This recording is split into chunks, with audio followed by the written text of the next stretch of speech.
So all I need to do is just staying in the Zoom session. All I need to do right now, just stay in the Zoom session, and I will start after 10 minutes. Yes, you may stay, and we will start within 5 minutes exact. And all right, okay. Okay. You can share your screen, and that's it. All right, okay. Thank you very much. You're welcome.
So let's start now.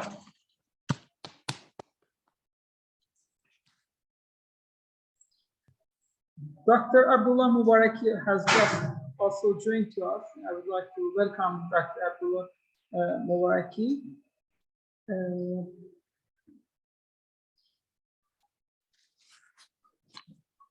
I think this also Dr. Anna Paul is not around, so perhaps The sound is not that clear. And Dr. Muhammad and Yusuf, and you may start. It is now the time. Yeah. All right. Okay. Good afternoon, my friends, my colleagues, to the 5th International Conference on Contemporary Architecture and Urbanism. I'm Dr. Muhammad Yusuf, the chair of this session. This is the first day, the third session B, the round table.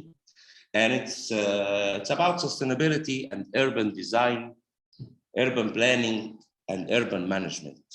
And if we're talking about sustainability, we can be sure that the cities are the first ground for applications of sustainable urban development, urban management, urban design.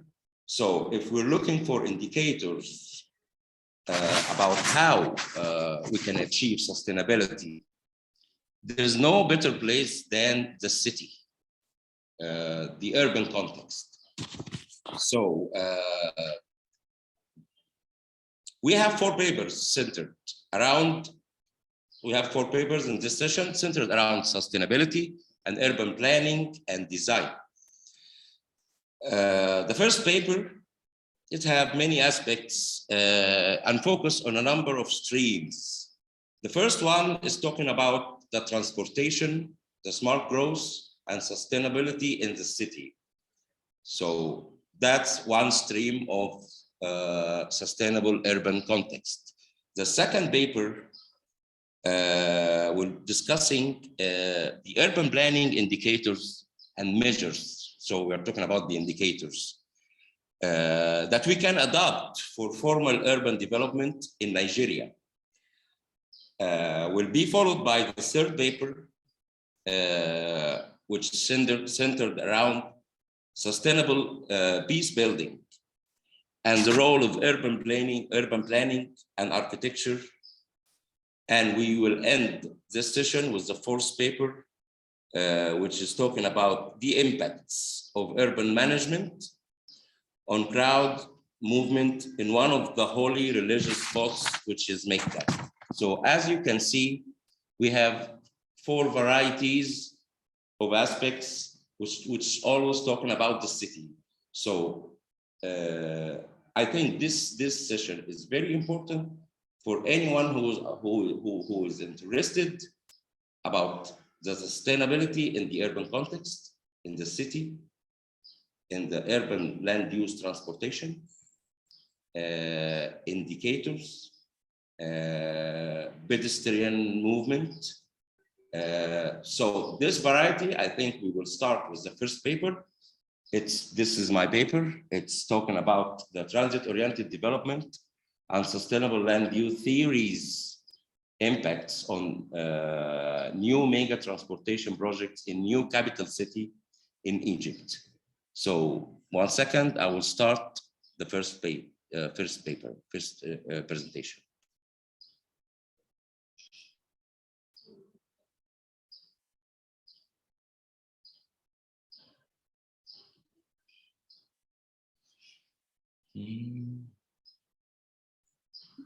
Dr. What is the problem? Sorry. Is there any problem?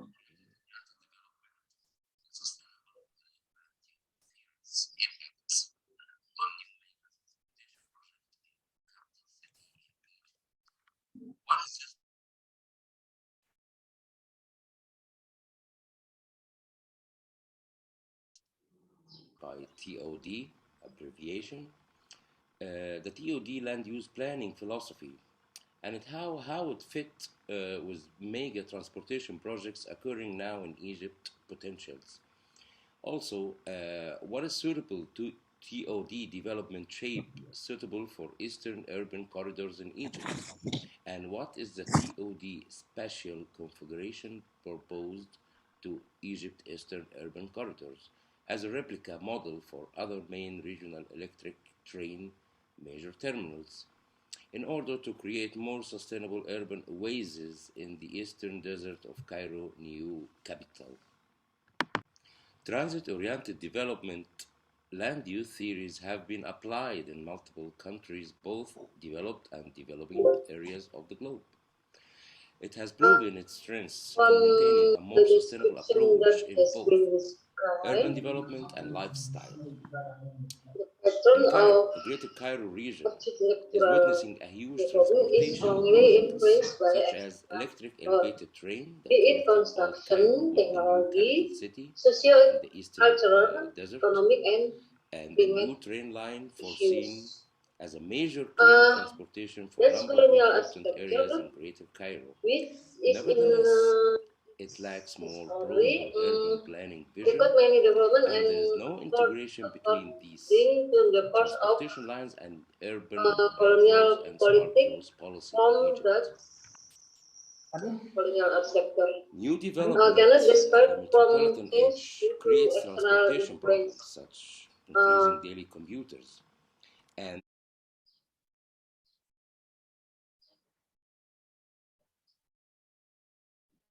the increasing rate of private transportation use due to the high and medium income target population. These problems are challenges to sustainable communities that are meant to be self-sufficient with decent places to live and work. While in Egypt, with its ambitious sustainable vision for 2030, many mega projects have been discussed to transform urban agglomeration of Greater Cairo metropolitan region into new urban development towards the Eastern Corridor, but creating of a new capital city just 40 miles away from Cairo, accompanied by mega transportation projects, connects Eastern Corridor with the old capital, raises many questions and opportunities to transform the Egyptian current land uses into a more sustainable development driven by clean public transit, but only by clean public transit, not just mega transportation project. So the research is trying to answer these topics is to define transit-oriented development and illustrate its advantages in terms of land uses that fulfill small communities, development along eastern rail corridors as a smart growth policy that is suitable to expand urban growth towards and developed areas around the new capital city. And also, the research is trying to encapsulate the fundamentals of transit-oriented development, land uses, spatial distribution, into new Egyptian land use structure that is based on transit, public transit, sustainable and vibrant communities.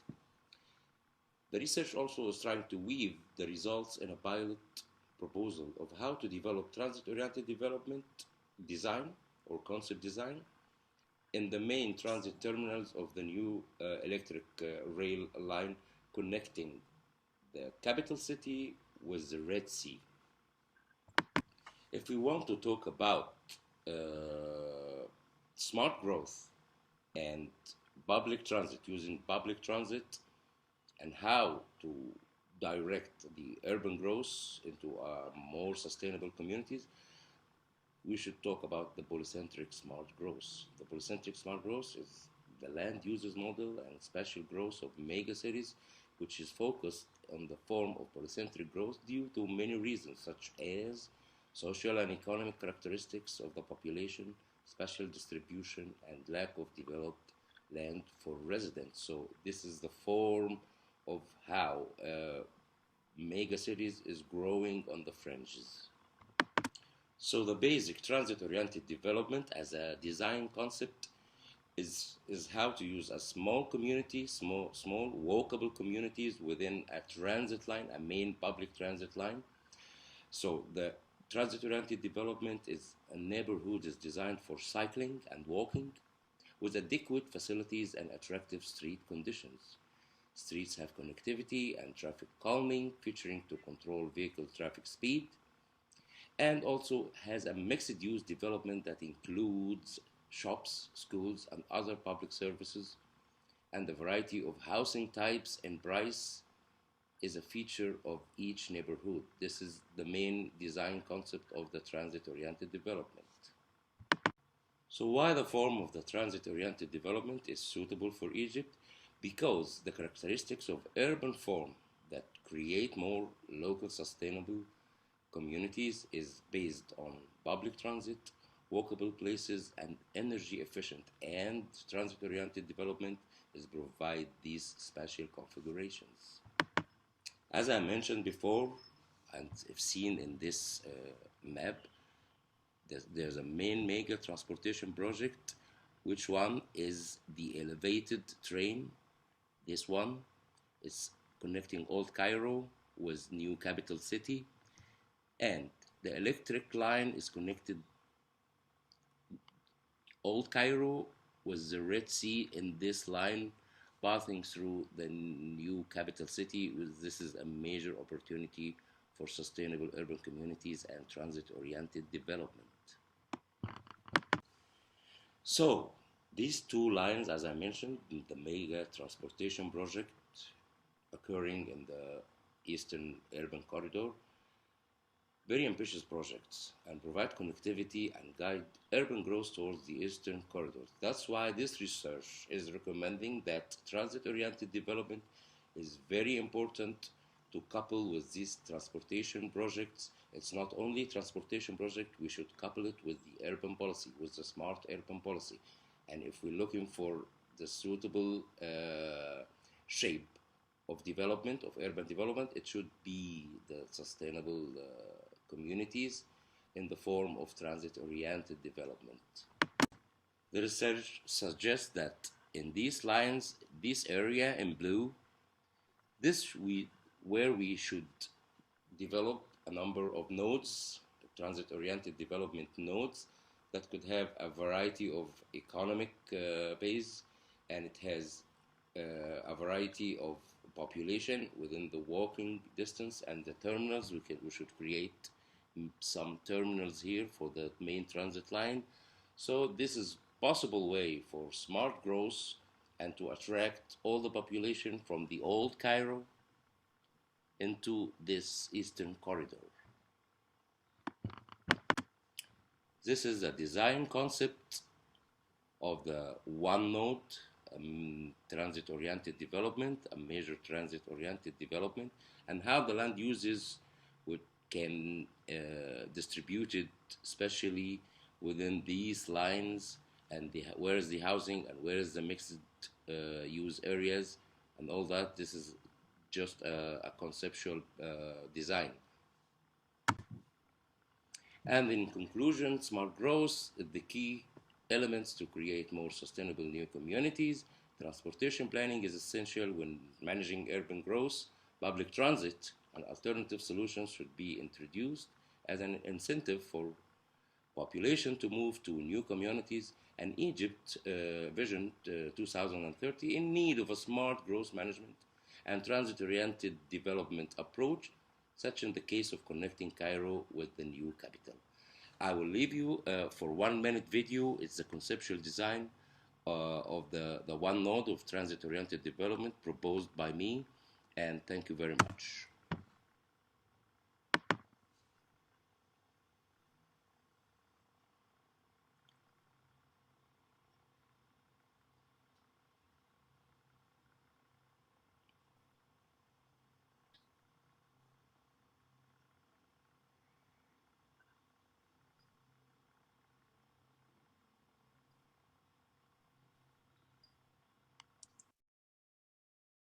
Okay, thank you very much.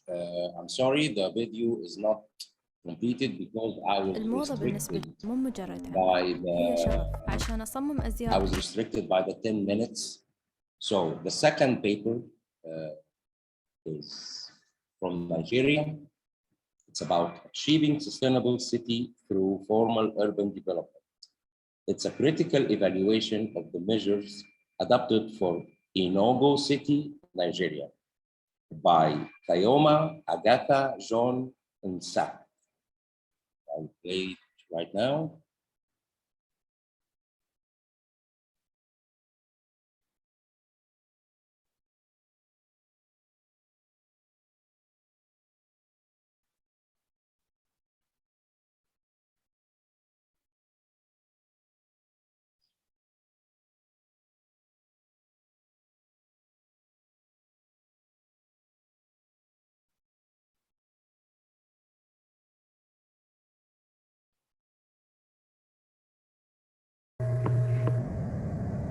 Greetings all. You're welcome to my section of the presentation. My name is Choma John Nsa. I'm a lecturer at the Department of Urban and Regional Planning, University of Nigeria, Nsukka. I'll be presenting on a topic, Achieving Sustainable City through Formal Urban Development, a critical evaluation of measures adopted for Enugu City, Nigeria. By way of introduction, we know that urban population has grown over the years, that above 50% of the world population lives in cities. And for Africa, this is about 87%. Nigeria is estimated to have about 45%.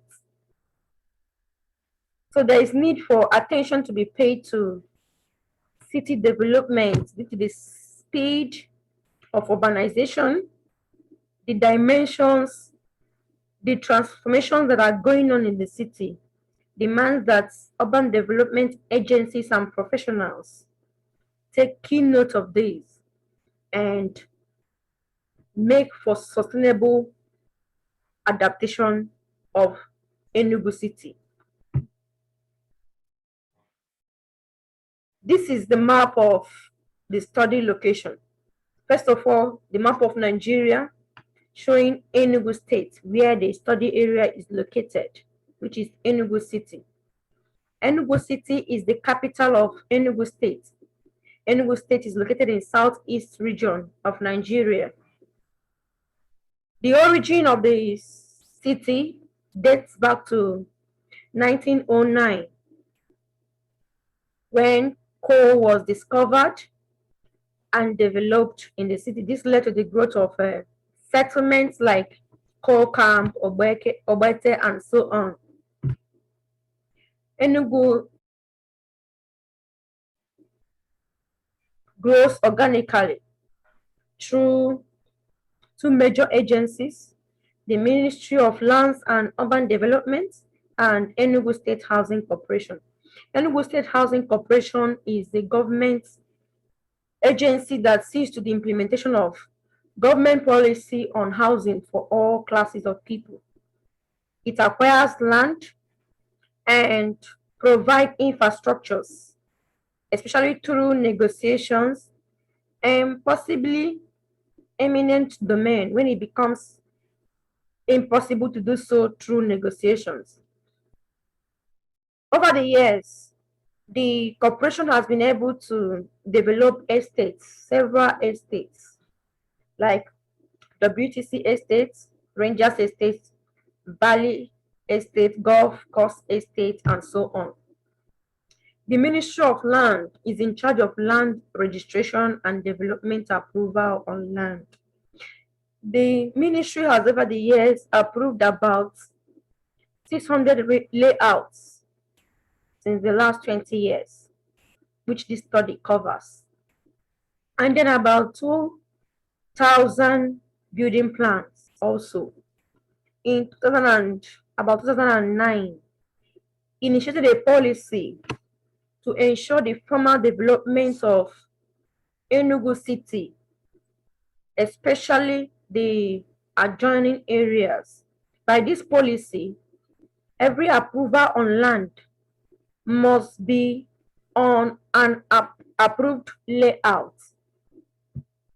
This is a way of trying to curtail the development of informal settlements and development of formal settlements within informal settlements. This led to a boost in layout approval. However, these measures adopted by these two agencies have not been without flaws. Most of the estate developed by Enugu State Housing Corporation were through land use conversion. Some land uses, like WTC, used to be an educational area and was converted to residential use. Zoo estates used to be for recreational environments, but was converted to residential area. The same thing goes for industrial layouts. There used to be places for industries. Today, they are residential densities. Robinson 2016 has already noted that new approaches need to be developed in development of especially African cities based on understanding of their intrinsic nature so that we can adapt to our environment. Based on this, Hanna and Payetes 2010 proposed for right-based approach, which this study also adapted. The first proposal herein is the city upgrade. In Enugu City, there are about 28 informal settlements, and there is massive decay of infrastructures in the city due to population growth, pressure, poor maintenance, and adverse effects of climate change, among others. The city upgrade demands that there should be a city-wide upgrade, which will ensure for maintenance of infrastructures, and then slum upgrade. However, where it becomes impossible to initiate a slum upgrade program due to its capital-intensive nature, then policy can be made to extend amenities to slum and informal settlements so as to improve their standard of living. Then there is also the social city concept. The social development concept holds that there should be collective development of the whole city. A situation whereby housing is the main focus of development in a city that wants to grow sustainably. It is not appreciated. There should be measures to ensure that the population is accommodated, their economic wherewithal, their standard of living is improved. Social city concept provides that there should be what? An advancement that covers all facets of the society, all facets of the city. And then there is inclusive city concept. This concept entails participation and accommodation of all in the city. There are different disabilities, different capacities in city administration, in cities, in the society. Social classes are different. Health conditions, physical conditions, economic activities differ. This should be accommodated. There should be participation of this group. The informality seems not to have been eradicated in spite of efforts over the years to eradicate them. Why not adapt to our environment? It's already accepted by the people. Why not adapt it to our physical plan so that the people can enjoy such, and the government can also obtain revenue through it. Health condition, the crippled, the disabled, they should be provided with facilities that will enhance their functionality in Enugu City. Social classes, the housing development should not just be for the rich and the middle income earners. Social welfare housing provision should also be considered so that the poor will not be relegated to shanty structures, informal settlements, which we all have seen based on the incident of the COVID-19 pandemic, that such negligence will also invariably affect the overall health of the population if it is not taken care of. In conclusion, I believe if these measures proposed herein is adopted, there will be a boost on the path towards sustainable city development for Enugu Urban. Thank you all. Thank you very much for listening. Very interesting paper from Nigeria about sustainability and how we can achieve sustainable urban development in the urban context. The third paper is about the role of urban planning and architecture in sustainable peace building. Lessons learned from Belfast to Syria. This paper is by Ghada and Dr. Sayeda.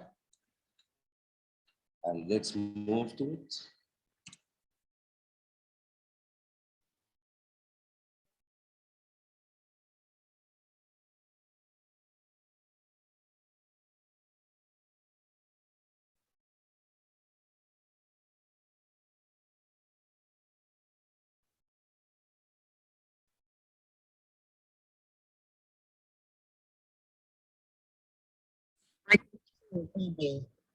Hello, everybody. My name is Ghada Rifai. I'm here to present the paper under the title of The Role of Urban Planning and Architecture in Sustainable Peace Building, Lessons from Belfast to Syria.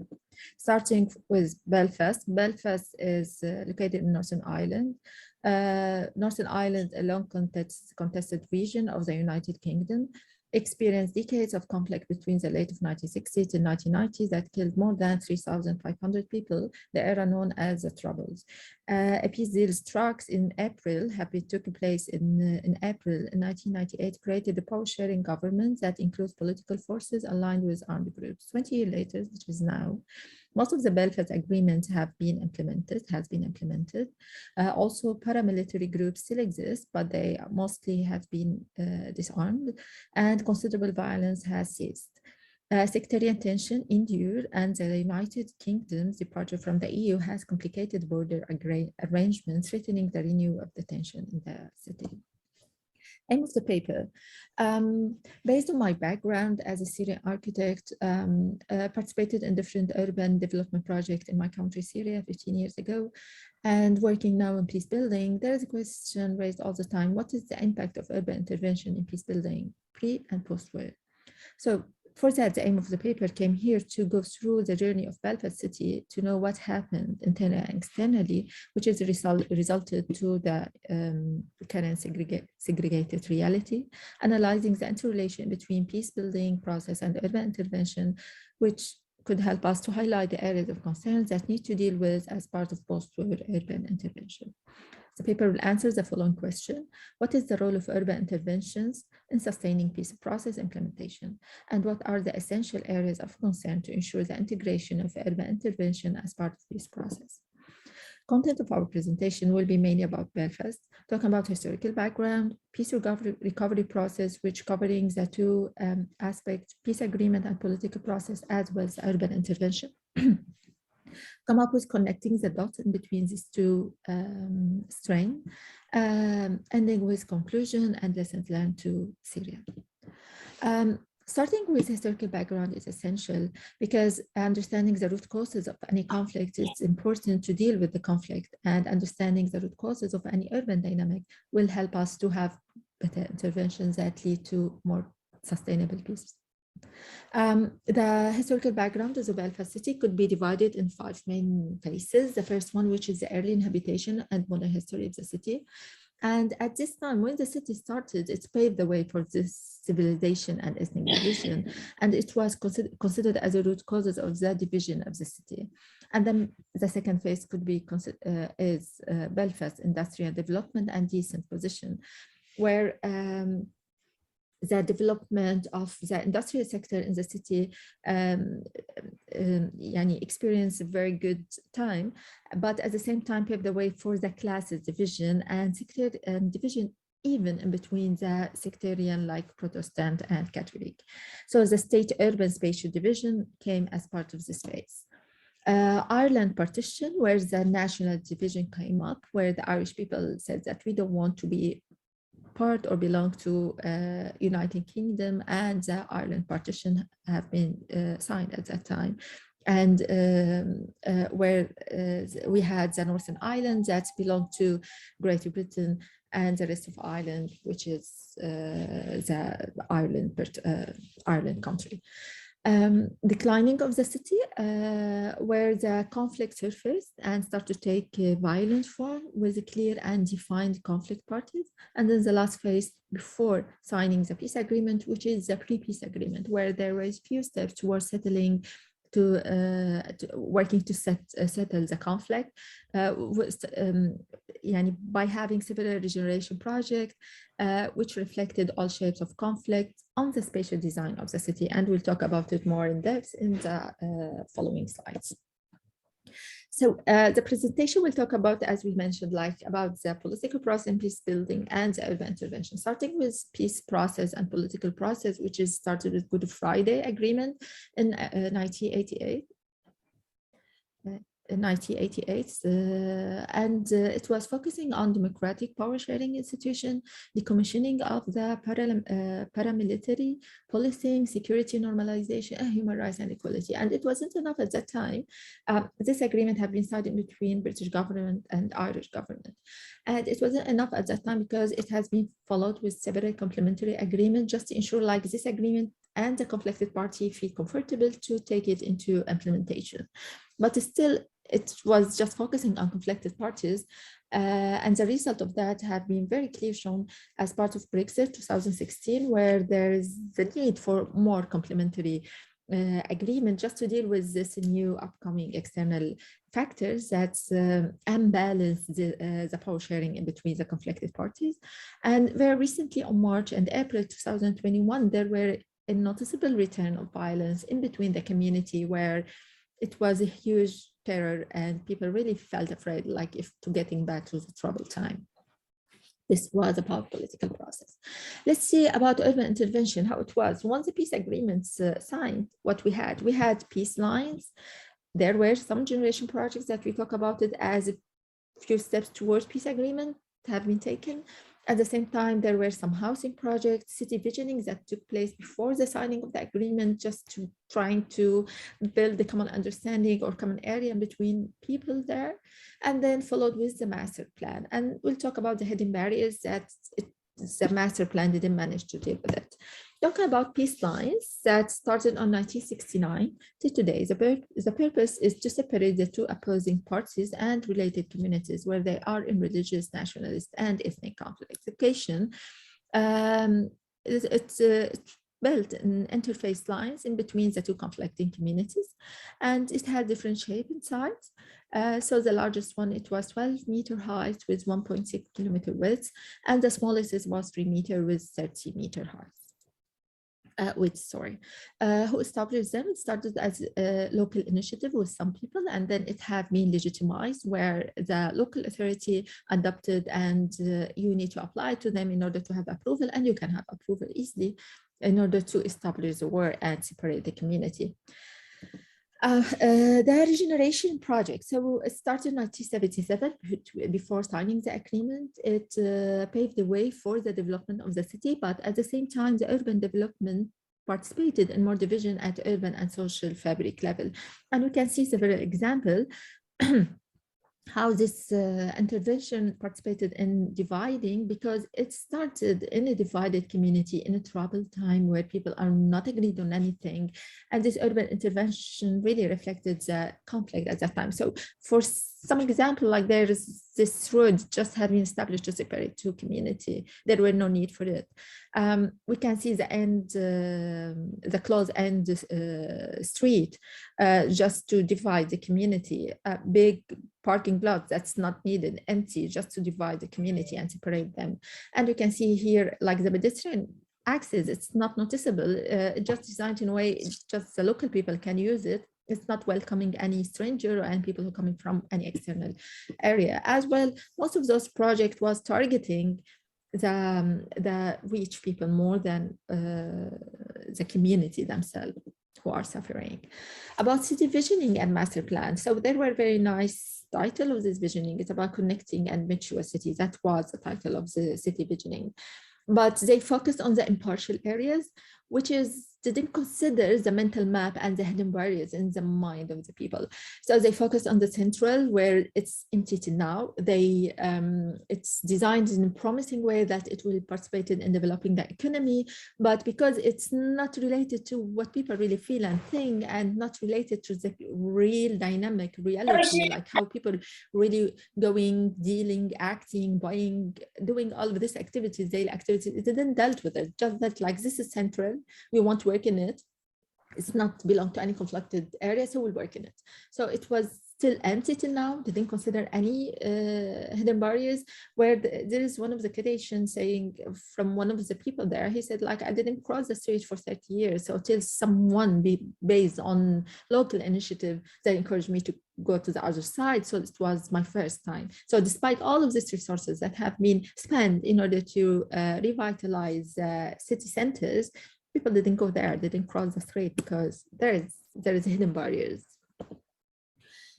If you put the two journey, besides the peace process journey and the urban intervention journey, we can see like there's no interaction, and we can see the results that came up as, as a result of urban intervention and didn't manage to support the peace process. It really took the city to the 0 point where the same as it started. We can see like the challenges of the current status quo. The peace lines are still there. There's no equal opportunities, no economic development. And as a result of the hidden barriers, we can see the sectarian division, and people need to deal with the past. They don't have this process till now. Sectarian paramilitary is coming back, and we can see it very clearly as part of the recent in 2021 events that people get back to the violence. So the lack of interaction in between those areas created the current status quo. The question, what needed to be done differently as part of the peace process journey? What is the potential role of urban intervention? As part of the review, noticed that the urban project and the vision played a negative role in dealing with the sectarian division. So as a conclusion, urban is not innocent. So several conclusions. The first one around peace agreement design. So maintaining peace is the same important as peace building. So the peace agreement are essential to stop the violence by ensuring power sharing, but not enough. The peace agreement should include the role of urban intervention in order to have better results.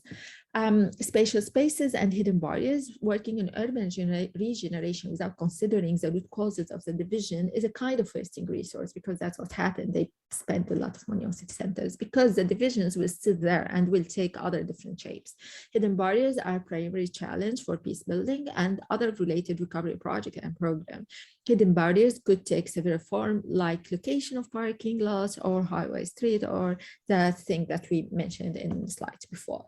The power structure as part of urban recovery. Post-conflict urban recovery is a sensitive process because it might establish or emphasize a particular power structure. One of the political actors could use it to ensure their control over the city development and widen its legitimacy. So it's a very sensitive process. Various local needs, where local needs need to be considered, not just the conflicted party. And the needs could be moral, psychological, or physical, which will help to define the criteria of peaceful coexistence of different groups and develop a common identity that includes and respects all small identities. That's all about. Thank you for attending. Wow, very interesting paper. And let me add that there is always, when there's a historical political conflicts, there is no place for urban development. So it's really understandable that urban management needs stability. So it's very interesting paper. And our last paper is the impact of urban management on crowd movement and user experience through the pilgrimage of Hajj. It's a very holy place in Mecca. It's about how the pedestrian movement and the movement of the pilgrimage. It's by Abdulrahman Qadi and Jihan Slim. Let me jump into it. Thank you, dear Professor Dr. Muhammad. Going very great. I really appreciate that. Just there is one comment, if you don't mind, by the time that is sharing, there is two options. By the time that you are sharing, there is sharing screen, sharing Internet Explorer. So if you share instead of screen Internet Explorer, so those box which is making black on the right side, if you can. So you mean share both or share only the YouTube link? Yes, YouTube link from the Internet Explorer, it would be perfect. And it seems that there is one box on the right side of your monitor, which is making black our presentation. We cannot see half the presentation. If you, all right, I will try with the last one. yes, perfect. Thank you. Thank you very much. All right.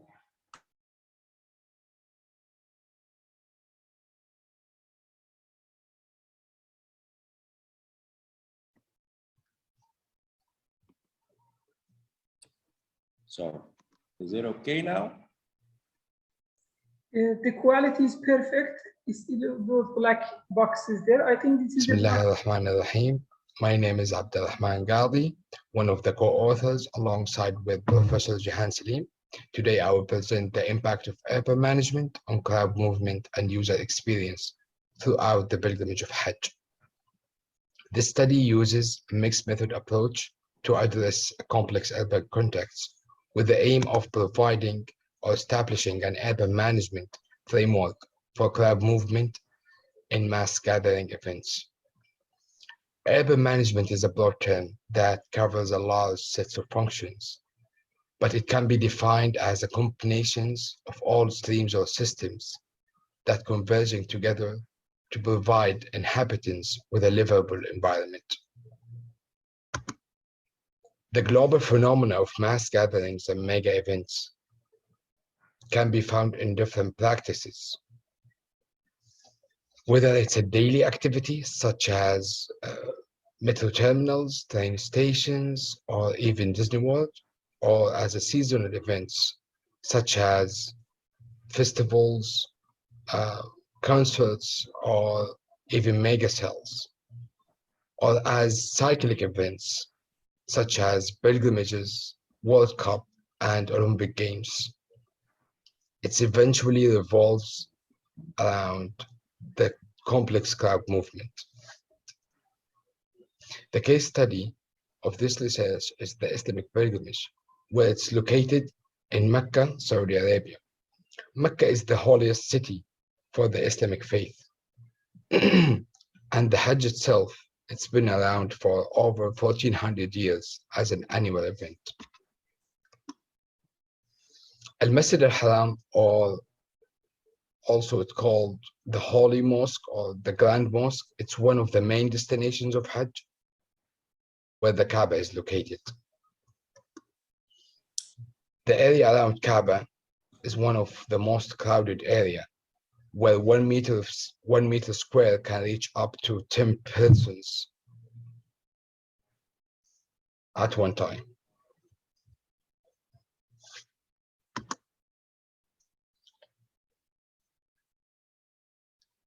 The study identifies 4 different crowds movement patterns in Hajj.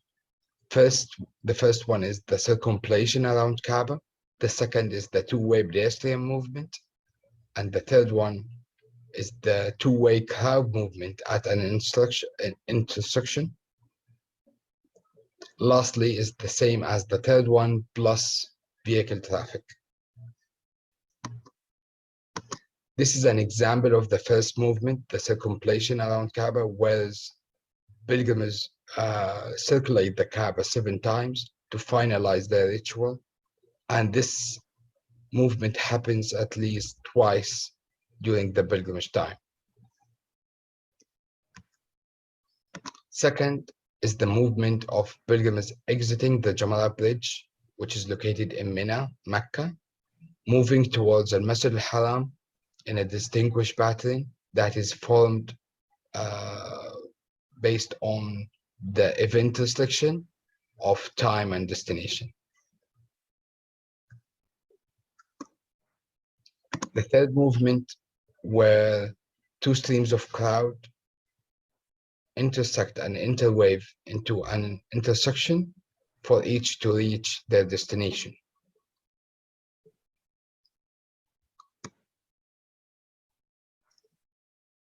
Lastly is the fourth movement pattern. It's the same as the third one plus the traffic movement that consisted of emergency vehicles and public transportation. And this is considered to be the most complex movement of Hajj.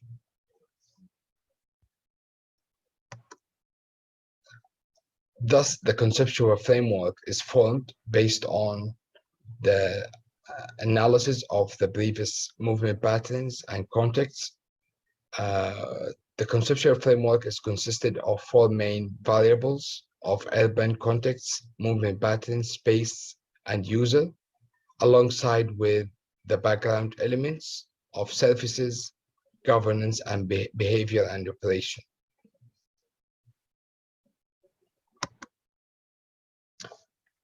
From that, the theoretical framework is formed to show the three main variables of event management, crowd movement, and user experience, and how the three of the theoretical framework elements interweave to provide an urban management framework. Just briefly, I will show the initial findings of the research after the first phase of the field work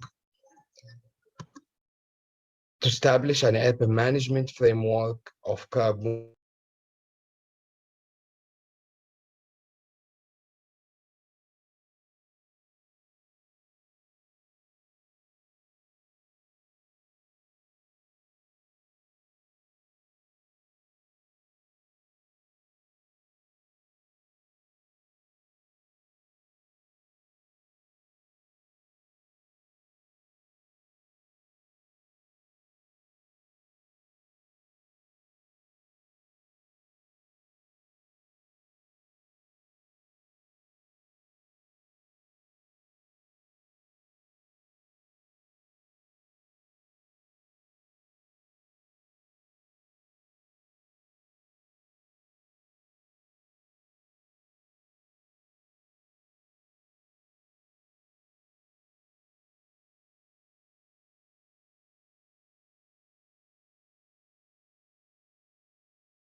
Can you hear me now?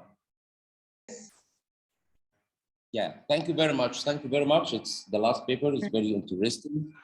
It's talking about one of the hottest spots of the year, is Mecca, and how to deal with such a mass pedestrian movement. I think it's very interesting. Now the floor is open for questions. So please, you are welcome to ask any questions for the four authors. Thank you for your valuable presentation. Now, dear Professor Dr. Anna Paul Rayhana and Professor Dr. Menat Hussein, the floor is yours. Thank you very much, and thank you very much. And now you are going to presentation for To Melike Noor. Melik, the impactful of virtual environment in architectural design studio, contents of Turkey. Can you please share for me? Thank you. Dear Dr. I think Melike is not around. That's fine, Ms. Melike. We shall, in this regard, we will have 20 minutes round table. Professor Dr. Anna and Professor Dr. Menat, the floor is yours. So to be able to handle these 20 minutes of round table, then we will be able to continue with the other articles. So if you have any question from the authors, you may start. Okay. So first I ask to the who is watching us and hearing us, if anyone wants to do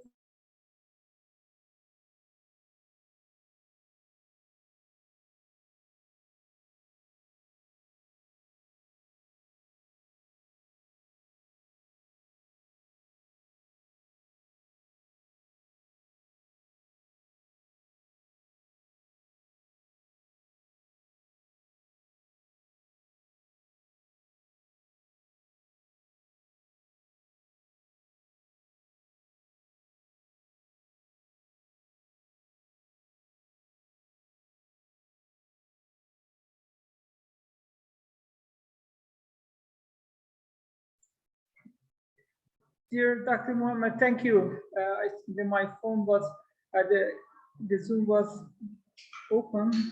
You tried to manage it. It's what I really appreciate that.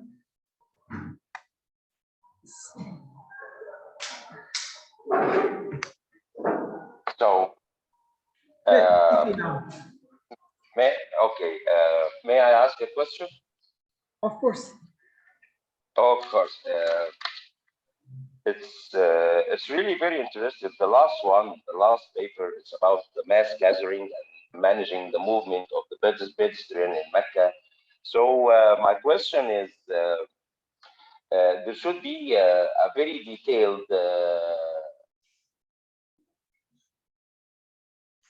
place. I mean, how can we manage for the movement to enter the Mecca holy place?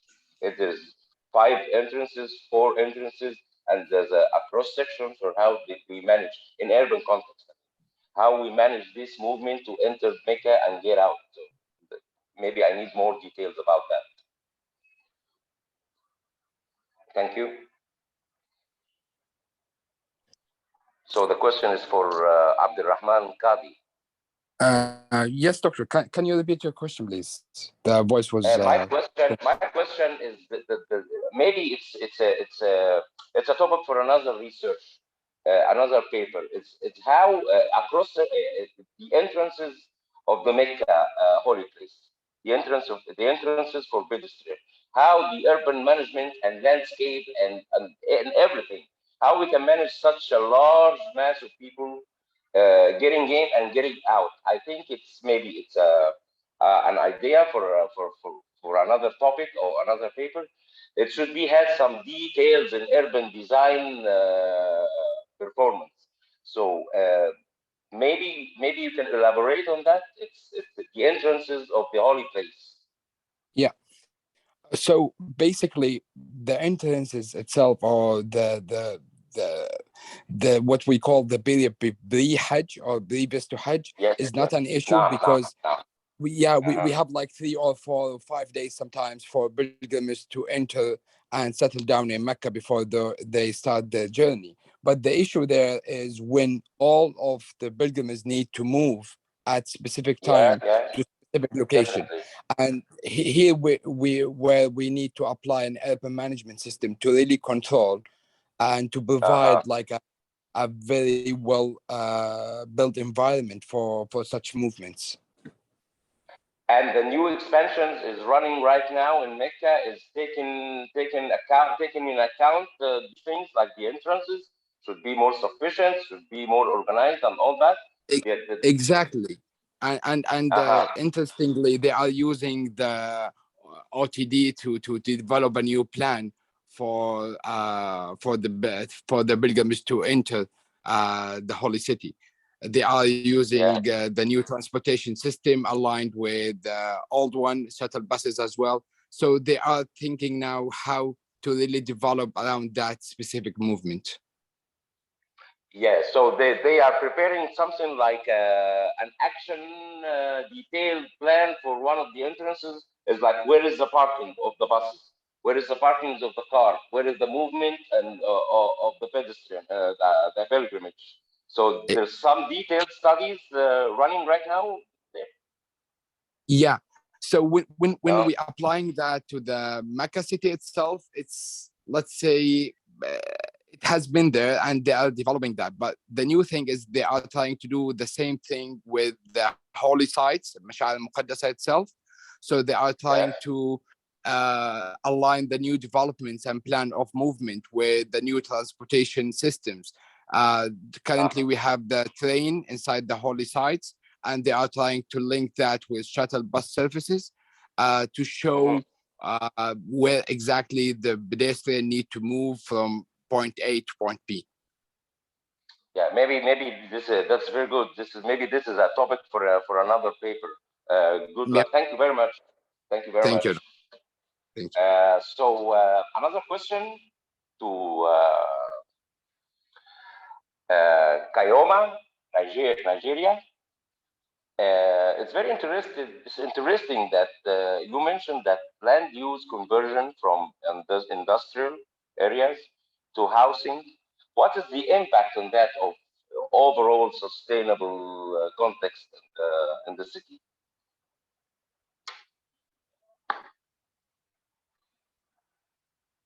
Hello,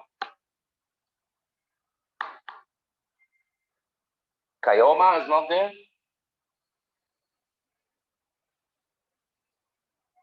Hello, I think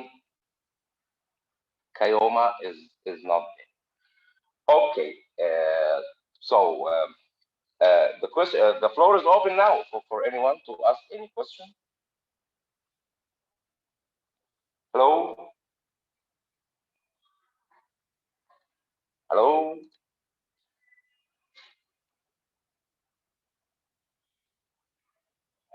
Hello. I think there is no response. Yeah, yeah. There is no responding, or yes. I don't get it. We shall continue. Is there any? What is term exactly 3? So we have. We shall start with the other presentations since there is no any question. So yeah, all right, okay. Okay, thank you very much for attending this interesting sessions, and I think there's a lot of learned lessons from the 4 papers, which I mentioned before. It has a variety of sustainable urban context. It's varied from land use and transportation planning to evaluation and indicators of the urban city, and the role of urban planning and architecture in a land of conflict, Belfast, and the last interesting one, which is the impact of mass gathering management in Mecca. Thank you very much. thank you, dear Mohammed. Thank you, Doctor. If Professor Dr. Abdullah is also here, if he wants to add any comments in this regard regarding the sessions, if you have any question, dear. So no comments. So I think there's a problem with the sound, Doctor. Okay, I think no problem. Okay. We can. All right. So it's probably there is no questions. Exactly, no questions. Yeah, no questions. So everything was clear. That's good. That's great.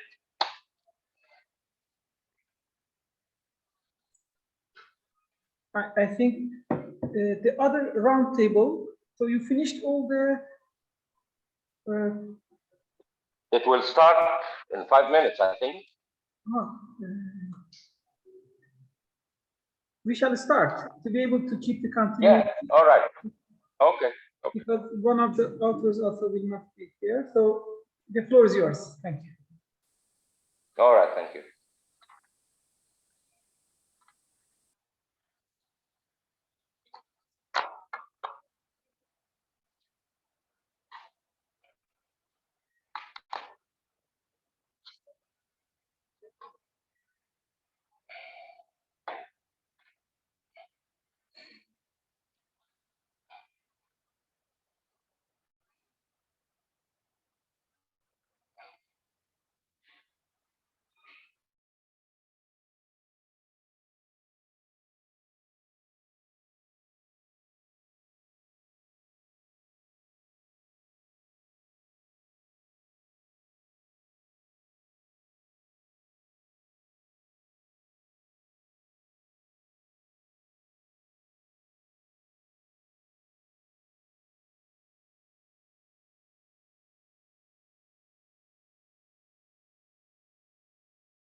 15. Yeah.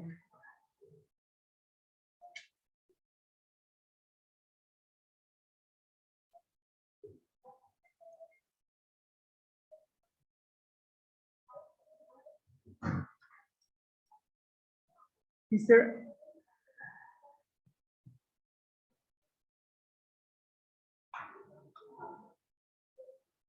I shall start to present if dear Professor Dr. Muhammad and Yusuf, is there anyone I have just entered? Let me know what happened to Professor Dr. Muhammad and Yusuf.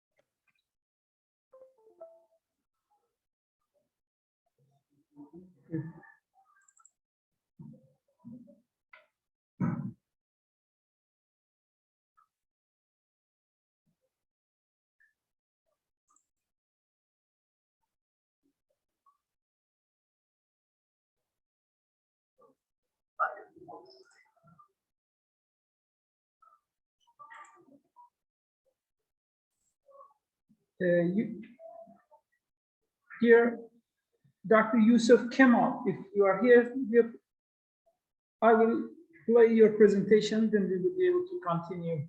Dear Dr. Yusuf Kemal.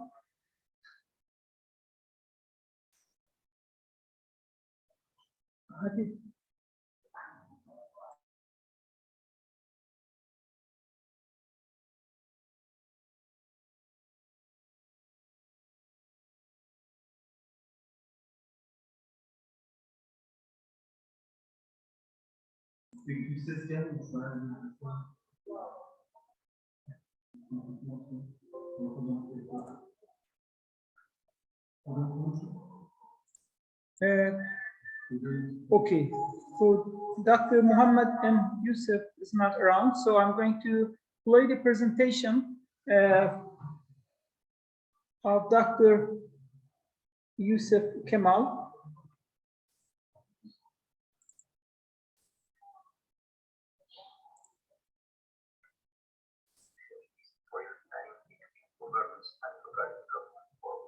Quality of life.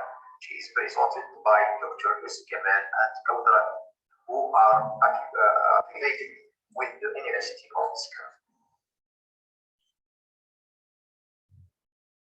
Algeria is a country that has many cities from large to small size or described. Their urban fabrics have undergone transformations to varying degrees, whether in their spatial organizations or in their terms of the morphologies of the built and the no-built for a better quality of life. There is also a lack of knowledge of the real needs of the population and weakness in the consultation process.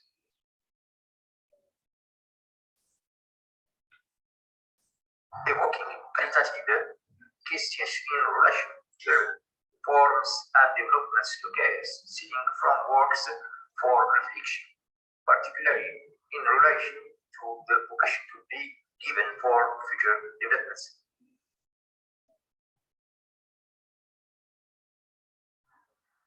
The objectives to be achieved are to highlight the means of local development, whether human or material, to have a better quality of life and societies, highlighting the impact of developments on the morphology of the urban state.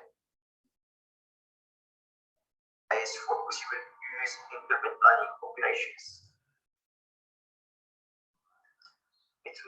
Scientifics to start allow us to explore and determine the needs that urban spaces have undergone to local development between governance and territorial planning. It is also a question of mixing the methods on the intervention on the urban space to achieve the beginnings of quality living environment using the methods of historical geographical analysis according to how the explain the geographical structure and the character of cities by the systematic analysis of their constituent parts and development over time by five general aspects: site, fashion, urban landscape, social and economic context. Development are applied to the different fabrics on the city of Skra in the different periods of its evolution.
Of two wars, which are the Turks and the colonial wars, the will of urbanization,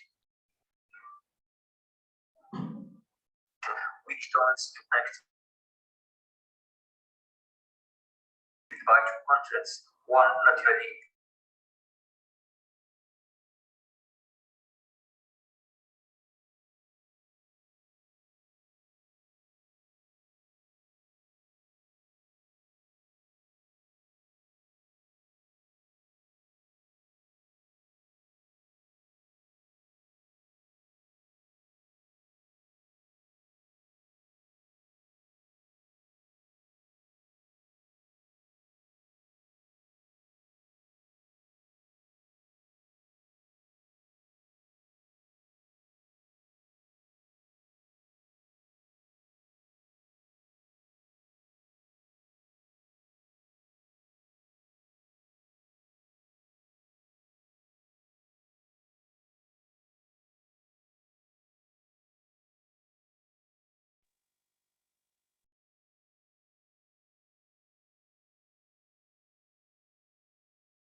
for attractive.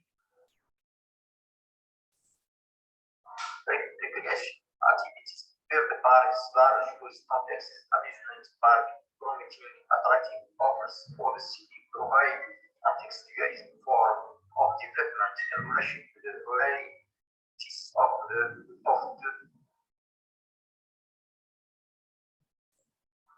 their urban or rural characteristics. Local level of facilities or the creation in relation to the different classes of public spaces, green spaces, land allocation, equipment, and their ranks. These states to the following recommendations. Density. 1. Densities of green spaces, urban forms, and identities, urban mixes. 2. Public spaces and green spaces. 3. Urban forms and identities. 4. Urban functional and social diversity. 5. Local technologies.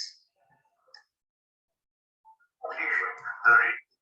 The results of this work provide significant assistance to decision makers and planners to simulate scenario for the evolution of the city and the plan interventions to combat the power in the city to the determinant of natural spaces and improve the quality of life of residents, inhabitants. It also makes it possible to monitor the impact of development in the city. This work is nevertheless intended to be modest study when for the realization of the city, which would pursue several goals: identity, cost, and model. Physical components of the natural environment and the built and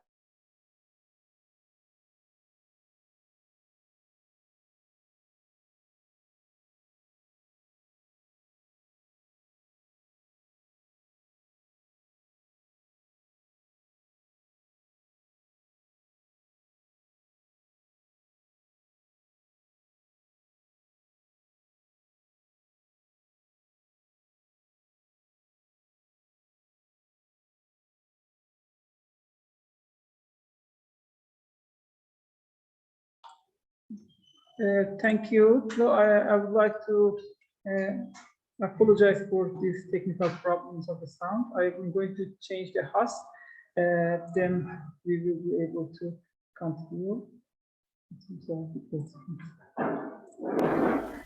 Dear Dr. Ferry.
There is a problem, no sound. About the framework and policies which regulate the harbors.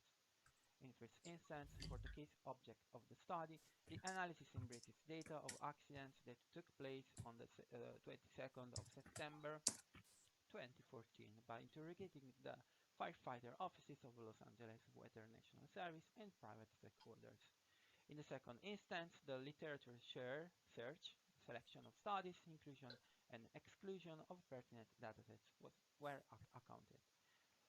Once the datasets have matched the initial scope, I finished evolving the machine learning model with further experimentation based on the initial air model. In the third instance, we noticed the definition of a review scope, revealing and categorizing premises. 5 are identified as the main inputs: spaceborne Landsat imagery, the response of the Environment Agency from the 22nd of September, and a group of policies belonging to the spatial legislation of this harbor district and national security. Preprocessing calibrations and air have been followed separately in a second stage whereby data became substantial. In the third and last stage, the Landsat surveys have served as a model of the features extraction and finally converging into the machine learning phase. Due to the severity of this hazard, the threat can be identified as pertinent to the terrorism subject, for which a military force is only as effective today as current capabilities allow, and in future it will only be as effective as investments in new capabilities made today will allow. According to the Los Angeles County, its jurisdiction is regulated upon Section 51182 and 18930 of the Health and Safety Code of California, pursued by the state fire marshal. The geostatistical crunching method is conventionally used in the spatial dimension to predict PM10 mean values in a series by utilizing information from neighboring data supported by the hypothesis of mathematical expectation. Overall, higher concentrations of heavy metals and metalloids were found 1.5 kilometers away, sampled at the George de la Torre School. Regarding the facilities of the platform, we are at the B3 brick bulb terminal with liquid oil tanks present. In the next slides, I summarized the most important articles that I suggest for those who may be interested to deepen this case: panchromatic sensing solution and the dark object subtraction that interest the Landsat 8 US Earth observation satellite. Conversion to radians is the pre-processing step whereby the digital inputs are converted back to radians, often termed at sensor radians, by using rescaling factors, in example calibration coefficients associated with each band for a given sensor.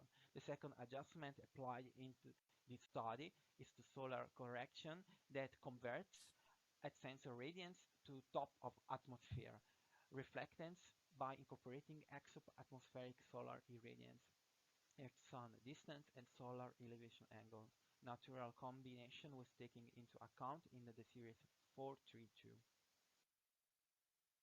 So on September 22nd, 2014, the wood wharf underneath the transit sheet caught fire because of a torch welding accident.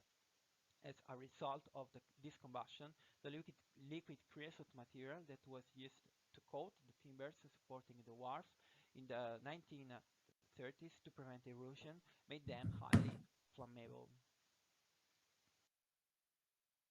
As suggested by local media, the negligence played an important role behind this event.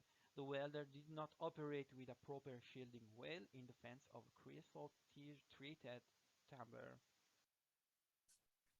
And NFPA 30 edition approved as an American national standard and that regimes the flammable and combustible liquids code. So now we are situation watching this in evening brief. at the Port of Los Angeles. The fire burning since last night is still a health hazard.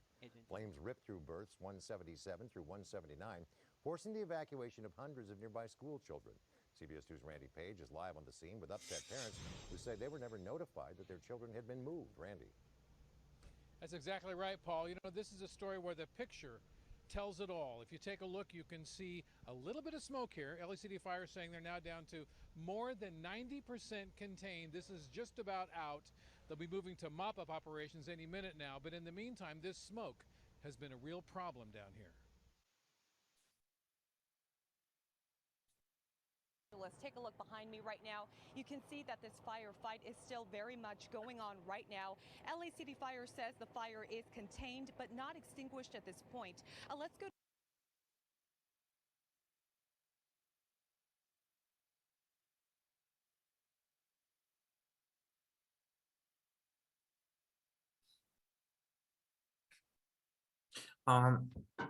There is 1 minute of pause, but it is working. It's 1 minute that it's not speaking. It's just one minute. You can, Professor. You can skip just 1 minute because there was Yes, sorry, dear Dr. Thank you. Thank you. Thank you, Professor. Just 1 minute. High school is a precaution. Thank you.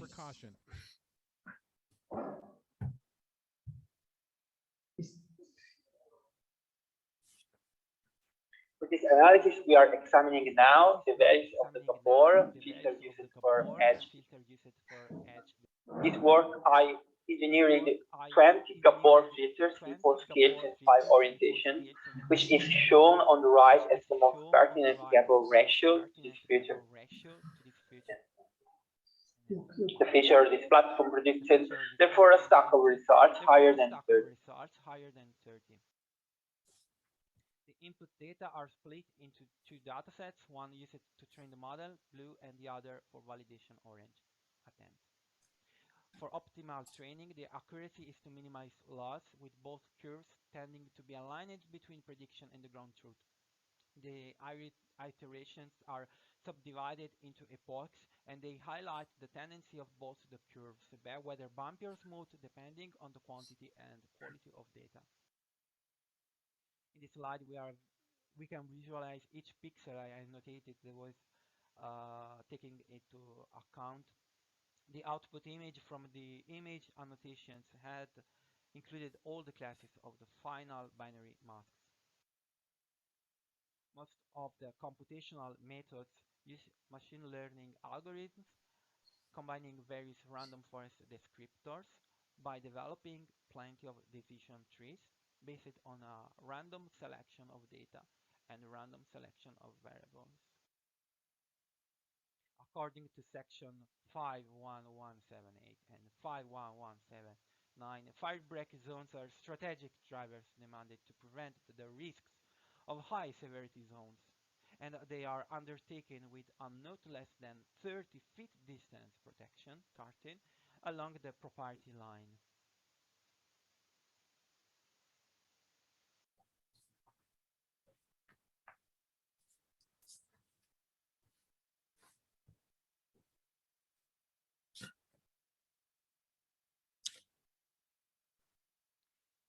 Finally, the second video uses ground truth image as a Voronoi pattern, and as you may notice, this workflow is capable of great adaptability.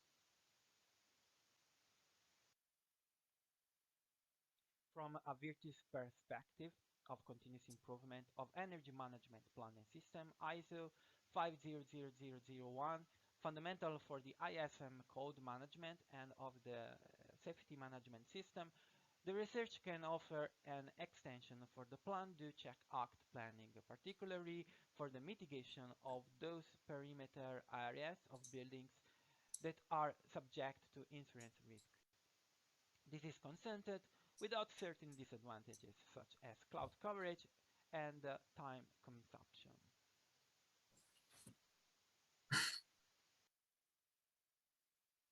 Thanks for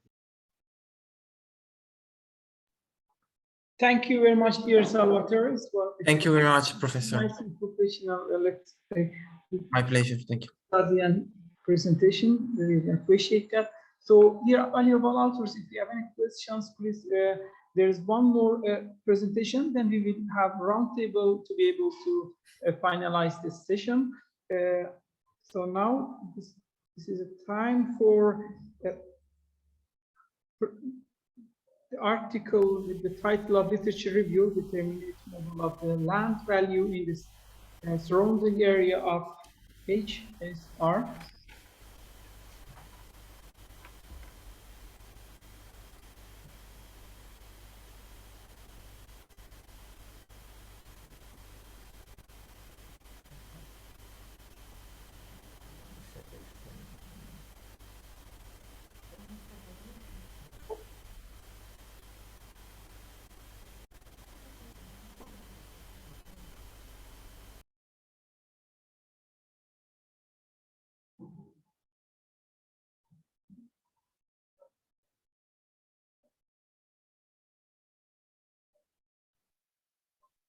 Hello everyone, my name is Helena Ratihadini. I'm from Universitas Indonesia and I'm a master degree in real estate development department architecture of Universitas of Indonesia. Today I will present my research literature with the title Literature Review Determinant Model of Land Value in the Surrounding Area of the HSR Karawang Station.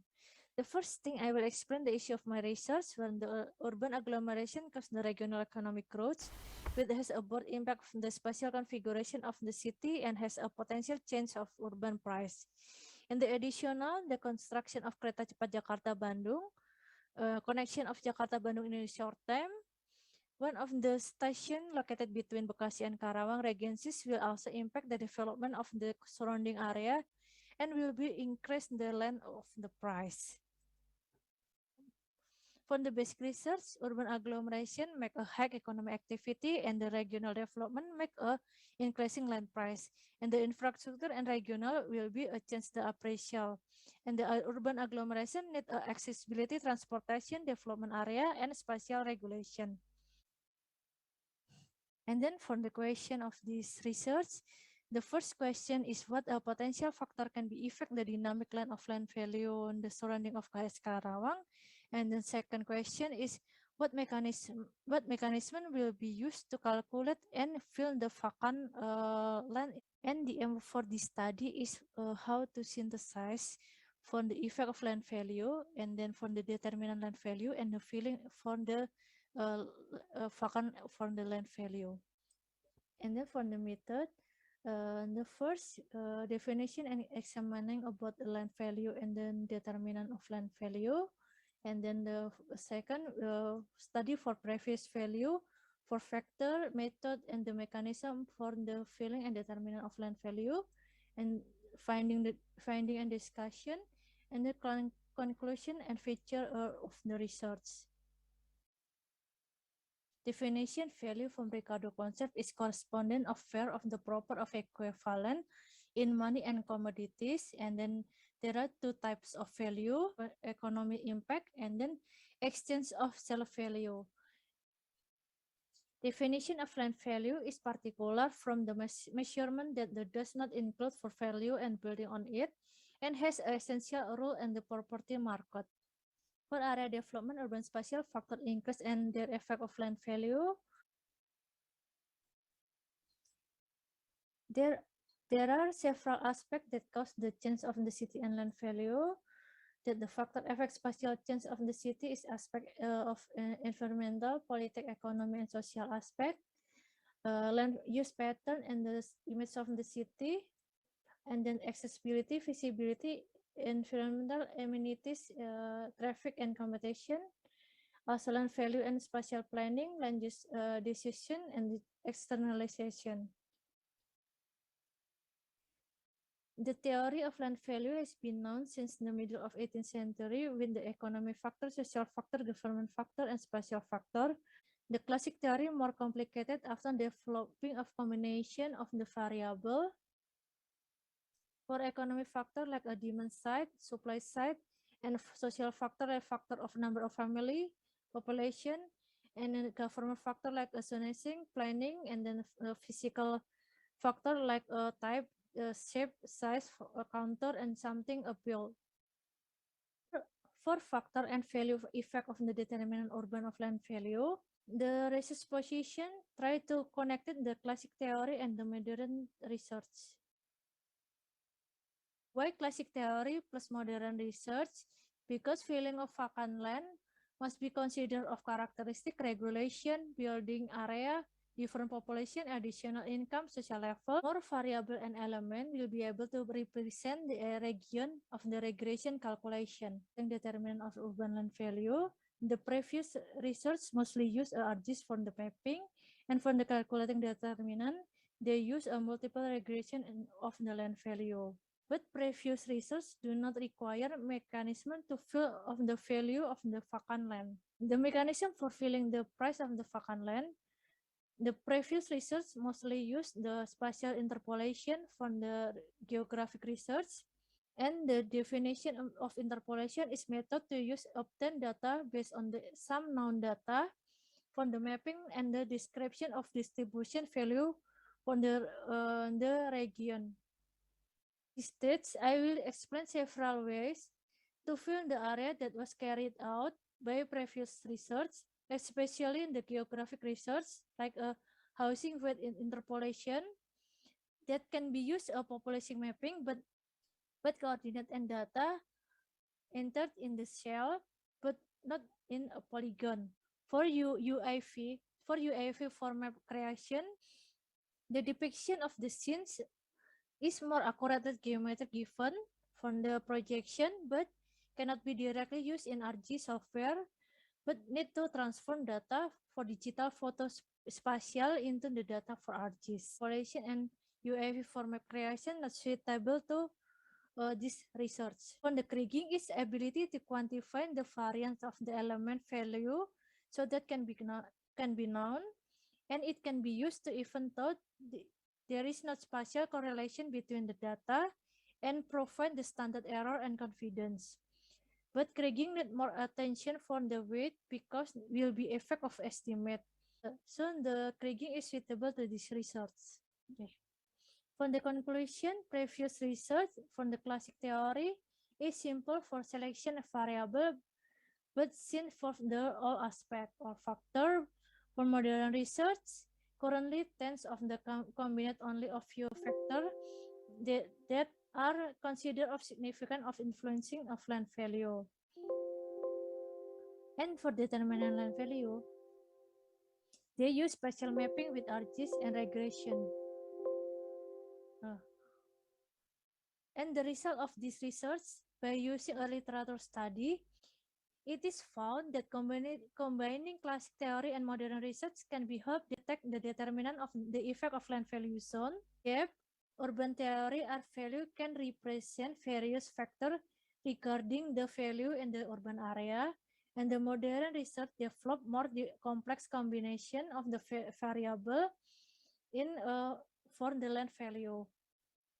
And then the mechanism, the ArcGIS and regression can use for determining land value, and interpolation and kriging will fill the vacant land value. The gap for this research, interpolation method can be used to obtain data based on the some known data for the mapping and description, and the kriging is ability to quantify the variance of estimate value.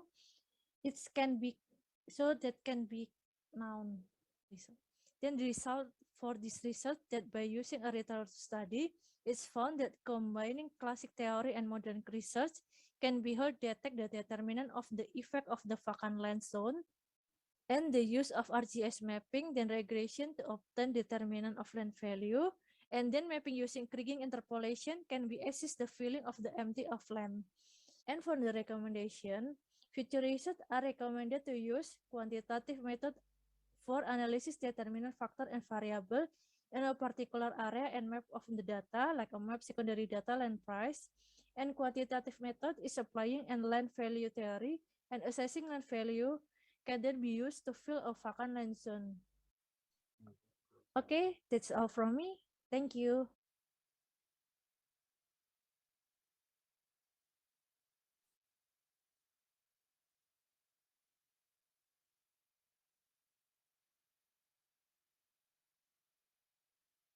Hi, my name is Maria Hakkarainen and I'm CEO of Robba Club International Children's Center Network, and I'm happy to present our franchise program. We teach children from 5 to 15 years old the skills of programming, 3D modeling and robotics that are in high demand. So in the world of the future, where all the monotonous work is done by robots, children can find their place and get a creative, highly paid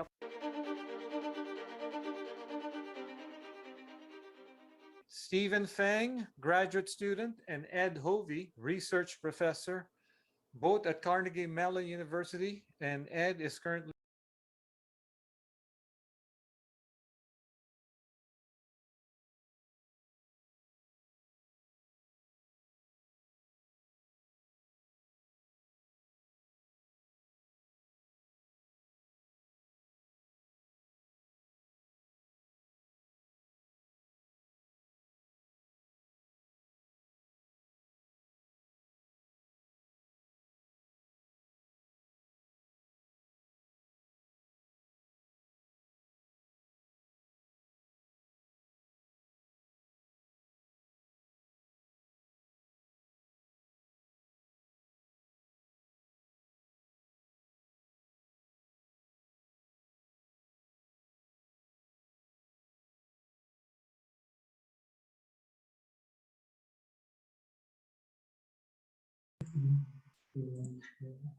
Dear Dr. Salvatore, I think we are now finished all these three presentations. I would like to ask Dr. Salvatore to explain in brief his contribution using the software, how architects can use this methodology that he developed. Dr. Salvatore? Oops, I'm sorry. I'm having troubles with, okay, yes. Well, this methodology deals with remote sensing. Yes, available, Dr. Youssef Kemal.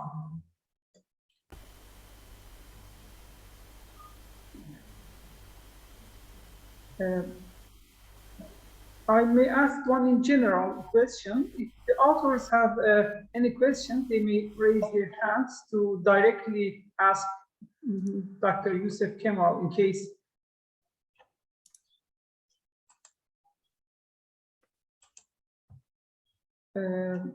Let's say, since I was not at the beginning of the presentation, my general question might be regarding the better quality of life.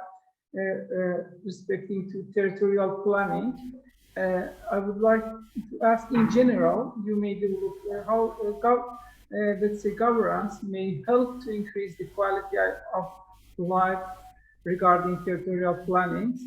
I know that this is general, so if you would like to add any comment regarding the conclusion part of your study, it would be perfect here, Dr. Youssef Kemal. So the floor is yours.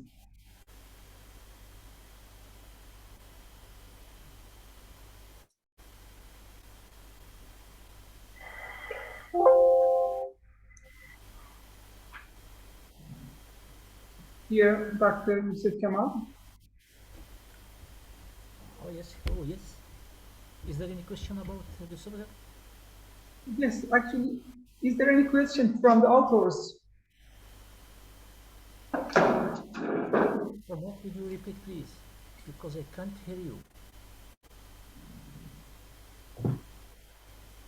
Let's start to ask maybe from Salvatore. Dr. Salvatore, is it? Yes, I'm here. Oh, so thanks, Dr. There's no problem with the sound. Dr. Youssef Kemal, I think the problem with the quality of your sound is a little bit loud. That's why it might appear. We have time, 10 minutes. If you manage to fix it, we shall go with Dr. Salvatore regarding his study. If you manage to briefly mention regarding your study, how the architects or urban designer may get benefits of your methodology that you have developed, it would be perfect in general to mention. Thank you for this question. I will try to answer in the whole frame of this methodology. It is very various. It embraces different approaches. Professor, you were asking me about the benefit, right, of this exactly for the urban design. Is it the right question? Yes.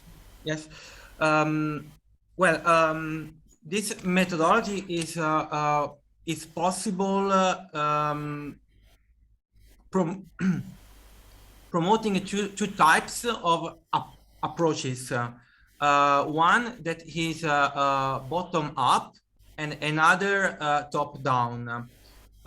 In example, we have the two different types of data, and they are not so often available. According to the extraordinary event of Los Angeles, I started with air pollution data sets. Afterwards, as I explained, I combined the pre-processing of remote sensing and air model setting. So the two layers were combined and allowed me to have to forecast risk mitigation map that was addressed basically for the garrisoning of 30 feet distance of the buildings of this harbor platform, taking advantage of insurance financial plans. Because as we may comprehend, I cited very important fire norms, fire normatives according to some sections of Los Angeles, because Los Angeles is really still nowadays suffering of fire hazard. So this fire hazard might be extended also to urban facilities, that are very easily victim of fire accidents and also explosions. So this work of mine and our department is aimed to get a real risk map of the propagation of fire, starting from the creosote wagons, because these creosote wagons, as I pointed out, they were initiated to a very severe fire that lasted more than 1 day. So at the end of this paper and in introduction, I also realized an augmentation, an hybrid augmentation, starting from this hybrid random forest training. So in this way, I also made a list of the drivers of this harbor, one warehouse, one stevedoring, a pier, a shore terminals, and a falcon with different functions. I don't list because there are many, but I also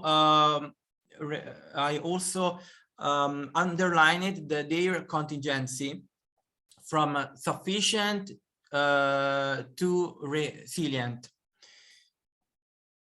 So the main answer is about garrisoning 30 feet distance, feet, that is around 11 meters, because it was important to extend the perimeter and creating buffering zones.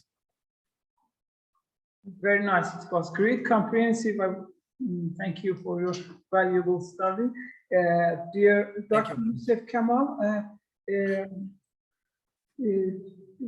I would like also ask the same question regarding by the way, these last three questions is just amalgamation of research studies regarding urban planning and management.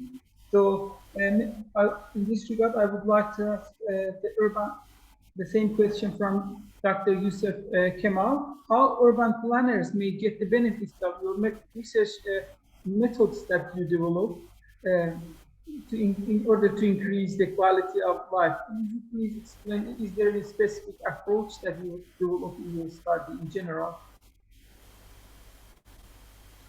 All right, thanks. It's just good remarks about the development of cities. What we notice almost is almost all the cities are developing the same way. So they're extending from the centers to the outskirts. And it's for Bishkara city, it's the same thing. So the developers are asked to review all the way the development is undertaking place, because the outskirts are really getting better and better. And in this way, the problem of transportations and the transport causes a lot of problems. So for the city, even for public transportations, we are lacking this way of the people going from the city center to the outskirts, which are developing very quickly. And then we have to intervene on some parts of the city to make it and to make even the circulations more fluid. So as we have suggested in almost in the last page of the paper, it was on one hand the first consensus of the global scale of the city. So the recommendation is made to improve the image and the rank of the agglomeration through the development of public spaces. Even for the public spaces, we have got a big problem of the climate.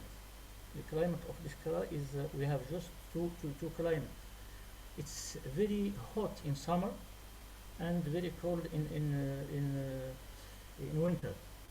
So the problem which arises is to reorganize all those space inside the city to make it more livable. So we proposed to introduce the greenery, a lot of greenery inside the city, and to review all the system of circulation.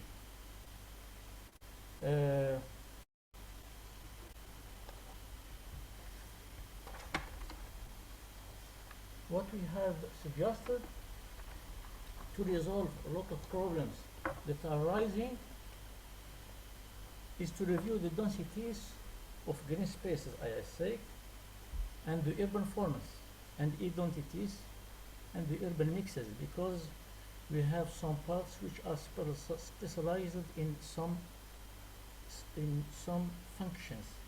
So we have to make this mixity, and by this way we are going to resolve a lot of problems of transportations and the people going from the city center to the other parts. So the public spaces and green spaces, we have to make them through identification elements, in particular by improving urban specifications. And on the other hand, we have to look at the urban forms and identities, rethinking the notion of neighborhood with its identification, its centrality, and its originality.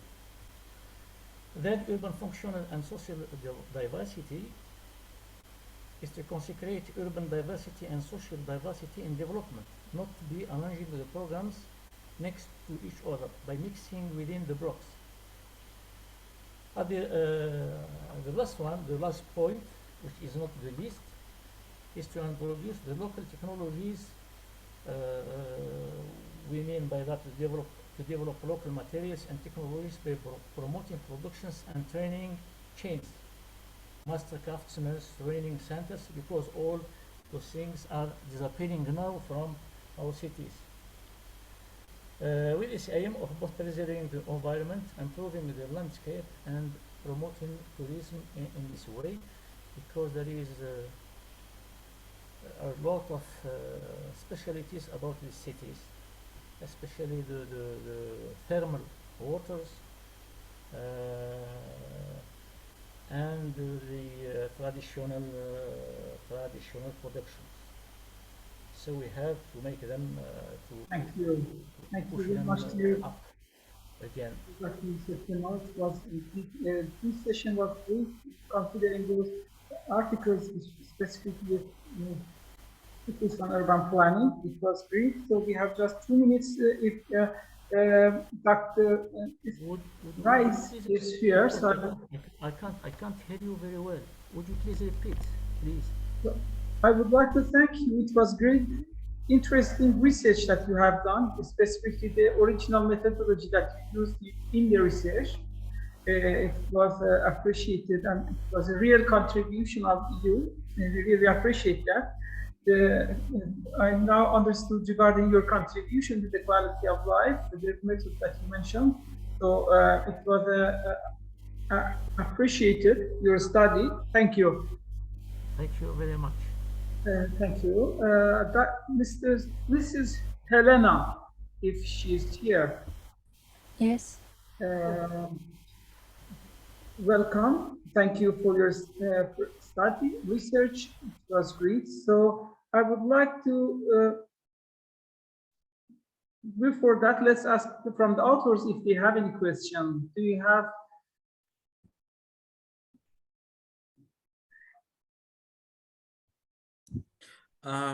I may have one question. I have read about the crowding approach of my previous author, and I found it interesting because it was very similar my approaching just the same way she did.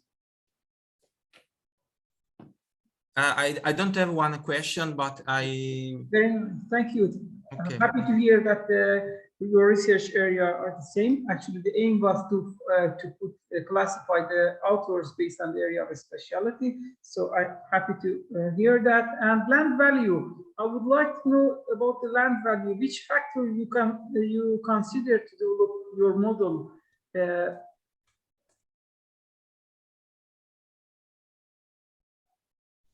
In determination of your models, which factors of land value you have considered to develop the model? Yes. Okay. From the factor from the land value. So would you please explain regarding the methodology that reached to the conclusion that these factors have been, let's say, original contribution to the literature, how you developed the strategy? Okay, from the conclusion, okay, from the conclusion, maybe from the factor and variable, for I think the theory and modern research will filling the factor land of the vacant of land value, and will be able to represent from the regression calculate, and then for from the regression we can find the factor like how the facility infrastructure or population or economic, and then the data will be use interpolation to kriging to fill the vacant land, maybe like that. Okay. Great. It was great indeed. Thank you very much. I can see that our professor, Dr. Alaaddin Kanalı, is also joined to the meeting. Welcome, dear Professor Dr. Alaaddin. Hope to have a chance to meet you face to face in a very close location, hopefully. And thank you very much. Thank you. We shall. Now we are exactly on time. I would like to give the floor to our session chair, Dr. Riham Nadi. So, dear Dr. Riham, thank you for accepting our invitation to be the session chair. We really appreciate that. The floor is yours. You will have 3 minutes introduction of the authors, and then I will make you the moderator, so it will be perfect to manage this session.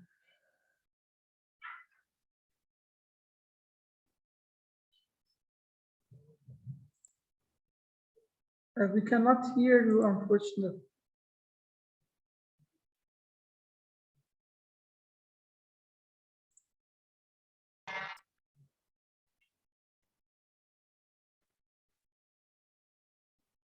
Yes, we can hear you. I think it has been solved.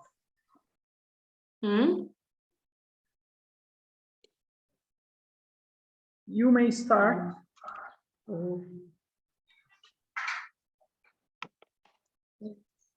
1 minute.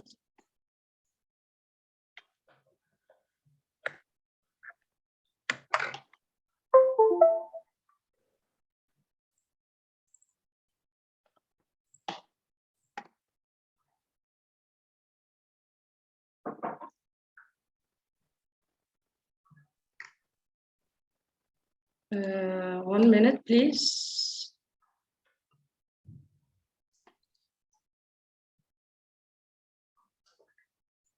So, if you wish, so you can see the. Yes. You can see the screen. Yes. Is it clear for you? Yes, it is clear. We shall start. If the first presentation is from ICCAUA2022 University, our dear valuable Professor Dr. Alaaddin Kanalı, Dr. Özlem Özçelik, and Dr. Deniz Yalçizoglu, and their colleagues. It was interesting study that I'm following the CMOR methodology that you have developed since 2 years ago. It was again a new contribution with a new research area that you developed. So we will see what we can the new approach in this study. Yes, you may start. Okay, let's start the video. Yes. Okay.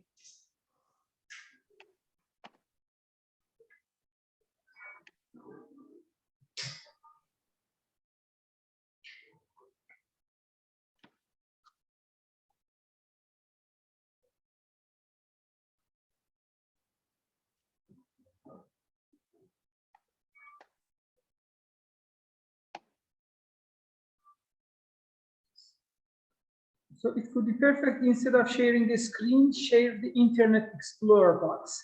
It means that if you stop the sharing and then share your Internet Explorer part.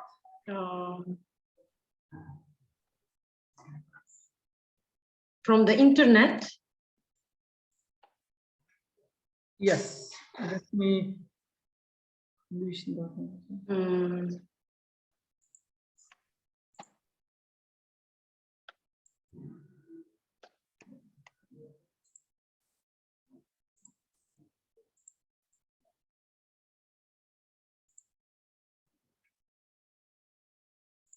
So if you now it's working. It's working now. So if you share your screen, we will be able to see as well. Do you see the sharing now? Yes. It's loading. It is loading. Okay.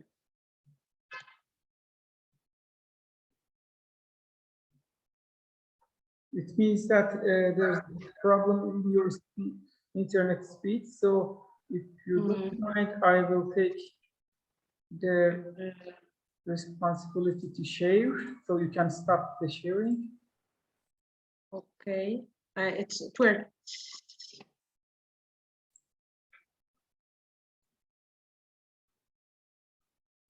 Before starting my speech, hi dear colleagues. This is Dr. Alaaddin Kanoğlu from Alanya University.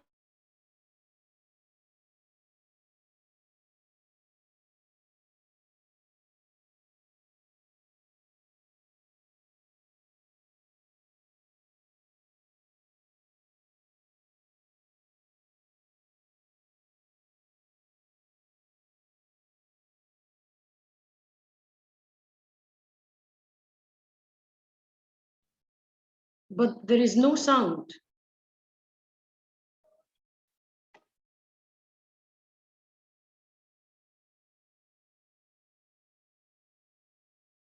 There is no sound. Of individuals. This is Dr. Alaaddin Kanoğlu from Alanya University, Faculty of Art, Design and Architecture. Before starting my speech, I would like to thank the organizing committee of the conference. In my speech, I'm going to talk about our studies on sustainability assessment problem. The 2030 Agenda for Sustainable Development, adopted by all United Nations member states in 2015, provides a shared blueprint for peace and prosperity for people and the planet now and into the future. Today, in our society, we can't achieve matching up requirements and identities of individuals since an ill-defined value system was imposed to the individuals of the society during the last decades. We can hardly see the keywords transparency, accountability, and legitimacy in the decision-making processes of public authorities. What the individuals, citizens, institutions, companies, and societies need in the world is the practical tools that makes the information for the governance of the societies available. The problem is the lack of these tools that allows the public authorities to support suitable identities for any levels of built environment by associated layers such as historical, smart, green, slow, safe, healthy, resilient, etc. There are numerous studies and models dealing with the parts of the sustainability problem. However, a comprehensive model which defines the big picture and provides an integrated solution does not exist yet. Our experience on the subject helps us to suggest the hypotheses listed below that drive us to design our model. An integrated approach for the assessment of sustainability, three-dimensional Cartesian system for multidimensional frame model, a multi-layer assessment model of providing the sets of key performance indicators such as slow, smart, safe, green, historical, resilient, etc. A multi-level assessment model including all levels on the three-dimensional Cartesian system. Assessment of the entities of the built environment based on both objective and subjective rules, principles, criteria, and value systems. An assessment model based on performance and certification. CIMORG is our response for the solution of above stated problem. CIMORG is the acronym of the title of our master project. It is the title of a Persian tale as well, which has corresponding versions in Turkish and Western cultures too. It means 30 birds that are in search of their leader named CIMORG. A virtual web was established in a ResearchGate platform to share the outputs of the master project and sub-projects of CIMUR. The diagram shows the sub-projects of CIMUR and the identities of graduate students who develop these projects in their master and PhD thesis. The diagram also shows the solar system simulation approach inspired from gravity phenomenon used in the assessment model that is based on mutual interactions of the entities at all levels.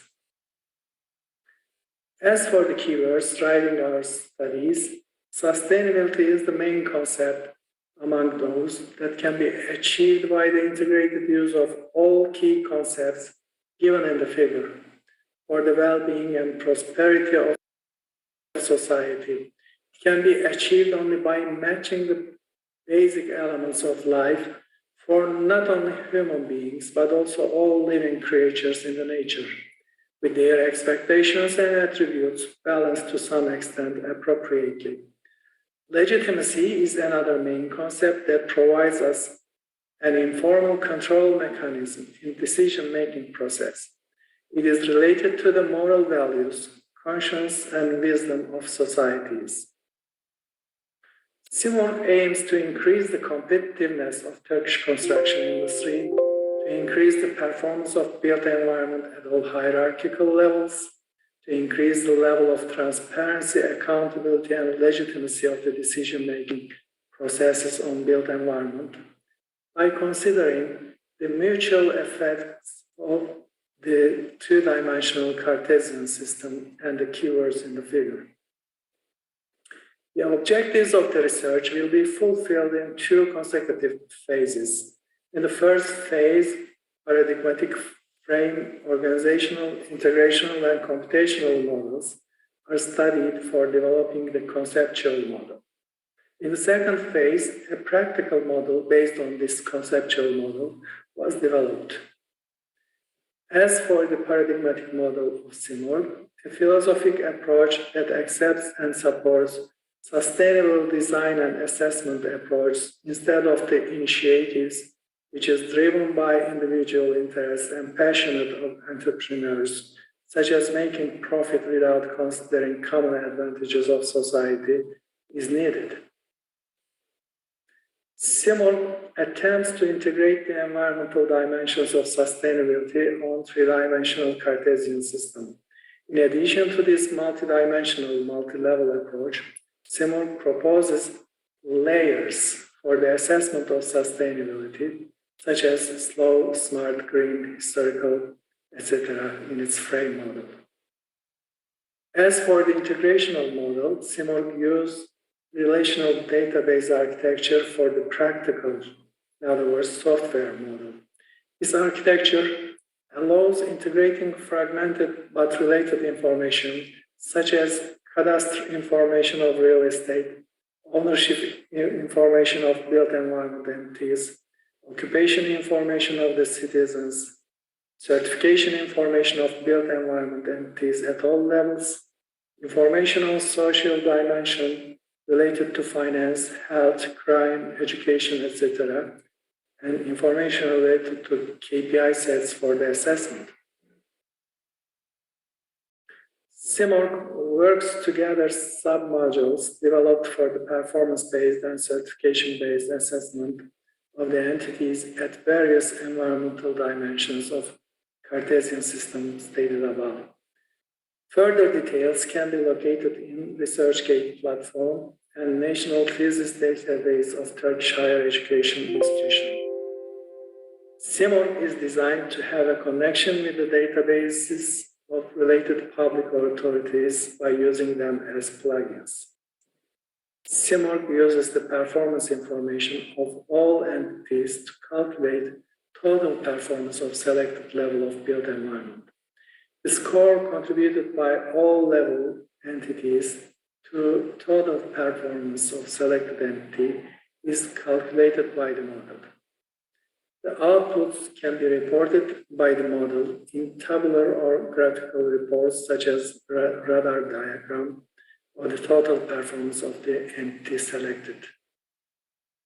As for the conclusion, in order that performance-based approach can have the opportunity to be applied in a significant part of the industry as a valid and effective approach, studies which include all necessary dimensions for examining all aspects thereof at a sufficient level and transferring them into practice is required.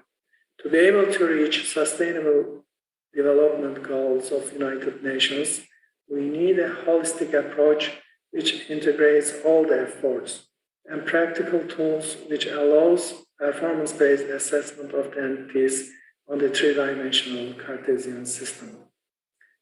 Thank you.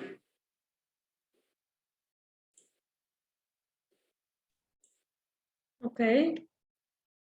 We'll move to the other paper titled Investigative Regenerative Ideation Within Sustainable Development Goals for Dr. Iman Ibrahim and Dr. Nadia Ahmed, College of Fine Arts, University of Sharjah, United Arab Emirates, and Valley Higher Institute of Engineering Technology, Egypt. Shall I, Professor Huraksh, shall I share the screen or you will share the screen?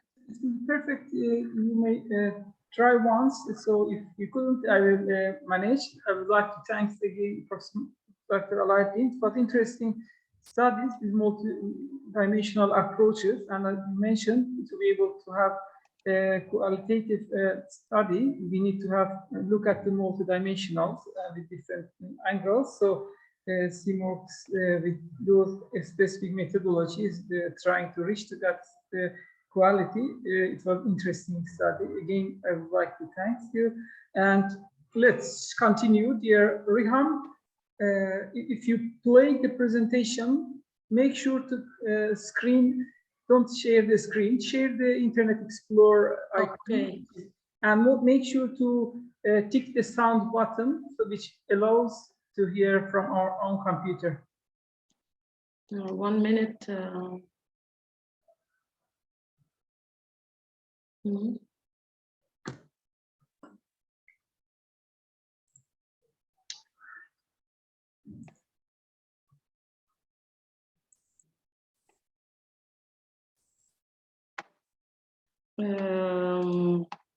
I have a problem with the Google Chrome.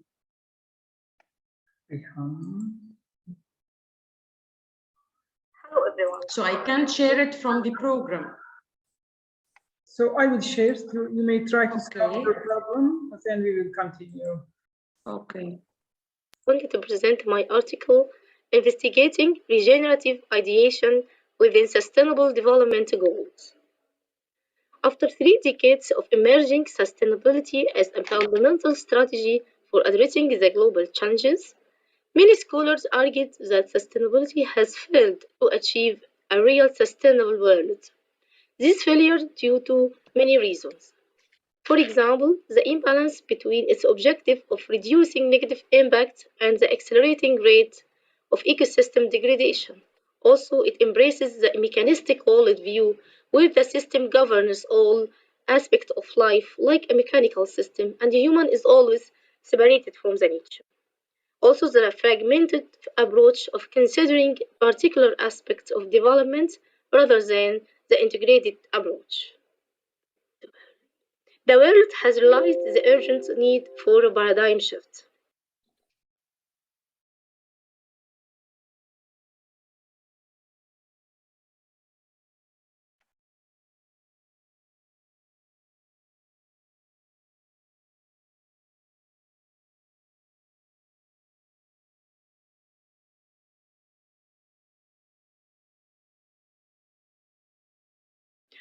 From reducing negative impacts in sustainable development toward positive impact. From mechanistic and technical thinking toward the living and whole system thinking. From less or zero consumption toward production.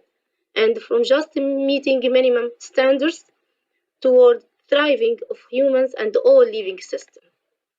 All these needs were motivations of emerging what called regenerative development. The main objectives of this study is to set regenerative development goals, or what we call RDGs, to tackle the shortcoming of traditional sustainability.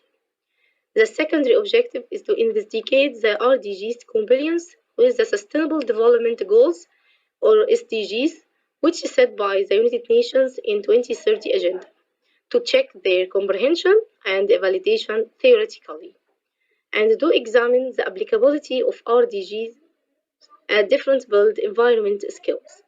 The study's questions were: to what degree does this evolutionary concept deliver on the SDGs, and how far does regenerative ideation provide a holistic and integrated approach to sustainability? The study's structure divided into three main sections beside methodology and result and conclusion. In the first section, we reviewed related literature to explore the evolution of the regeneration ideation, its definitions and principles and objectives. Depending on this reviewing, we proposed in the analytical section the 9 regenerative development goals and measured its compliance with the SDGs to check their validation theoretically.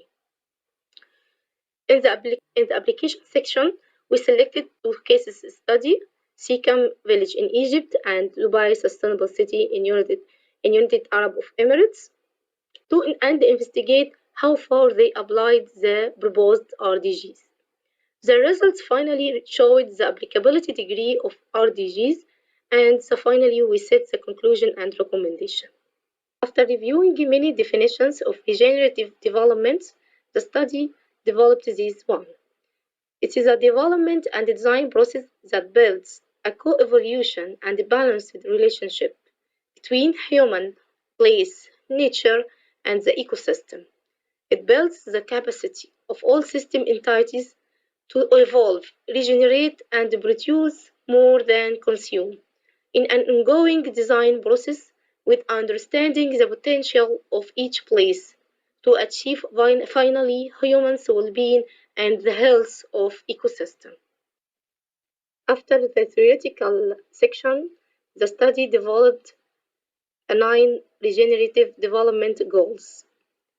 These goals are integration of place, nature, and ecosystem, energy management, zero carbon, water management, material and resources management, zero waste, health and well-being, regenerative economy, culture, and community.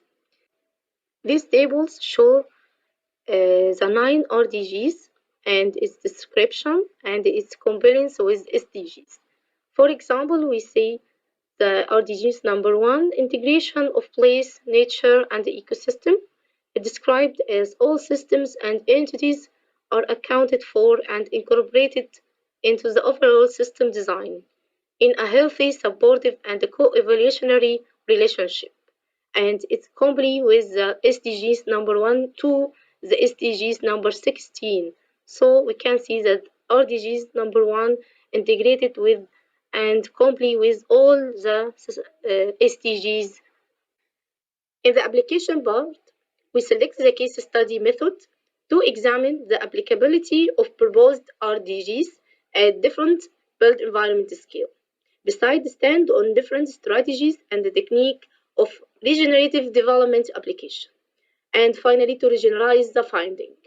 We select Sikkim in Egypt to represent a neighborhood scale and Dubai Sustainable City to represent a city scale. The reasons behind select Sikkim: it's regarded as a unique Egyptian model for sustainable development with an international recognition. It gets the Alternative Prize, Nobel Prize in 2003 and the Business for Peace Award in 2012. And Dubai Sustainable City because the Emirates of Dubai within a short period of time has become a leading city with a smart government. This is reflected on the Dubai Sustainable Cities where many of sustainability strategies has been successfully implemented.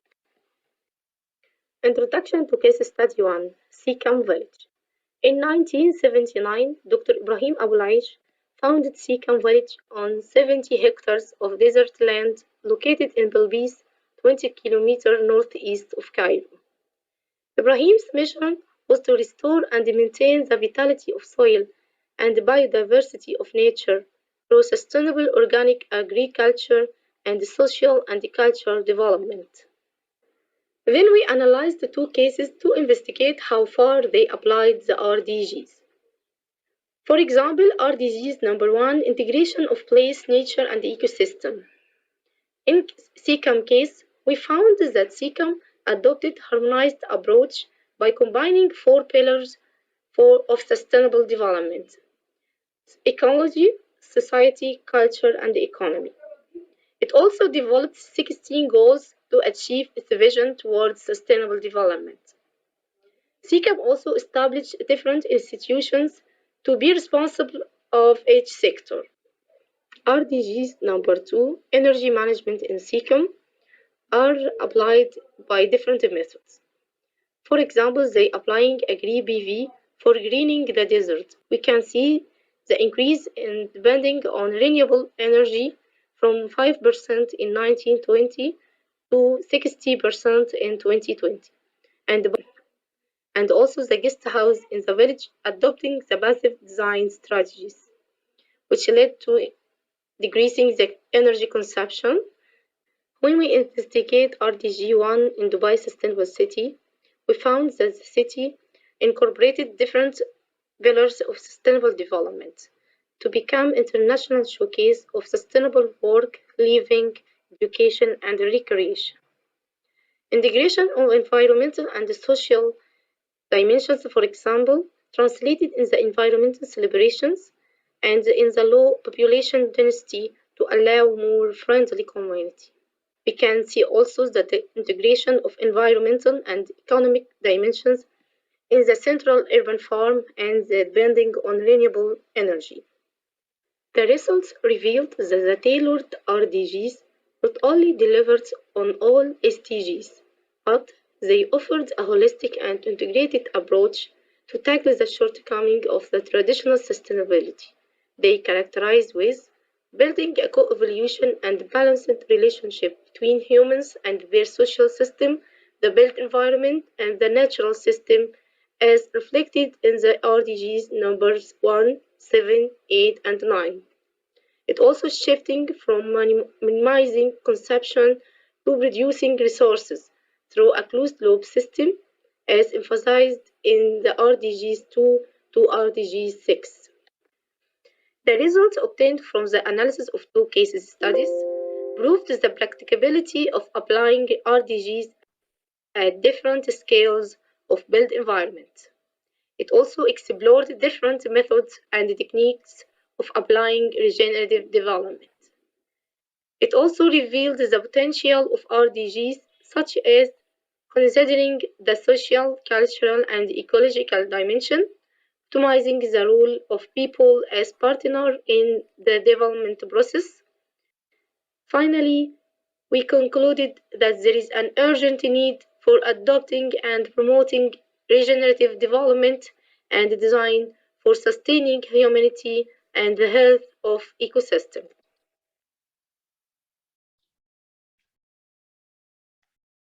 Thank you, Dr. Nadia. Nice presentation.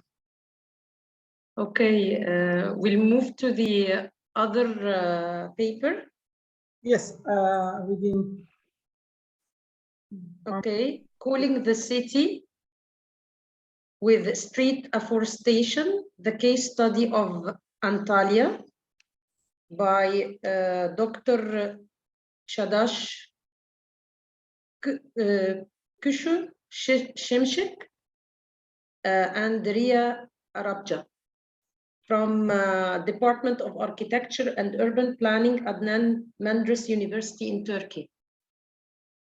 Thank you, dear Dr. Rehan. Dear valuable authors, if you have any questions, you may take a note, and in the roundabout, the round table, we will be able to discuss regarding these 4 articles which is in this section. So let's start the presentation. Hello everyone, my name is Daria. I am a PhD candidate in the Department of Remote Sensing and GIS at Akdeniz University. I will make a presentation titled Cooling the City with Street Afforestation, the Case Study of Antalya. I would like to thank my thesis advisor, Associate Professor Çağdaş Kuşçu Şimşek and Büşra Olgun, who contributed to the study. One of the important environmental problems created by urbanization is the warming in urban areas due to the anthropogenic effect. The most effective, economical, environmental friendly, and easily applicable method used to combat the heating of urban areas is developing the natural cooling potential of the city. Forest areas, green areas, street afforestation, water surfaces stand out as the natural cooling potentials of the city. Cities are one of the important components that can shape the climatic comfort of the city with its design and landscape. The climatic comfort of the region changes depending on the street direction, building order situations, building height, street iterations, geometric relations of buildings, face materials, green areas, spaces of trees, and planting density of trees.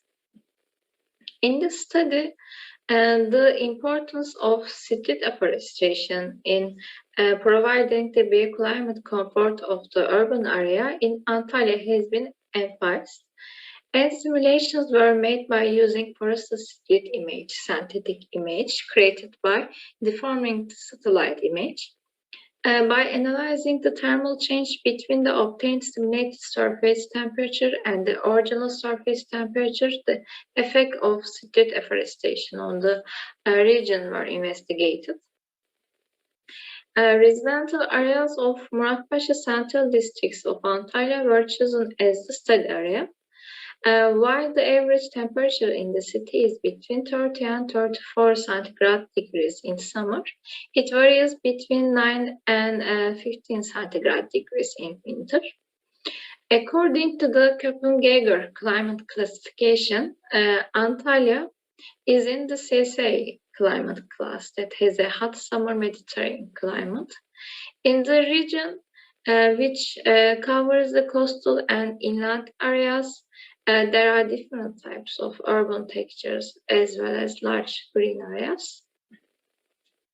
In this study, the surface temperature NDVI normalized different vegetation index, emissivity, distance to shore, distance to road, distance to forest, dam digital elevation model were used as a data set. Surface temperature, NDVI, and emissivity values were obtained by using the Landsat 8 satellite image. Also, the elevation values were obtained from DAM data. The road data was downloaded from OpenStreetMap. The shoreline data was obtained by digitizing the DAM data, and the Korean data was used to calculate distance to the forest area.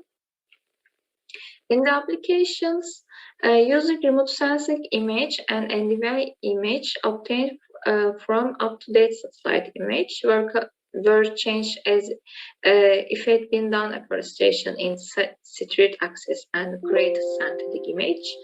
Using this synthetic image, the climatic change of the region was analyzed through the predicted surface temperature. And the study was carried out in the 3-stage test simulation, master simulation, and spatial analysis. At the first stage, a test simulation was performed to identify the parameter that will be used in the next stage. And then the most similar simulation image parameters were recorded as N parameters for the next stage. In the N model, while the NDVI, emissivity, dam data, distance to coast, distance to road, distance to forest were used as input data, the surface temperature was used as an output. In the second stage, the pixel values that represent the street in the NDVI image were changed considering the NDVI values of the streets that were afforested densely.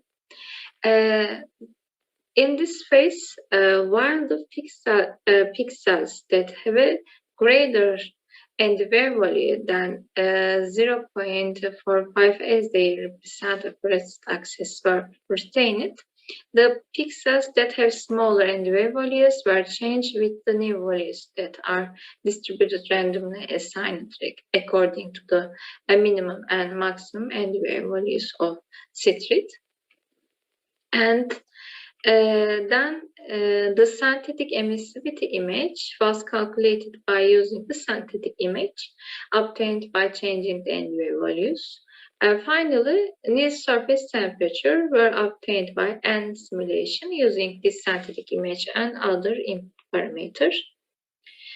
At the last stage of the study, the cooling effect of seated afforestation in the city was investigated through the surface temperature. In this phase, the changing between the actual surface temperature and the surface temperatures obtained from the simulation results were obtained by the thermal change detection method offered by Koçi-Şimşek and others. In this method, the surface temperature that decreased from above average to below average were determined for revealing the cooling. Lastly, the cooling distance of the afforested road network was investigated. By examining the distance of the cooling pixels to the afforested roads, the maximum cooling distance and weighted cooling distance of the seated afforestation were determined. When the thermal change between the current surface and the predicted surface temperature, which will occur via the afforestation of the cities, were analyzed, it has been determined that the seated afforestation significantly affected cooling of the city. According to this, the findings reveal that seated afforestation is an effective tool for the fight against heat island. As a matter of fact, when the regions were extreme change, this extreme change from above the average to below the average were detected or examined, it was seen that the highest cooling has occurred in the old city center, where the heat islands form instantly. On the other hand, the results show that cooling occurred mostly in coastal areas. This shows that the cooling effect of the coastal sites increased with the addition of the city afforestation. In order to examine the cooling effect, distance of city afforestation, the distance of the point that were cooled to the afforested cities were examined by near distance analysis.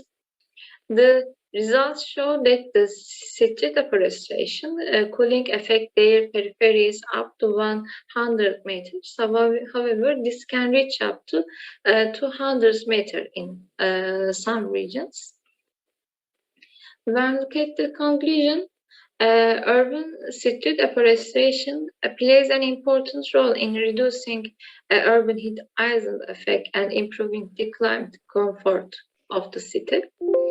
And the simulation results revealed that increased city afforestation changed the climate balance of the region.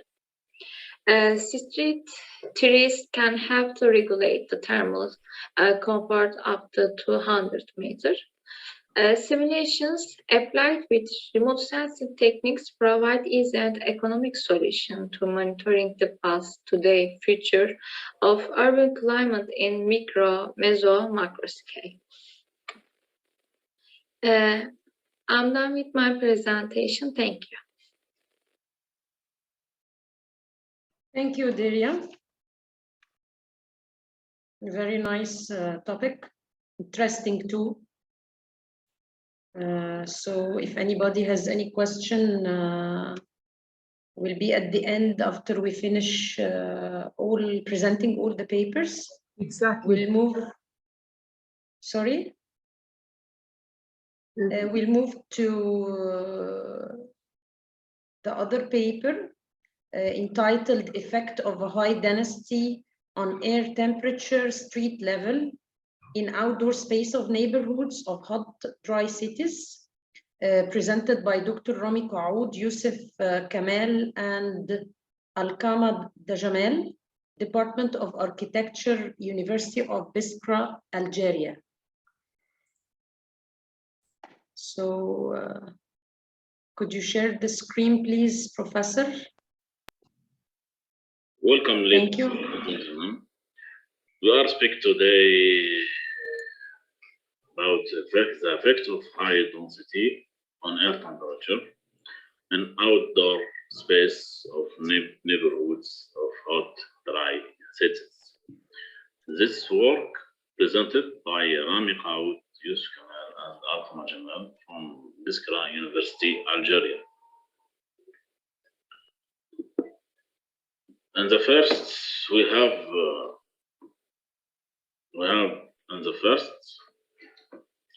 abstract. We are speaking about all of most quantum in our research, and we have keywords. We are a different keywords. The first keyword is direct solar radiation, DSR, main radiant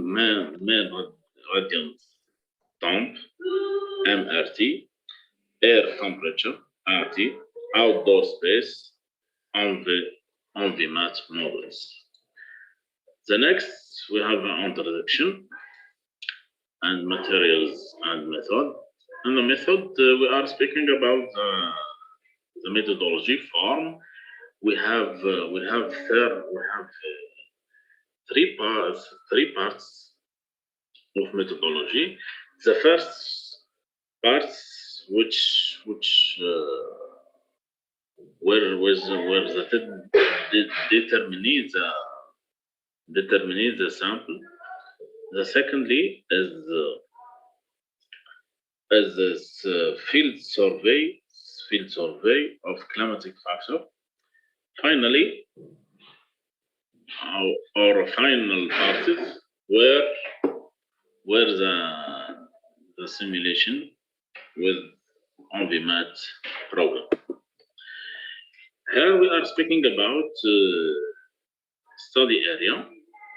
We have three neighborhoods.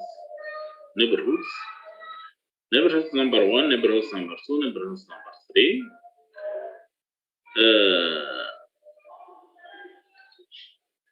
All of neighborhoods is downtown in Biskra city. Here we are speaking about measuring station. We have 3 stations for each neighborhood, and we are speaking about technical of this station. We can see the difference between all stations. In totality, we have 9 stations. Here we can see the difference by fisheye photo between all of stations. The next, we are speaking about simulation, setting, and validation. We are make a 3 model of built environment for simulation. The first for neighborhood number 1, the second for neighborhood number 2, the thirdly for neighborhood number 3.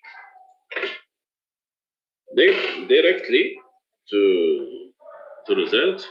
A result, we have two party of result. The first result, we have 3 tables of climatic parameters.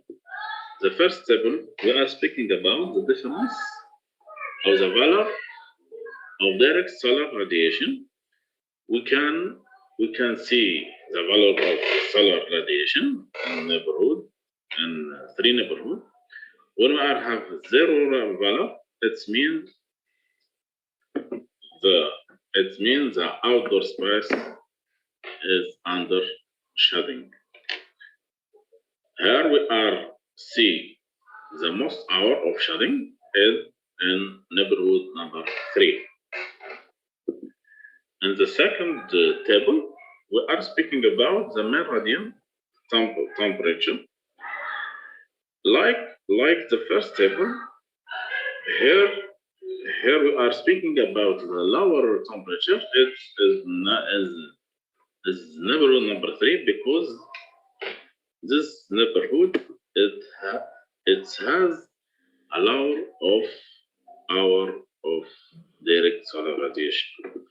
In the third table of climatic parameter, we have the table of the air temperature. Here we can see the effects of direct the solar radiation and air temperature.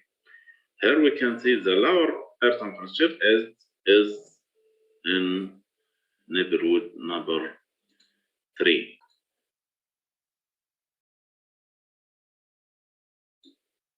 The second part of result, we are speaking about the difference of value of climatic parameter.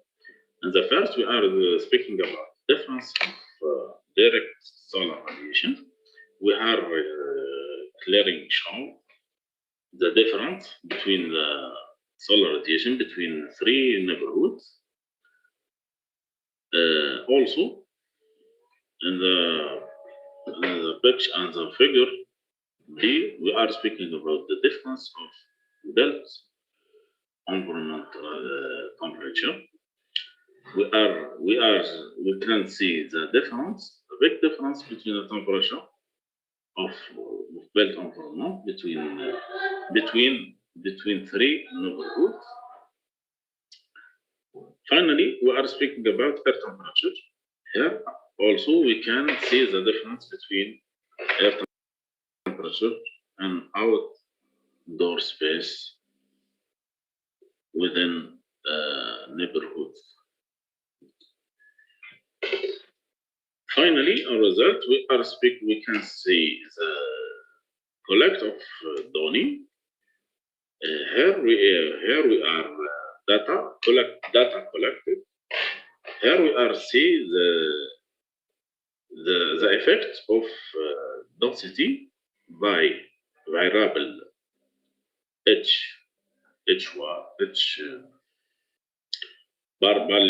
first variable with climatic parameter.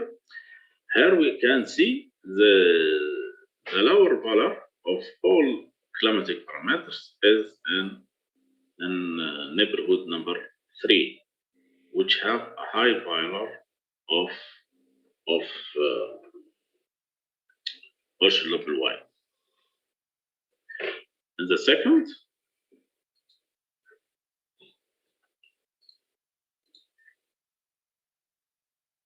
here we can see the lower value.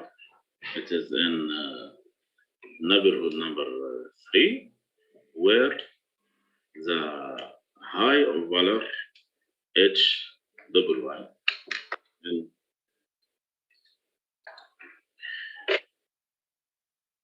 HW. And the next, we can see also the second variable, sky view factor, with climatic factor is the same result where lower value of climatic factor in neighborhood number 3. In discussion and conclusion, the shed is the technical to enable the built environment to influence the air temperature by a series of interconnected influence or simultaneous effects. Through simulation result, we concluded that the neighborhood more dense is provide the shade which provide a lower of amount of direct radiation.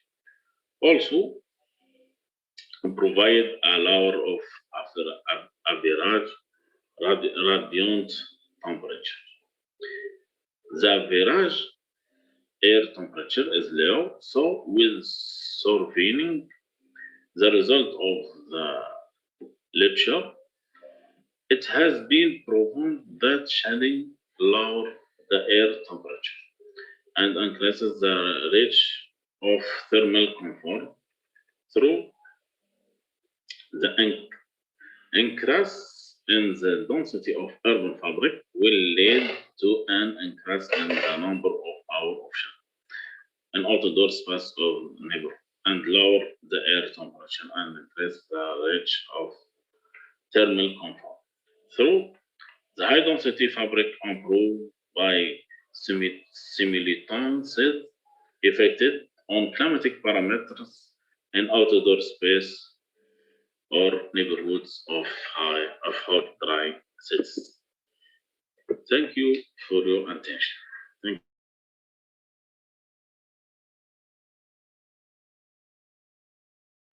Thank you, Dr. Rami. So we'll move to the other paper, the last one, where identifying urban public spaces through sustains and surface approaches by Afif Farhan, Rizallah, Dr. Ahmad Heri Fouad, University of Indonesia. So, thank you, Dr. Rahan. There are lots of interesting research. I'm sure that Dr. Riham and Professor Dr. Aladdin might have lots of questions from the authors. Yes. After this presentation, the floor will be yours for 15 minutes to ask any question that you would like. So let's continue with our presenter. Everyone, my name is Afif Farhan from Department Architecture, the University of Indonesia. Today, I would like to present this research and the title, Identifying Urban Public Spaces Through Substance and Surface Approaches. My study reveals aspect pattern of space use, interaction, behavior, and connection as elements that play a role in substance and surface at Surya Kencana Road.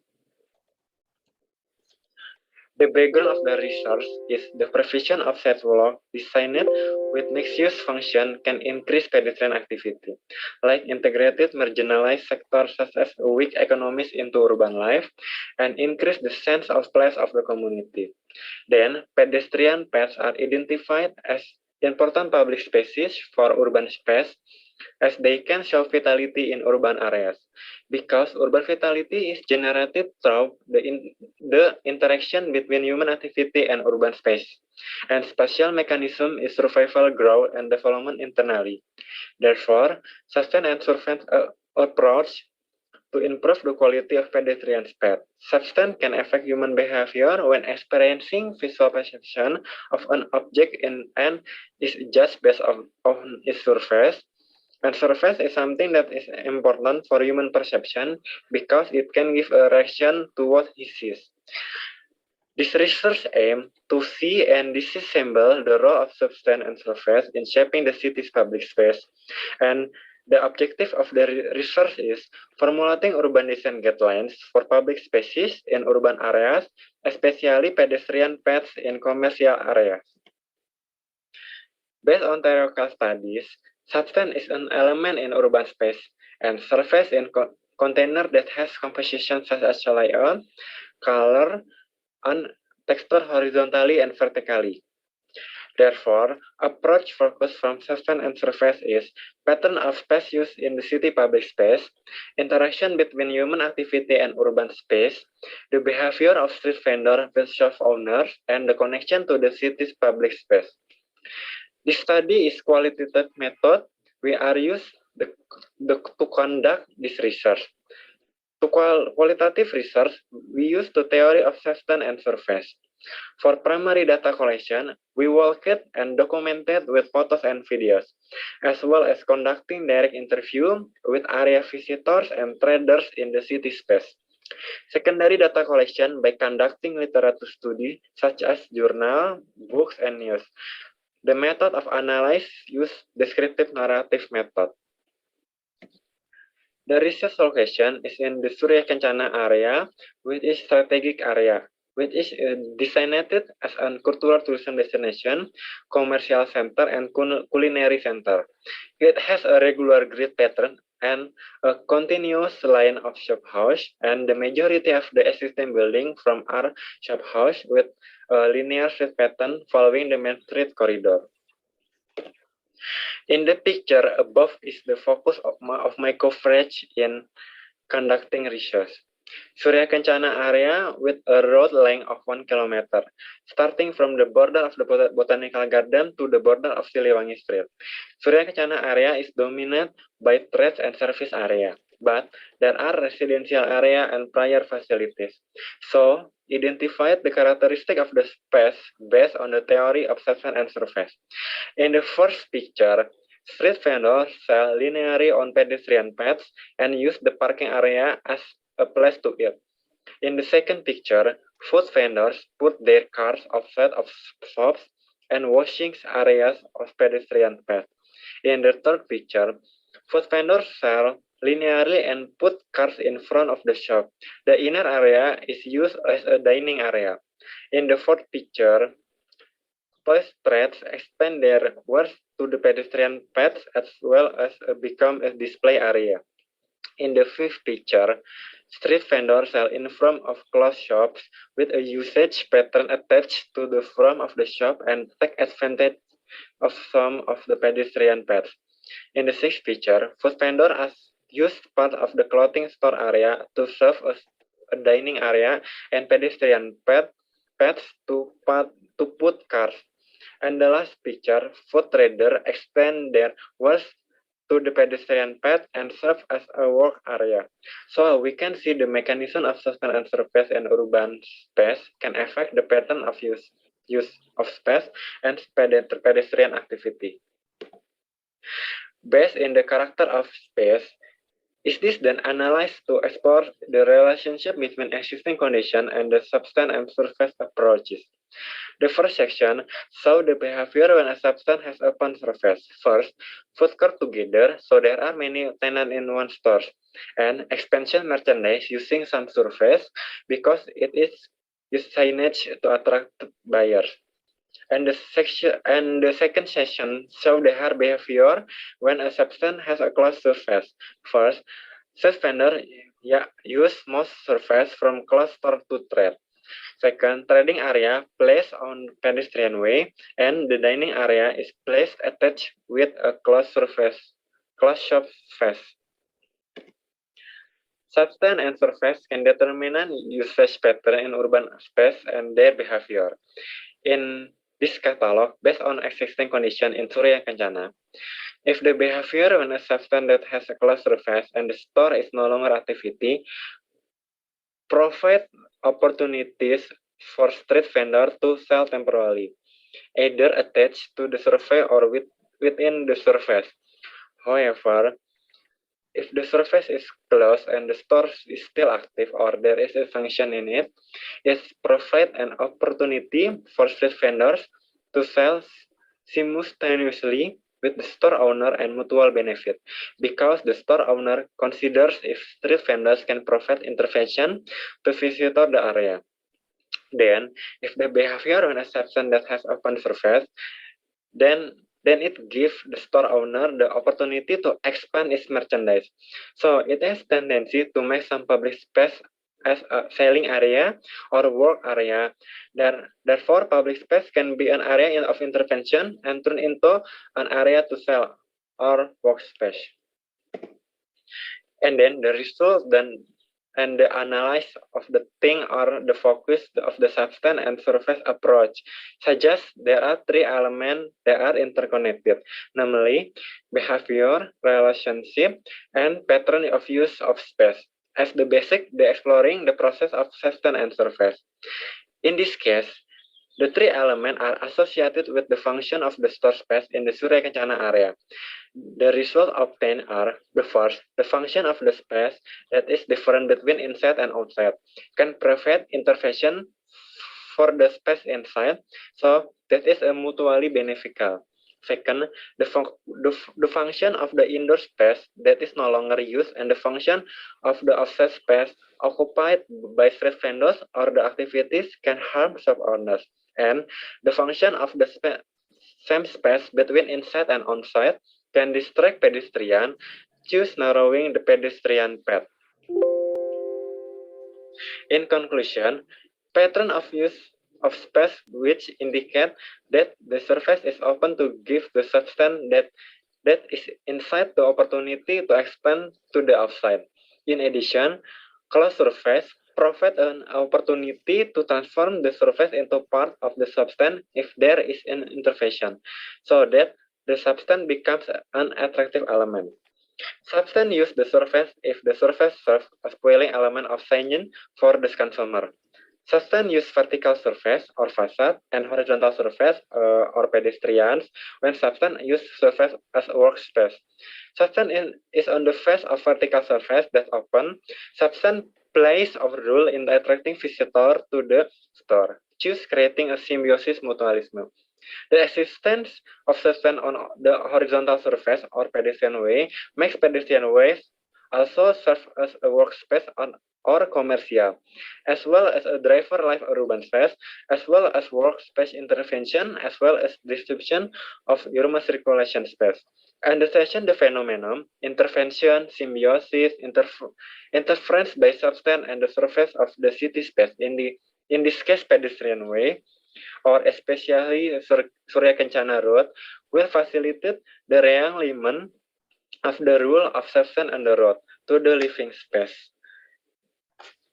Thank you for attention. Thank you, Afif. Thank you so much. Now, dear, thank you, Prof. And Professor Dr. Alaaddin, the floor is yours. If you have any questions, we have exactly 10 minutes. Then we will be able to transfer not 10 minutes, actually 15 minutes to we have. So then we will be able to go to another session. So the floors are yours. So you may start. Okay. So I want to start with Dr. Alaaddin. I have a question for you. When you talked about the submerge model, you said that you collect information about certification. So it was not clear for me what kind of certification. Is it building certification, city certification, something related to sustainability? It was not clear for me. Okay. So could you please clarify it for us? Thank you. Good question. It's a very comprehensive model. First, I want to start with my thanks to the organizing committee and Dr. Harakesh for their endeavor efforts. Sustainability is the keyword of this session, and we witnessed for years that Dr. Harakesh and the organization committee achieves this concept in their organization for this conference. That's why I would like to thank all of them. They are doing a great job. Thank you, Dr. Harakesh. And as for the question, our model is based on various keywords driving our research. One of them is a computational or assessment model that is based on performance concept. And the other one is the certification concept. We assume that the certification efforts are limited today. We can see these certification efforts there are a lot of hierarchical levels in terms of the built environment, starting with the building components and building elements, building systems, etc., towards the city at the end. And in all of these hierarchical levels, there must be some certification efforts and organizations. We only witness these certification efforts only in limited hierarchical levels, such as green building at the building level, for example, or green cities, smart cities.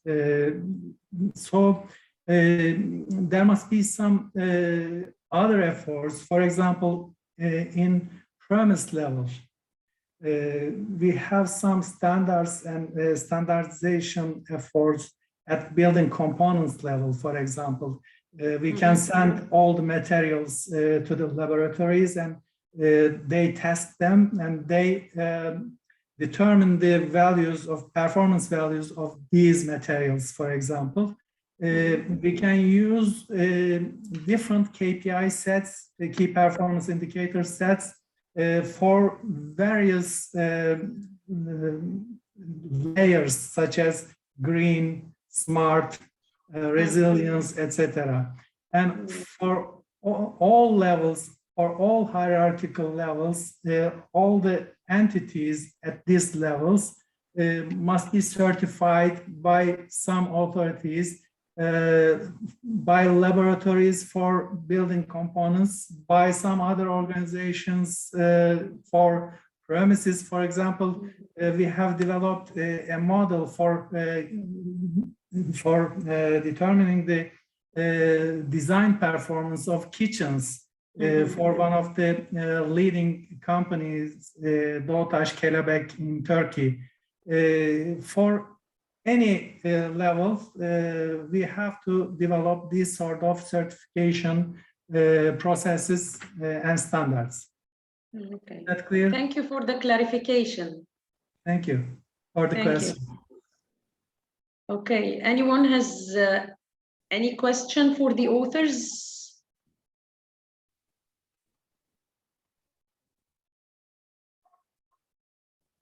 No raising hands.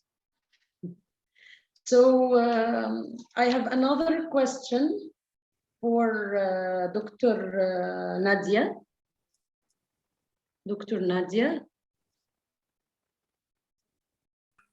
Hello. Hi, Dr. Hello. Hi, Dr. Nadia. I was wondering something about your research. You chose two different villages or cities, one in Egypt and the other in Dubai, in Emirate, yes. I was wondering, there is a very good example in Emirate, which is Masdar city. So why didn't you choose Masdar and you took Dubai? Can you tell us, is there certain constraints that you chose your case study is based on it? Okay, in my presentation, we talk about regenerative development design. In this approach, it goes beyond sustainability. It seeks about producing to make the built environment, the building, the city, to produce more than consume. So I see that in the sustainable city, Dubai Sustainable City is a good example for this approach. And the Masdar city was examined a lot by many papers.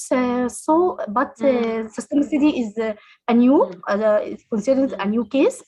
And I wanted to make a difference in built environment scale. I select a village in Egypt and select a city scale to reach almost to finalizing our generalizations, the findings, to assure the applicability of the RDGs that we developed, regenerative development goals, like SDGs. Great. I really liked your presentation and I liked the case study of Dubai. But I was brainstorming why you didn't take this one, because it's very famous. Masdar city is very famous, but as you said, it was learned or before in many researches. Thank you, Dr. Nadia. Thank you. Thank you so much. Dr. Riham, I'm pleasure to me. Thank you. So, no questions. I'm the only one that I'm asking questions. So, also I have another question to Diria. Hello, I hear. Hello, Diria. Diria, I was asking about the simulation. You said that you have made simulation and used simulation programs to get your results. Yes. But it was not clear, Bardo, for me, what simulation program have you used? Yes, we use MATLAB software in this research, and three stage. First test simulation, then a master simulation with it. At the first stage, a test simulation was performed to identify the parameters that will be used in the next stage. Then the most similar simulation image parameter were recorded as artificial neural network parameters for the next stage. These parameters about epoch and algorithm and learning coefficient artificial neural network simulation. And then the N model, while the NDVI, emissivity, digital elevation model, distance to coast, distance to road, and distance to forest were used as an input data. And then the surface temperature was used as an output data. And this data choose and perform the simulation using the factors affecting the local climate. I hope I was able to explain your question.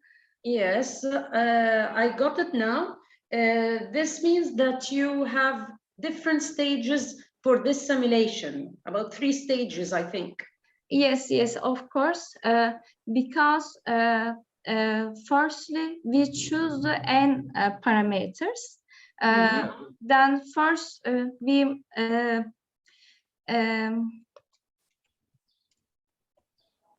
have to test simulation, then master simulation.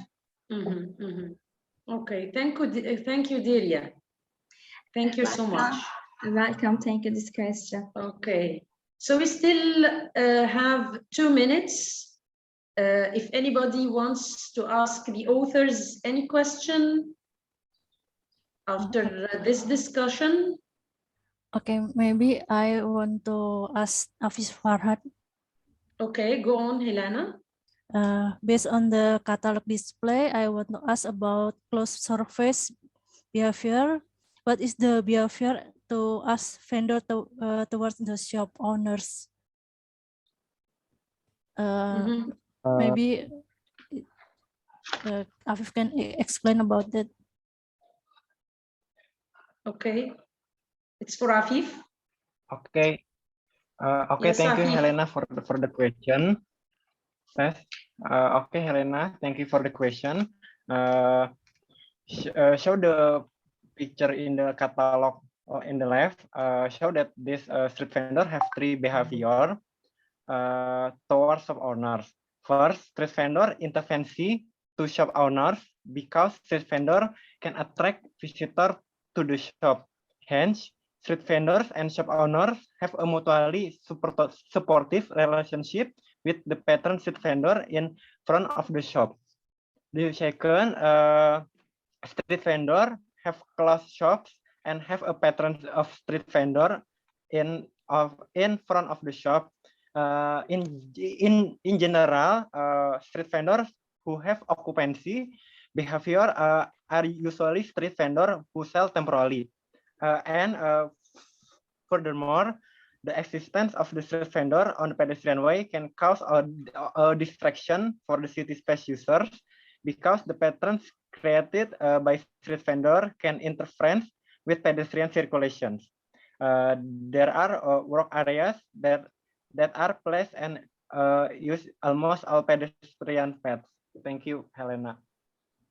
Okay, thank you, Afif. Okay. Thank you, Helena, for your question. Thank you so much. So we are now on time. I think to conclude from all the papers that have been presented, that sustainability and urban design are two main areas of research now, especially in these days, because they are encouraged in all countries all over the world. So I think they're very important, and we need many researchers in these topics. So I congratulate all authors on their presentations. They were very beneficial and very helpful to all of us. So thank you for meeting all of you, and hope all of the attendants and authors benefited from this session. So see you later in another sessions, and now we can leave this session to Dr. D. Jamal Al-Kama for the next papers. Thank you all. Thank you. Thank you for your moderation. Thank you. Thank you.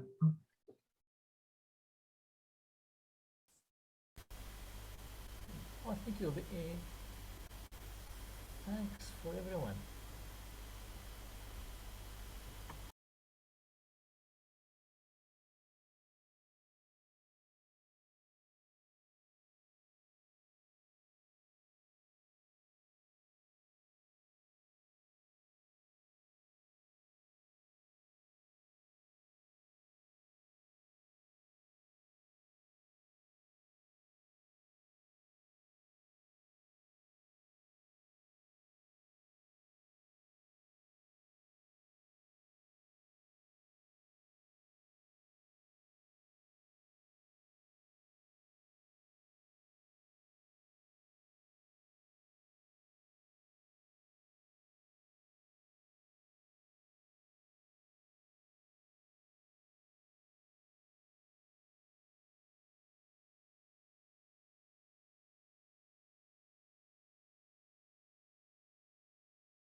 O alto-falante ligado e eu não só vir aqui, mas eles ouvirem lá, não sei.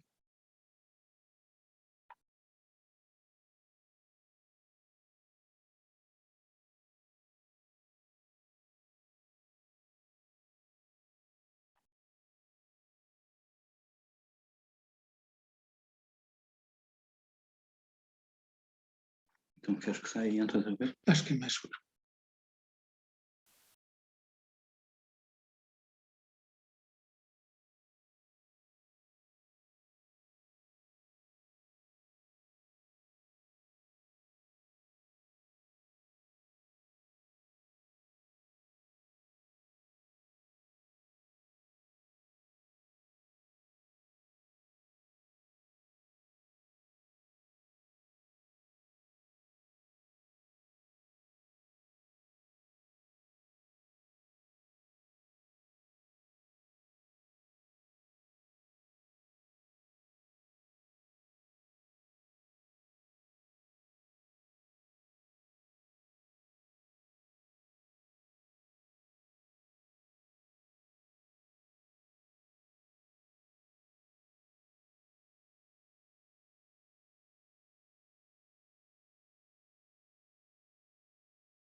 Test. Test.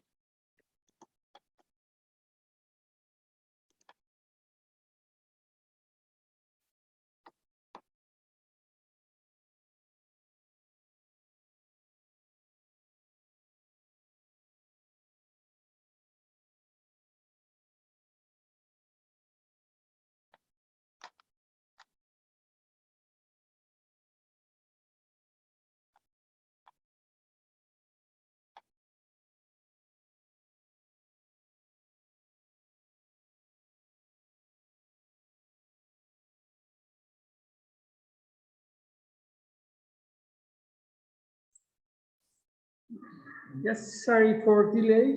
Actually, so we are now in session B. We are waiting for, I think, I saw Professor Dr. Carlo Maura Piera. 5 minutes, I have just realized that he's around. And Professor Dr. Dijmal Alkama.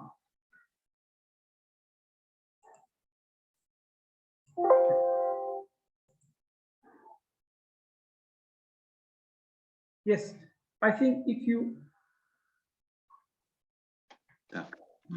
Yes.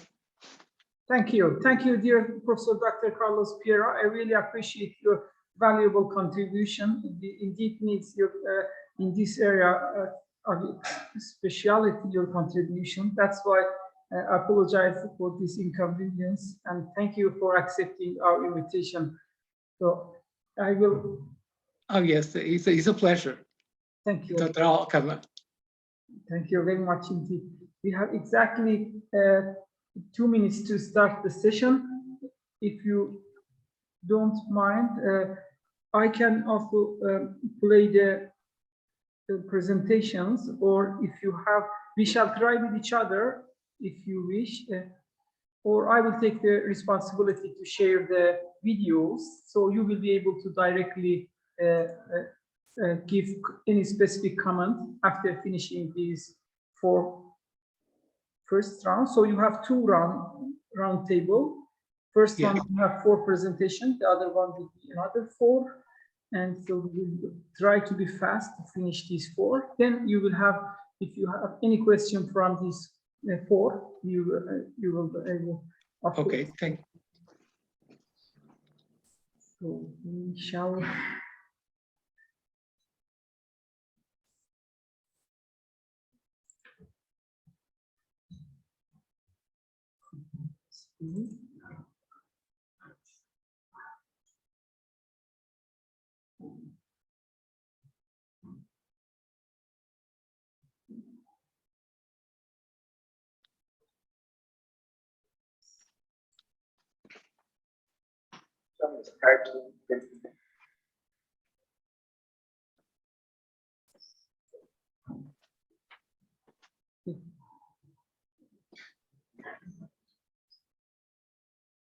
So we shall start. If you don't mind, I will share the screen.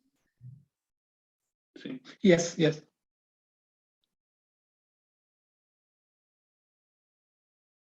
Of residential housing exposure to urban environmental norms and resident well-being in Nigeria. Globally, noise is one of the biggest pollutants in modern cities. The World Health Organization supported this assertion and declared noise as a pollutant in 1972. Despite this declaration, noise pollution has continually been a major public health problem in many cities, especially in developing countries. Hence, continuous exposure to noise pollutants has exacerbated the problem of losing quality and quantity. Environmental impact of noise can cause serious damage to wildlife. It can interfere with breeding cycles, rearing, and even the extinction of some species. While the social impact of noise pollution causes noise-induced hearing loss in people, high blood pressure, heart disease, sleep disturbances, and stress. These health problems can affect people of all age groups, especially children. Noise has gradually become an important environmental pollutant. posing serious threats to the quality of life, especially in residential environments. In Nigeria, several cities are noise polluted, with major sources coming from road traffic, industrial machineries, and generators. Therefore, given the health risks posed by environmental noise as aforementioned, there is need to improve the quality of life in urban residential environments that are exposed to noise pollutants in Nigerian cities. The aim of this study is to assess the perception and the implication of urban environmental noise on resident well-being. The objectives are to identify residential environments most prone to noise pollution, to determine the implication of noise pollution on residents' well-being, and to propose urban noise management strategies for residential environments with a view to limit its adverse effect on the urban populace. Globally, the effect of noise pollution has been investigated from several perspectives in several cities by several authors. Their findings show that the recorded noise level is far above the WHO benchmark for all the research that was conducted. The study area is carried out in the city of Minna, in the north-central geopolitical zone of Nigeria, which has the current estimated population of 479,000 people. The study was conducted in 2 stages. Stage 1 includes the use of equipment for noise measurement and health inquiries conducted in 17 residential environments. The instruments used for data collection include sound level meter, handheld geographic positioning system, and questionnaire used to collect information from respondents. The procedure of data collection includes the creation of noise maps, which were developed to evaluate exposure to noise in residential areas. The map of Minna was divided into strata using fishnet, which provided 20 points for noise reading. This was later transferred to Google Map to identify the points selected.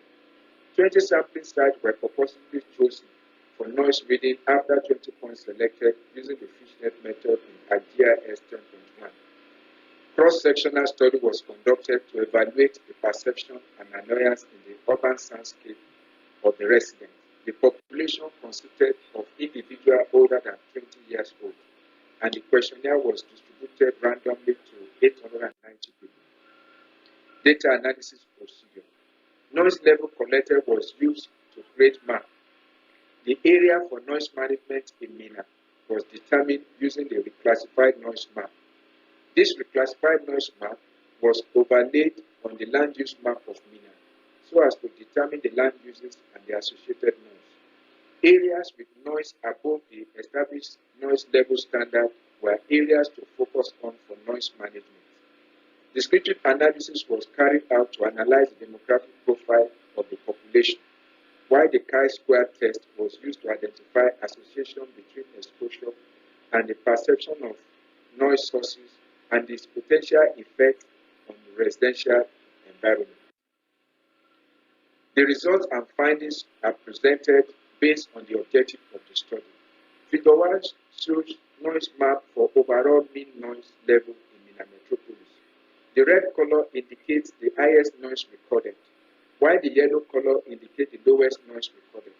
Areas with red tone and clustered contour lines are areas exposed to very high noise level, while places with yellow color and scattered contour lines are areas that experience less noise.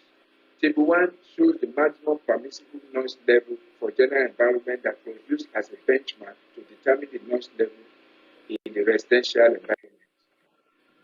Figure 2 shows the residential environment and their noise level. According to Figure 2, the noise values, that is the minimum value, the maximum value, and the mean value that was obtained exceed the standard noise limit for residential areas, according to what you have in Table 1 in previous slide.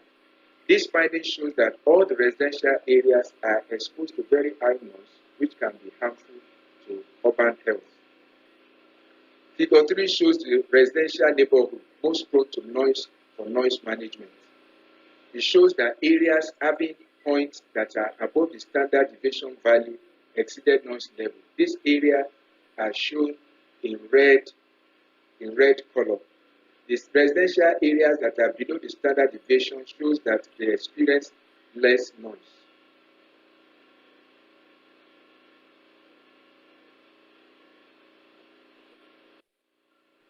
Table 2 shows the degree of annoyance of noise by the respondent, and this corroborates with the former findings from Figure 2 and Figure 3. Here, the areas that are most exposed to noise are ranked. You can see the rank 1, 2, 3, 4, 5 correspond with the areas that the sound level meter measures are having high noise level. Table 3 shows the implication of noise pollution on the respondent's well-being. 79% of the respondents indicated that their well-being is affected by noise pollution.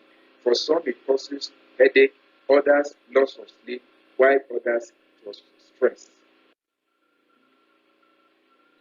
Result for Objective 2 shows in Table 4 that the length of stay in the environment and the effect of noise pollution on the respondent health shows that the respondent's well-being is affected because there is this significant value that is less than 0.5 that was obtained. It shows that as the length of stay increases, the effect of noise increases on the health of the respondent. Table 5 is a table on chi-square test that was used to carry out to determine the significant value. Recommendations. The following recommendations were suggested as noise control strategies to mitigate health impacts of noise in residential environment. 1, we have the nature-based solution, which include the creation of community gardens, parks, simple green-gray infrastructures, green roofs, and green facades that can be introduced to residential environment to improve the health of the citizens by reducing the noise level. Physical barriers from vegetation such as tree planting can also be introduced to increasing mixing and dilution of pollution levels more quickly.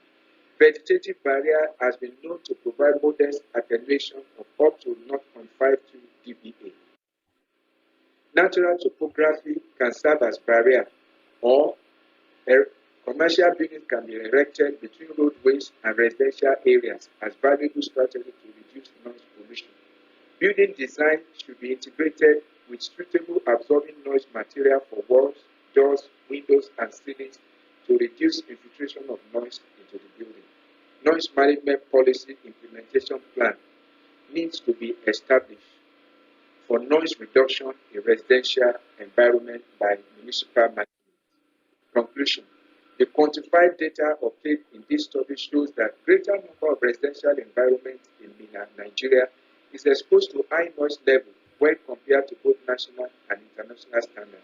This implies that there is urgent need to set up noise standard and management policy in MENA in order to limit the effect of urban environmental noise pollution in residential areas. Thank you for listening.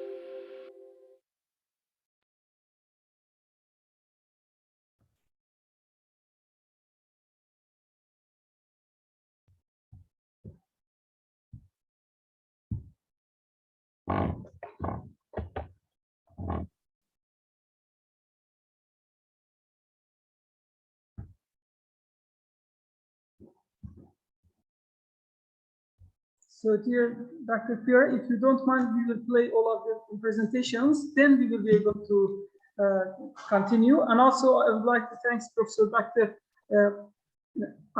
Alkama is also now with us. So yes, I am here, and sorry, the internet is very bad. I'm sorry. Can I rejoin you in this session? Thank you very much indeed. I will try to finish this for presentation. Then, if you have any questions from the authors, you are of course will be able to manage the session by asking any specific active questions. Let's start the second presentation. Our Associate Professor Dr. Manal Al-Biswasi and architect Fatem Tirmas with the title of Gender Quota and Women's Need in Urban Planning Protects by Local Councils, the case of Ramallah government in Palestine. So let's continue.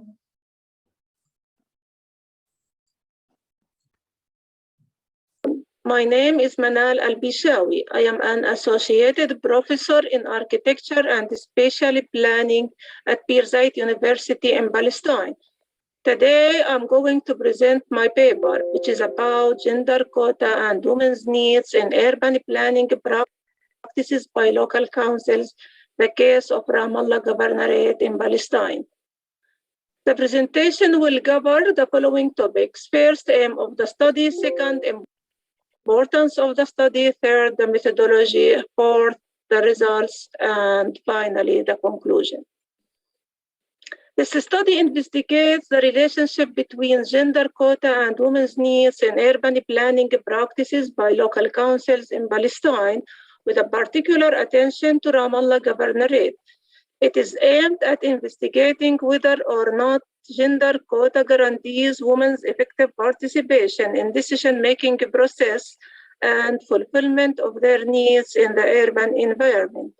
And if not, what are the obstacles which control women's effective participation?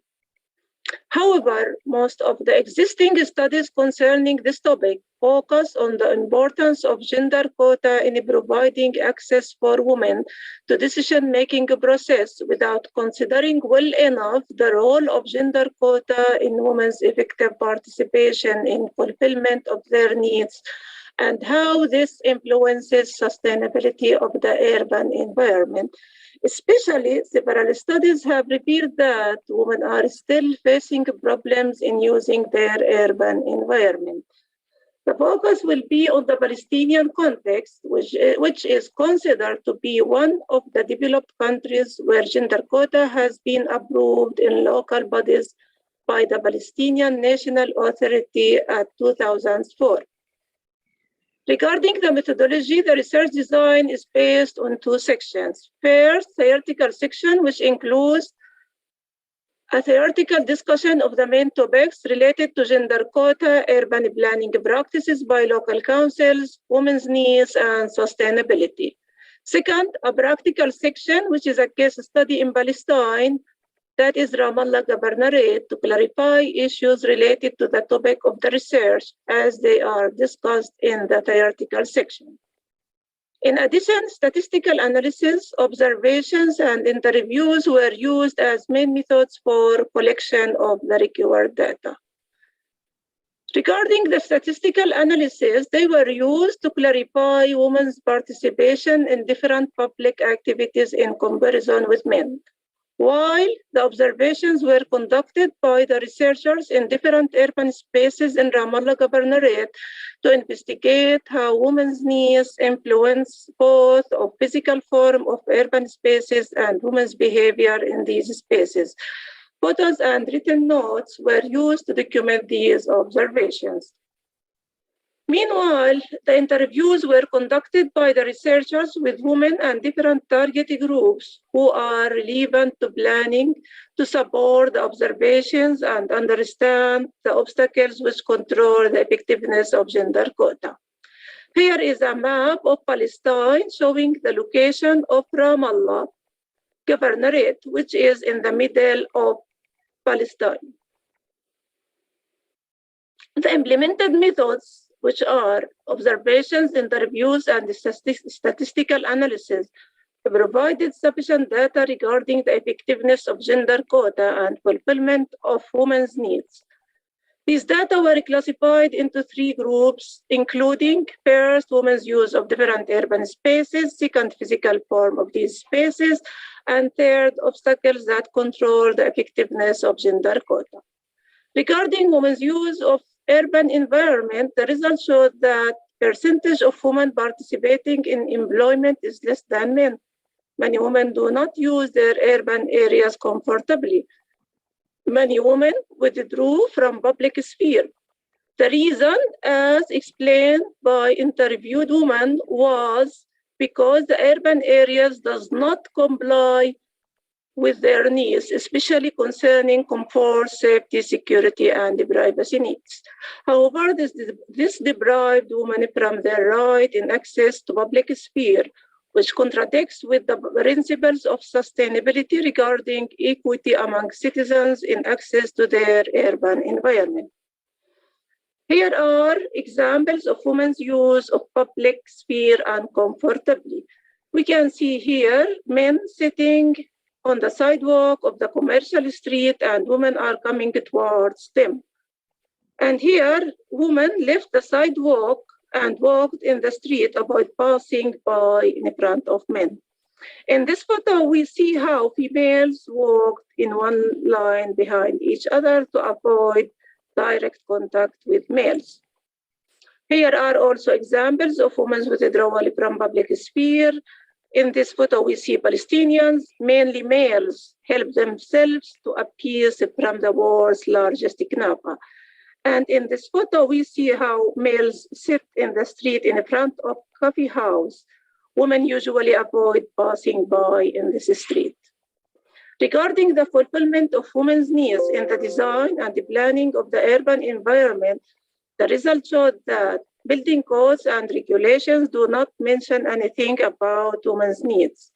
A few of women's needs, particularly cultural needs related to gender separation, are met indirectly in the design of urban and public spaces. Few of women's needs are met by owners and managers of public spaces to increase the users of these spaces and accordingly increase the profits. Managers of urban and public spaces make changes either in the physical layout or in the use of urban and public space to adapt it to women's needs, which costs more money and accordingly contradicts with the principle of sustainability of the built environment. Here are examples of women's needs and attitudes of managers of public spaces towards these spaces. In this photo, we see how a screened wall inside a coffee shop is created by the manager to provide comfort and the privacy need for women while sitting. And in this photo, we see a written sign says that the public bath is reserved for women's use on Tuesdays only. Regarding the obstacles controlling the effectiveness of gender quota, the results showed that the following obstacles are facing the elected women and controlling their effective participation in local councils. Obstacles regarding women's social status, for example, older and single women, also those who have a high educational level and a previous experience in work and politics, are found to have more self-confidence and participate effectively more than other women. The obstacles regarding society's norms include lack of community support and awareness of women's role, dominance of the husbands and the families on women's decisions. Also, a restriction of timing as women cannot stay outside home after evening, which prevents many of them from attending the council's meeting as they are mainly held at noon. Women's awareness of their needs is found to be an important obstacle. The results show that elected women, even if they are planners or architects, are not aware of their needs. They have the same attitudes as males towards their urban environment and do not reflect their needs well in professional practice. To conclude, the results of this study show that although gender quota is a positive tool in supporting women's access to decision-making process in local councils, gender quota alone is not enough to guarantee the effective participation for these women, especially concerning the fulfillment of their needs in the urban environment.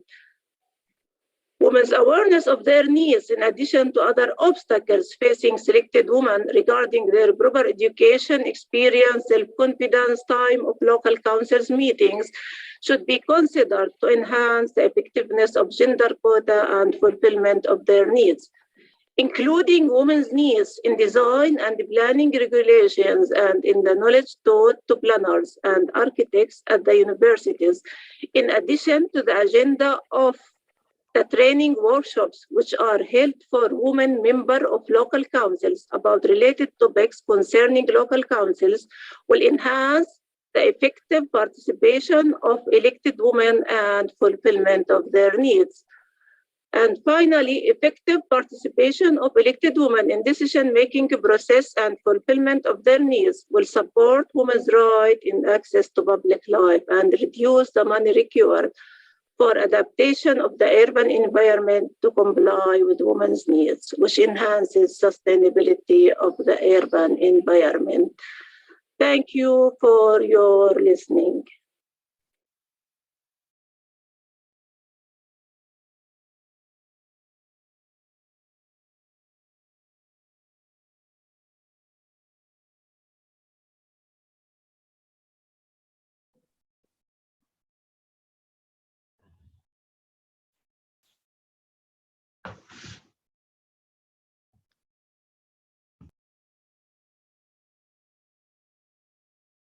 Miss Laura, and my... Before sharing the screen, I would like to remind, if you have any question, of course, there are 2 presentations remain, then we will be able to start the discussion. Okay. Research behavioral analysis of single-use plastic consumption in Cairo. The problem is plastic pollution is one of the biggest environmental issues that we are facing, and it's also a big problem specifically in Cairo. The aim of this research is to unveil the behaviors and factors to encourage and disencourage the use of single-use plastic among Cairns, and also to check what are the factors that can influence behavioral change towards a pro-environmental one. The research methodology was based in a literature review, then I created a theoretical framework, and the data collection was qualitative and quantitative to methods like participation observation, interviews, and online surveys. The planet doesn't need money, it needs a behavioral change. So then I will explain the theoretical framework that was divided in 2 parts. The background concepts related with the problem of consumption and environmental impacts of single-use plastic, and the factors that influence behavioral change. These theories are the main focus of the research, and they are divided in 4 aspects: demographics, theoretical planet behavior, chief framework, and measures. My case of a study is Cairo, a city that runs in single-use plastic. But I want to give like a big picture, and it's Egypt and the plastic, the current situation. So if the country consumes like almost 6 million tons of plastic, more of the plastic waste is mismanaged, and it's the biggest plastic polluted in the region. And it has a lack of proper waste management system, but even though the environmental awareness is increasing, the Egyptian plastic waste is a local problem with global implications. Why single-use plastic? Because there are items that we are using for few minutes and they take like thousands of years to break down. And why in Cairo? Because it's the most common plastic litter that you can see in the streets.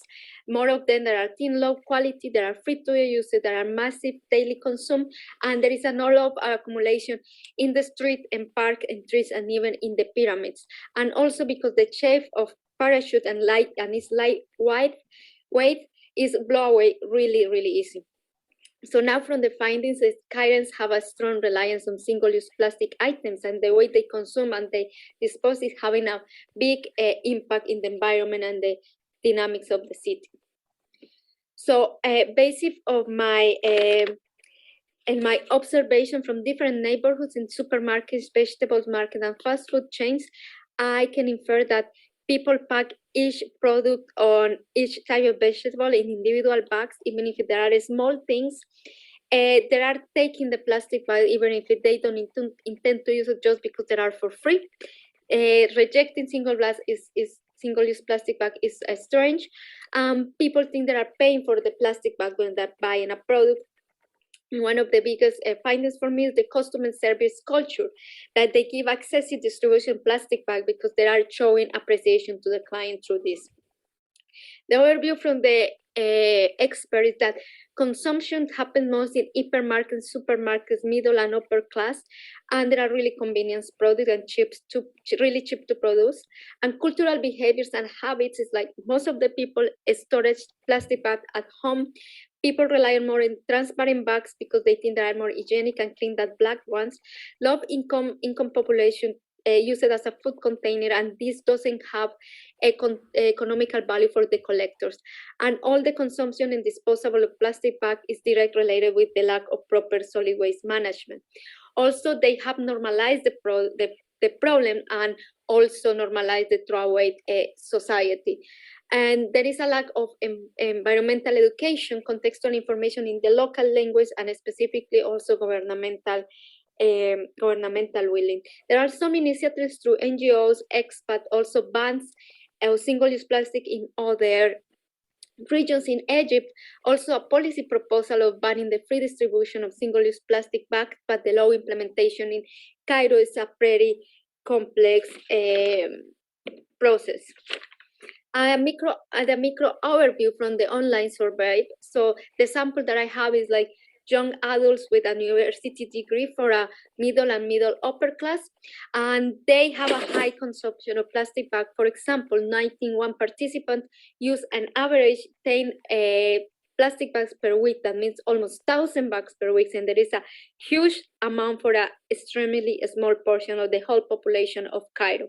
They normally receive all the bags in supermarkets. They reuse it like once or two in their homes, like for the garbage, for example. They know about reusable bags, but they don't use them really often. They also think that the plastic bags are collected and recycled. That is a wrong assumption. They know they go to landfill or the environment. And also they have a proper level of environment because they know there is a big negative impact of plastic in the environment, and also they know there is a big issue in Egypt, and they know they have their own responsibility as a consumer. They are willing to change just if there is a ban of distribution of this item, or if they can see the environmental benefits. The current behavior and predictors of change. So this is the discussion, and then here I analyzed the findings through the lens of the theoretical framework. So I took the fourth section, I confronted with the factors. So the yellow ones are the factors that influence current behavior, and the green ones are the factors that might influence behavior towards sustainable one. So the factors that influence behavior, so in a macro overview, general population has a lack of tangibility factor. In a micro overview, the educated young adults has a proper level of awareness, more sensible and more interest in environmental issues. And regarding the theory of planet behavior, they say that the predictor factors can lead to the intention to manifest sustainable behavior, even though they are not reducing the consumption of plastic bags. And this can be because the consequence of pro-environmental behavior at distance, take time, they are not tangible, there are enough motivation, or the social norms doesn't encourage to adopt this kind of behavior. Related with the sociocultural and consumption behavior, so we have this good level of awareness and good attitude, but the consumption patterns are really different. Even though they have a perceived behavioral control really strong, it means they have the tools to change the behavior, but even though it doesn't happen, so it means like more education doesn't necessarily lead to a pro-environmental behavior, and a favorable attitude doesn't mean behavioral change. The contextual behavior of Cairenes is repetitive, social accepted, is encouraged through social norms, habits, and beliefs. They live in a throwaway society that is already accepted because people follow the behaviors of others as well. And the normalization of the use of single-use plastic and plastic pollution is not just socially accepted, but it's also related with external factors like waste management, industry, and government. So the application of the theory of planet behavior, that is a theory that I use to collect data.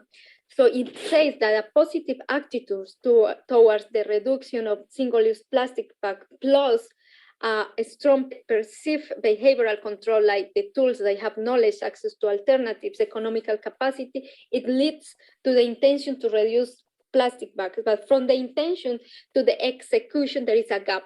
So it means that even if they have a strong behavioral intention, it doesn't necessarily lead to the behavioral change. But there are factors that can close this gap, and they can be influenced through awareness campaign with information, learning, and knowledge, for example, about the impacts in health and environment, about plastic, communicating the local impacts, what is happening in the context, for example, and also through positive emotional self-efficacy. That means like empower the people to do more of these behaviors. Policies should be go through incentives and penalties. Alternatives should be affordable and easy to find and reusable bags. And the most important one is social influence that make the behavior desirable and also as a social norm. When people know that there are other people doing it, they will follow the behavior. Also, when individuals understand the problems, have the alternative to do it, that I likely start to change the behavior. So the practical recommendations will be that environmental education should play an important role in all kind of schools, also with regular data practice like cleanups. For example, policies should be implemented through voluntary agreements, and some people can act as the influencer to stimulate the crowd to follow these behaviors. Also, tailor strategies to examine of society. Data should be more accessible. Also have supermarkets on board.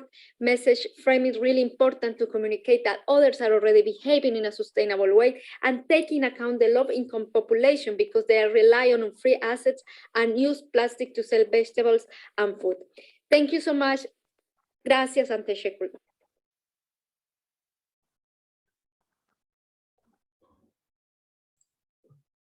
Thank you, dear Laura. It was a nice, interesting presentation. The questions will be with this last presentation.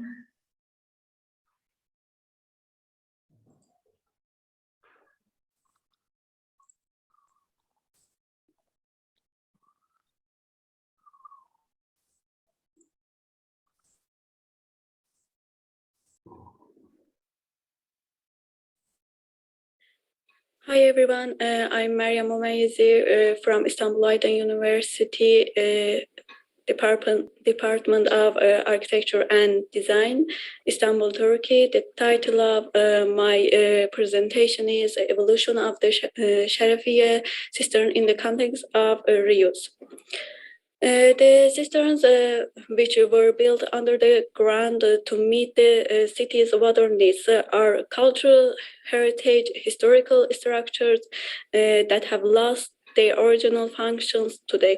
Refunctioning historical buildings that lost their function in the process and contributing to urban life has been practiced in Turkey as well as in the world in recent years. The historical Sharafiye cistern, Byzantine water structure on the historic peninsula in Istanbul, was restored and refunctionalized in 2017 and opened to use as a cultural building.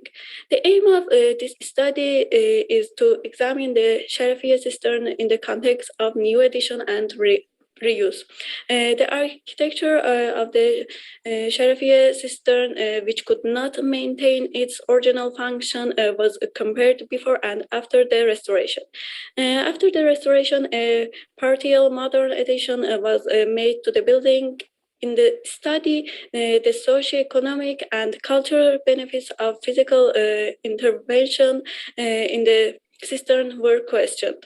The cisterns were generally underground and their walls are plastered with special mortars and were built as water tanks.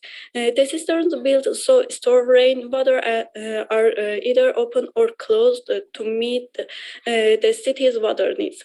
It's thought that the open cisterns that collect rainwater are pools that allow the water to reach the city canals.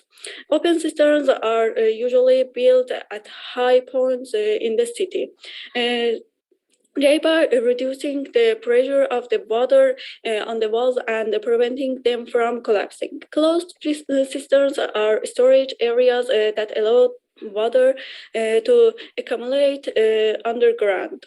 Closed cisterns are generally built under important structure. One of the first cisterns of the world architectural heritage, the cistern in Pavaralakonda, Bimli region in India, was carved into the highest rock.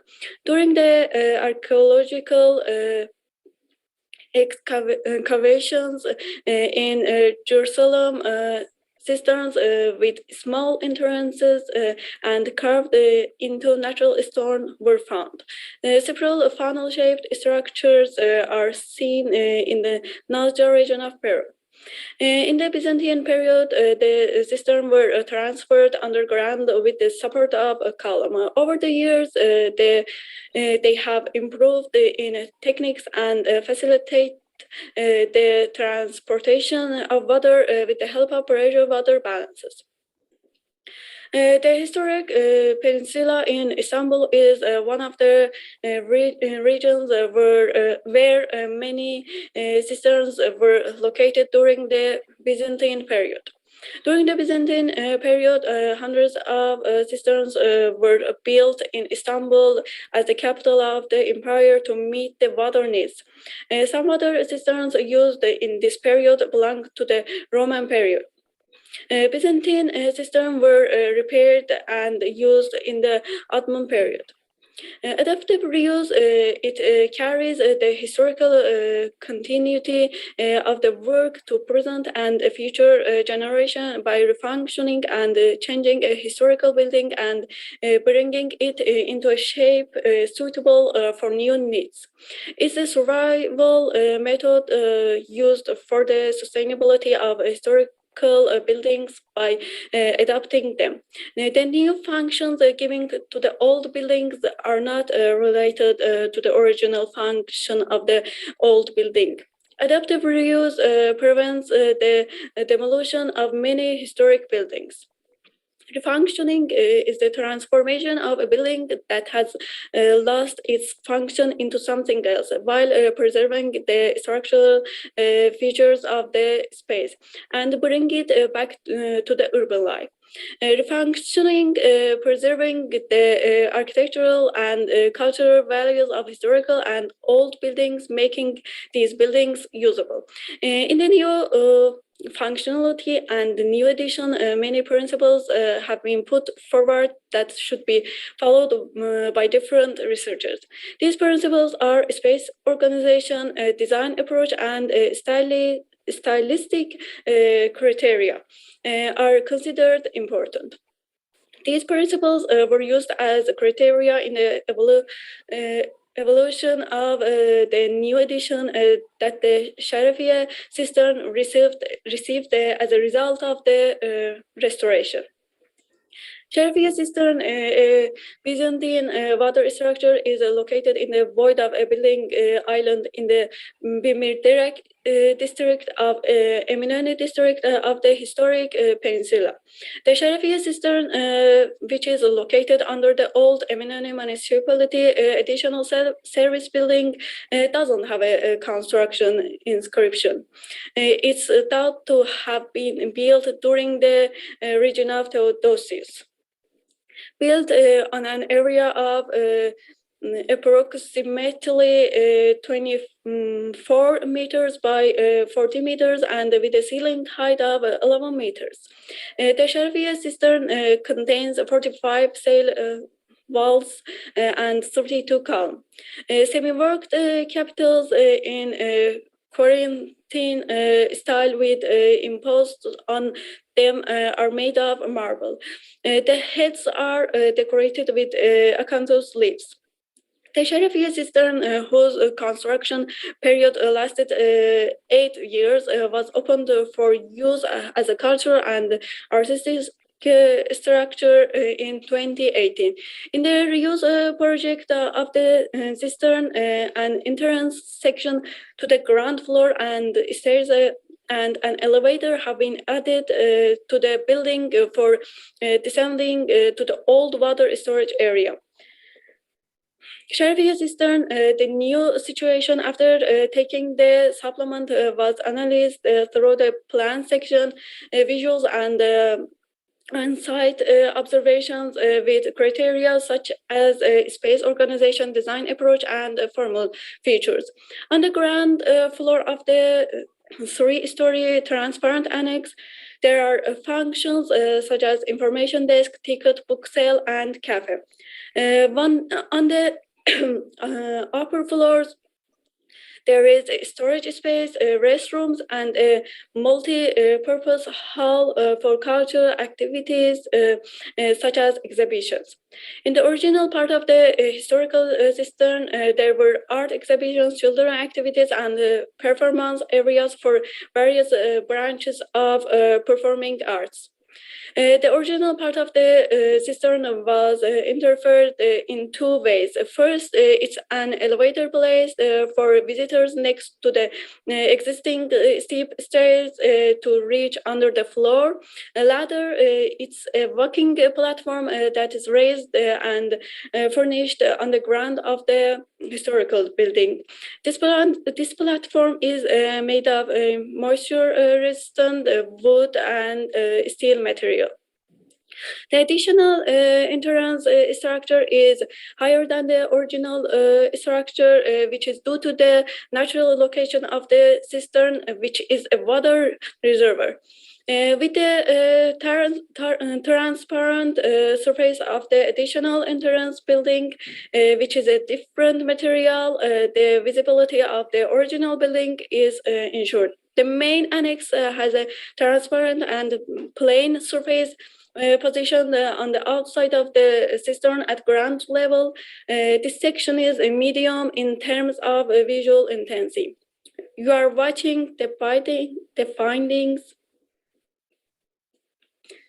In this study, functioning reuse and especially adaptive use, which is an intervention method for ensuring the continuity of historical buildings, have been examined in the context of the Sharifia cistern. The Sharifia cistern, which is one of the important water structures of the architectural heritage in the historic peninsula, remained non-functional for a long time.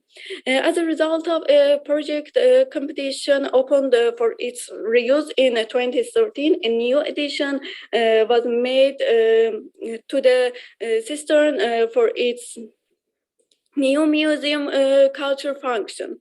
In the study, the intervention in the cistern, it was examined whether the building preserves its spatial integrity with the construction technique.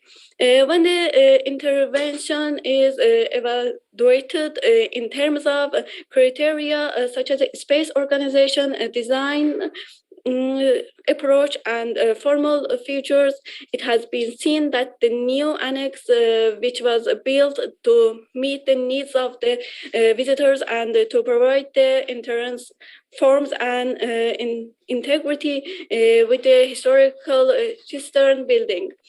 Contemporary construction techniques and glass material selection have shown that the main building doesn't override its historical identity and integrates with its immediate surrounding. Thank you very much for your attention, and thank you for your patience. I can take your questions and comments. Thank you.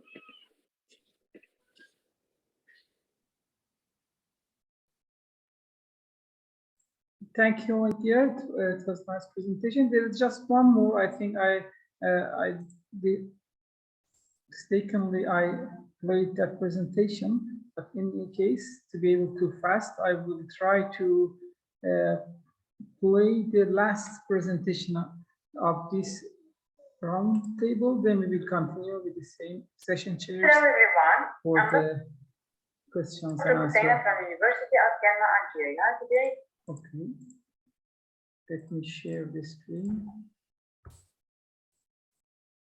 I'm going to present a study entitled Subjective Assessment of Thermal Outdoor Comfort in Downtown Gelma during Summer Heat Wave. To begin, a comfortable outdoor space provides a pleasant climate comfort experience for people and effectively improves the quality of urban life. However, people experience different thermal sensations when performing different outdoor activities in streets, squares, playgrounds, and urban parks. The assessment of the outdoor thermal comfort should consider the interrelationships between the thermal conditions of the environment, the psychological responses of users, and physiological phenomena. The human thermal sensation can be assessed objectively or subjectively. The subjective assessment consists of exploring the thermal sensation of the local populations by means of questionnaires or interviews. Material and methods. The assessment methodology. As the main aim of our study is to subjectively assess the thermal outdoor comfort in downtown Gelma, during summer heat wave, we simultaneously conducted a survey questionnaire with a field microclimate measurement of 3 microclimate parameters to acquire both quantitative and qualitative data. The figure below showed the process of our investigation. The field measurements was carried out during the summer overheat period of 2019. 3 microclimate parameters were measured: air temperature, relative humidity, and wind speed using a multifunction handheld device. The questionnaire survey. The questionnaire survey was conducted simultaneously in parallel with the field measurement, following the same measurement points. It's organized or designed in 2 sections and set in tables to encourage respondents to provide accurate answers. The first section, thermal sensation assessment, which is based on 3 synthetic criteria: degree of thermal comfort, thermal acceptability, and thermal preferences. The second section, the assessment of the microclimatic parameters of thermal sensation. We asked the direct question about the 3 microclimate parameters, including the sensation of the stress.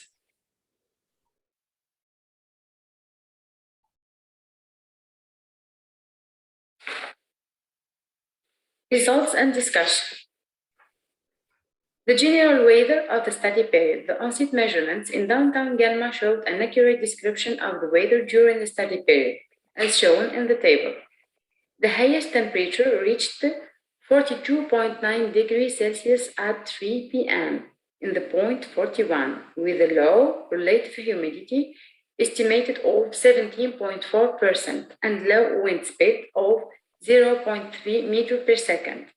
The lowest temperature, which is 13.5 degrees Celsius, was recorded at 9 a.m. in the point P1 with a maximum relative humidity 56% and a low wind speed of 0.5 meters per second. It can be concluded that the study period experienced a major heat wave. The thermal satisfaction. First, the thermal comfort sensation. In order to explore the thermal comfort sensation, 5 sensual options were used. Very uncomfortable, a little uncomfortable, natural, and a little comfortable, of which the natural option is used to express a never sensation state, which means that the environment is neither comfortable nor uncomfortable. The results indicate that the urban thermal environment is mostly voted as a little comfortable and natural for the morning session from 9 a.m. to 11 a.m., as well as the evening session from 7 a.m. to 9 p.m. From 7 p.m. to 9 p.m. Moreover, the 5 options were used in the hot session from 11 to 13 p.m. The feeling of discomfort is most dominant during the afternoon hours, with the feeling of natural around 7 p.m., which often announces the start of the daily shift after long hours of thermal stress. The thermal acceptability. The assessment of the urban thermal environment was carried out through 3 options, with the aim of exploring the thermal acceptability throughout the hot summer days following 6 sessions from 9 a.m. to 9 p.m.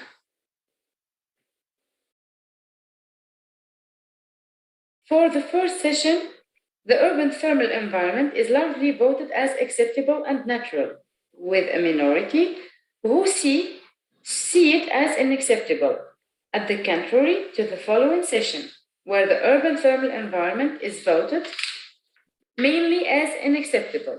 The 2 sessions from 1 p.m. to 5 p.m. are judged almost totally as unacceptable. The sessions after experience the shift towards appreciation. Hence, the acceptable option is the dominant one during the last session from 7 to 9 p.m. Thermal preferences. Users' thermal preferences were explored by asking the question, for better conditions, you suggest what? With 3 response options, more freshness, no change, or more heat. Only 2 options were used as shown in the histogram. The no change response was widely used by users during the morning session from 9 to 11 a.m., as well as the evening session from 7 to 9 p.m., while the majority prefers more freshness during the sessions from 11 to 17 a.m. For the session from 5 p.m. to 7 p.m., the thermal preferences are almost evenly split between the 2 options. Moving to the thermal sensation of the microclimate conditions. The sensation of the microclimate conditions involves the use of 5 essential options to judge or appreciate the following parameters: air temperature, relative humidity, and wind speed. As the case with the thermal comfort sensation, the neutral option is used to express an average sensation state of each parameter along 6 sessions from 9 a.m. to 9 p.m. The histogram below presents the result of the sensation of air temperature per session. For the first session, 3 essential options were used: natural, a little fresh, and a little warm, with a dominance of the first one. The second session from 11 to 1 p.m. involves the 5 sensual options, including the 2 options a little hot and hot, dominant equally. The urban thermal environment is voted by the majority of users as very hot and hot during the period from 1 p.m. to 5 p.m. The following session from 5 p.m. to 7 p.m. is voted as a little hot by the majority of users. For the last session, the appreciation of the urban thermal environment is made according to the 2 essential options, natural and a little cool, expressing a state of feeling that often tends toward thermal satisfaction. Following the example of air temperature, the sensation of the relative humidity was explored according to a response scale composed of 5 essential options, as shown in the histogram. The first session is characterized by 2 dominant sensations, natural and a little wet, or a little humid. Overall, the urban thermal environment experienced a dry feeling during the 3 sessions from 11 a.m. to 5 p.m. Hence, the little dry option was widely used during the 3 sessions, while the dry option was greatly raised in the session from 1 p.m. to 3 p.m.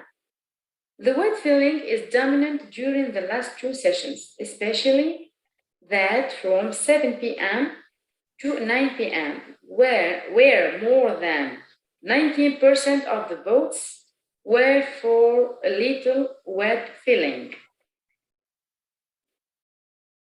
Overall, the thermal sensation of the wind speed was explored through 5 sensual options.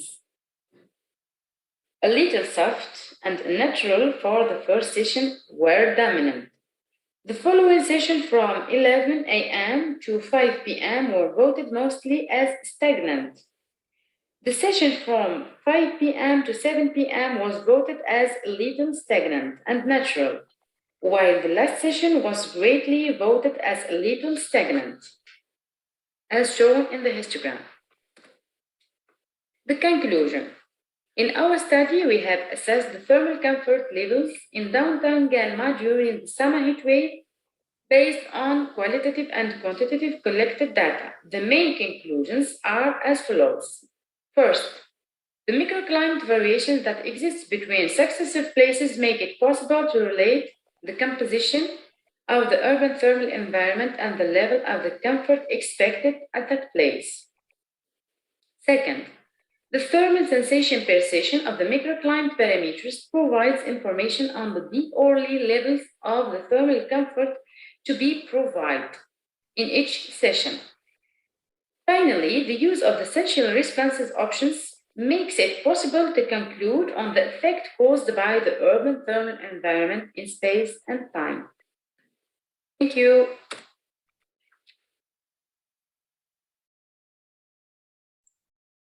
Thank you very much for a great presentation. So we are now in the round table. We will have 15 minutes. Since we have 4 presentations, I would like to, if there is any possibility, so first 2, the moderation Carlos Piera will take, and the other 2 papers, the questions, Dr. Alkama will take. So Dr. Carlos Piera, first you may take. Yeah, my presentation is, I don't listen my presentation. Carlos Piera, let me check. It is not in this session, sorry. Your presentation is not in this session. I think it is it should be in another session. I will check and I will inform you. No, I checked the program and it's in this session. Let me check, Carlos. It will be after this roundabout. After 25 minutes, it will be your presentation. Sorry for this inconvenience.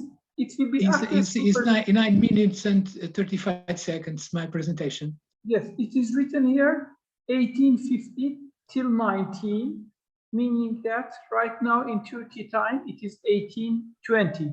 So we have 30 minutes exactly time. Oh, okay. Okay, so by the way, do you have any question regarding these 4 articles? If you Yes, it's not a question, but it's a comment. They are extraordinary. 3 of them are really connected with social sustainability, and approach is very important matters. I'm fully blind, and for me, the hearing space is very important. So in the first presentation, they touch really important thing for me, for my safety when I'm in the street. And also gender equality is a question of social sustainability, spatial justice is very important. And also,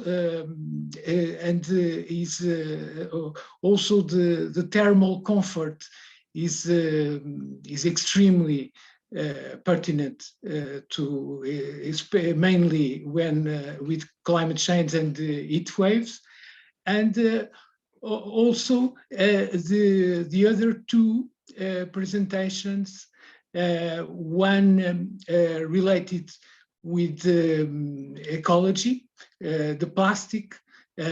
We face we face the need of using plastic, but it can be changed, and it is also in our approach. And finally, but not last important, is really the culture of sustainability, and is connected with the water and these beautiful environments. I have been 4 times in Istanbul, and the cistern is really a space to visit. And also, I became curious about visiting water cisterns in other parts of the country. A country so marvelous, with wonderful architecture, nature, and people.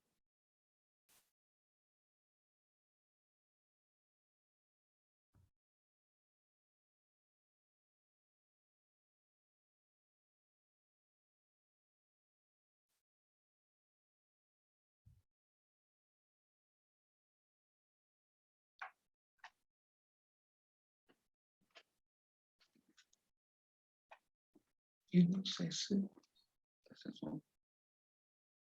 ouviram, se fosse falar isso, ouviram ou não. Como é que está agora? Hussam, you are mute.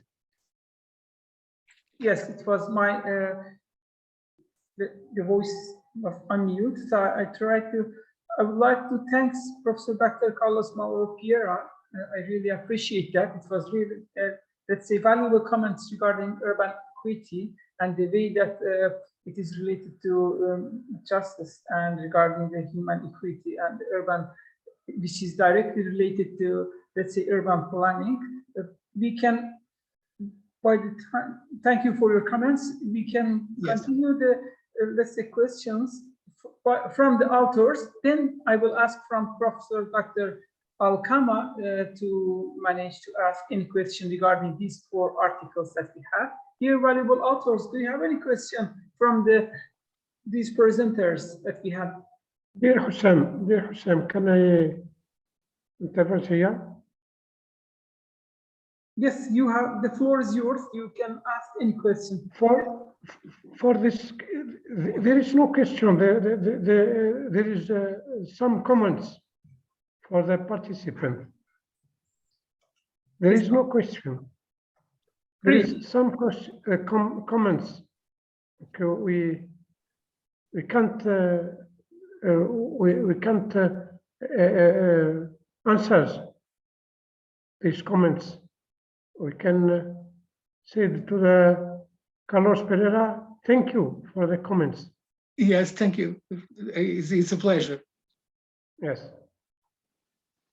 And then I am sorry because my line of internet is very bad, and I can't preside and present the authors of the communication, and I'm sorry, and if the organizer thank you, thank you, dear, can give me to preside in future the session, I'm here. Perfect. Thank you. Of course, it will be a great pleasure for us.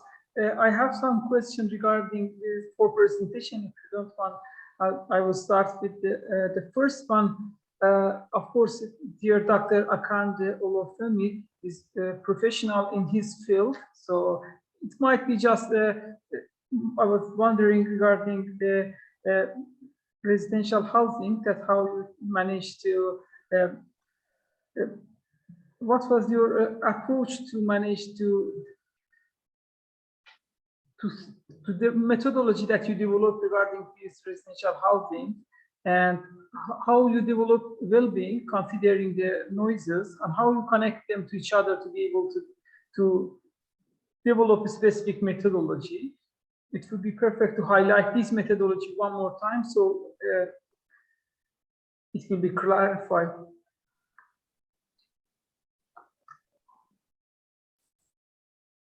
So if you unmute yourself, it would be perfect. I make you.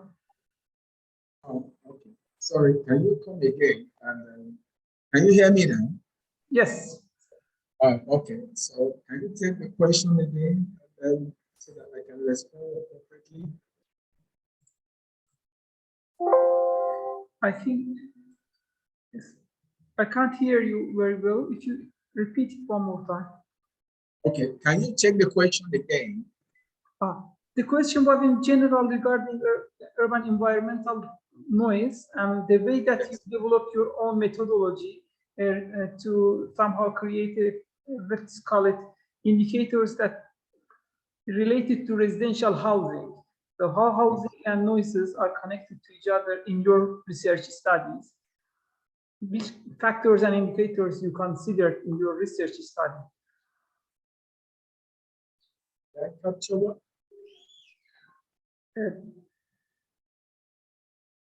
Which factors how you develop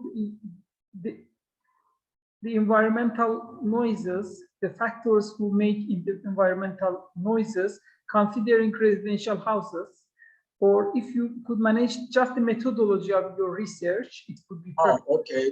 Okay, just the methodology. Okay. Yeah, it was a three-pronged methodology that was adopted.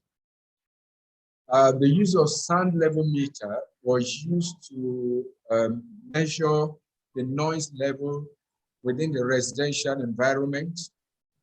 And then there was the use of geographic positioning system, that is the use of GPS, able to identify the noise points in the different residential areas.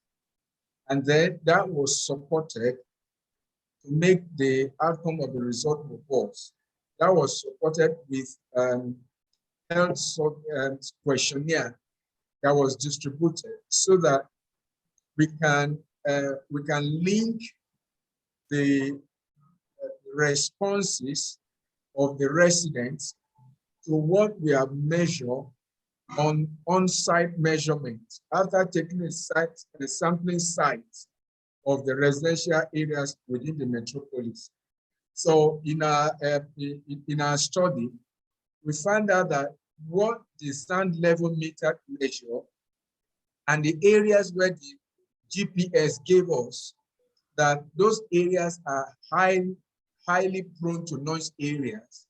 We also have residential buildings, and residents in those areas actually complain and actually stated in their responses that they experience high level of noise, and that they don't just experience the high level of noise, the noise also have a kind of effect on their health, such as loss of sleep, such as headache. Some it even give them stress, it increase their stress level. So we're able to find out that there's a correlation between the high level of noise and the experience of the residents and the complaint that they have, so that we can now deduce that yes, the high level of noise in those residential areas as measured by sound level was actually experienced by the residents, and then it has corresponding effects on their well-being. Very nice, great, thank you very much for your valuable research studies. Let's continue with the second research. Associate Professor Manal Al-Bishwai, if she's around. Yes, I can see that she's here. So, hello, dear Professor. Hello. Yes, I am here. I'm just wondering regarding the barriers that you may, let's say, face in your research, during your research study with the local council and governmental. Based on your experience, have you faced with any problems? What was the governmental, let's say, point of view regarding the women's needs? How they interact? Is there any specific council for women's needs in your, let's say, country or the city that you are living? Is there any specific point of view from governmental eyes? Are they considering any specific rules and indicators in city design? So this was my question regarding your research. Yes, I think the situation in Palestine is almost like in the world, in the rest of the world. We are talking about women, there is always a discussion about women and the importance of women empowerment and their appearance and locations in governmental institutions and in decision-making process. But actually, what is the influence? What is their influence on their life is not considered properly. We have women in decision-making process in municipalities, in local councils, but what is disappointed that these women, they do not consider their needs. Actually, they think about the urban environment like men, like planners. They don't think specifically about themselves. And this is, I think, it's an important issue that we should stop at it. Why? There is a woman, there is women everywhere. But what is the influence of this woman? Are they actually influencing their urban life, fulfillment of their needs? I talked with them and how they consider their needs, or if they think about their needs while making master plans and designs, and they were astonished. Do we have, they said, do we have really specific needs? Why we should think about this? I was also surprised, and I'm beginning to think about the reason for this. Why? Actually, what should be done? And this should be thought, I think, globally, not only in Palestine. What should be done to enhance women's role in decision-making process? One important thing that I always emphasize on my work, and even I started it in my department, in my education to my students, that we should think of how shall we consider women in our designs and the plans. What are the differences between males and females' perception? I'm trying to show examples about this and how should be try to make experiments with my students about how can this be reflected on their plans and designs, and hopefully this can they will have influence on the ground when they go to work in institutions. They should, I hope they can make changes, and the changes should be start actually from changing the regulations themselves. There should be something written about women, about specific needs of women. This is the main aim I'm looking forward from my researches and focus on this point. I'm looking to have women who are influencing their lives, actually, not only to be in decision-making process. It is interesting. This is the main issue. Thank you, dear Professor. Thank you. Gender-based urban equity is indeed one of those specific gaps in the literature all around the world, and we all support you. Of course, there are some of my colleagues, students, also working on gender-based urban equity, let's say, in general, but going to in details, gender-based urban equity is another specific field of study that you clearly find this gap in the literature, and I would like to congratulate you, and we will support you. I will keep in my mind for the future if I had any PhD students or master students that they need. So I will mention about this gap in the literature to be able to support gender-based urban equity. Thank you for very much for highlighting this important issue. And Dr. I have a comment. I have a comment. Just if I have to add, it's not the gender or planning. I have a comment about the organization of the conference. Actually, it's a great effort, and there is a very rich materials in this conference. But the point that it is only through Zoom and virtually to hold such a conference, big conference. I have a point of view about being virtually. Why you don't think about making it on the ground? it will be great chance for us to meet each others and to talk face to face. Exactly. I hope this will be considered next year. Actually, it is our own, let's say, objectives to do it face to face, but these 3 years, because of this COVID, we couldn't manage it. But for the next year, of course, it is in our own mind, either in Istanbul or in Naples, Italy. We have two proposals. We are working on it to select one, and then immediately within 2 or 3 weeks, we will inform all the colleagues, authors in this regard. Yes, of course, you can't imagine if I have a chance to rotate, you can, if you want to see here in the room what's happening in this room, the let's say workload that I have in online presentation and conference is 3 times more than normal. Right now, 4 laptops and PCs are open.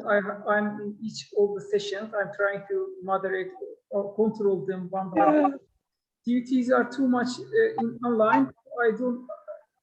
Hopefully next year, I promise that for sure we will continue face to face as we did in 2018 and 19. We will meet each other next year. I promise. Inshallah, hopefully. Thank you. Thank you. Thank you. Dear.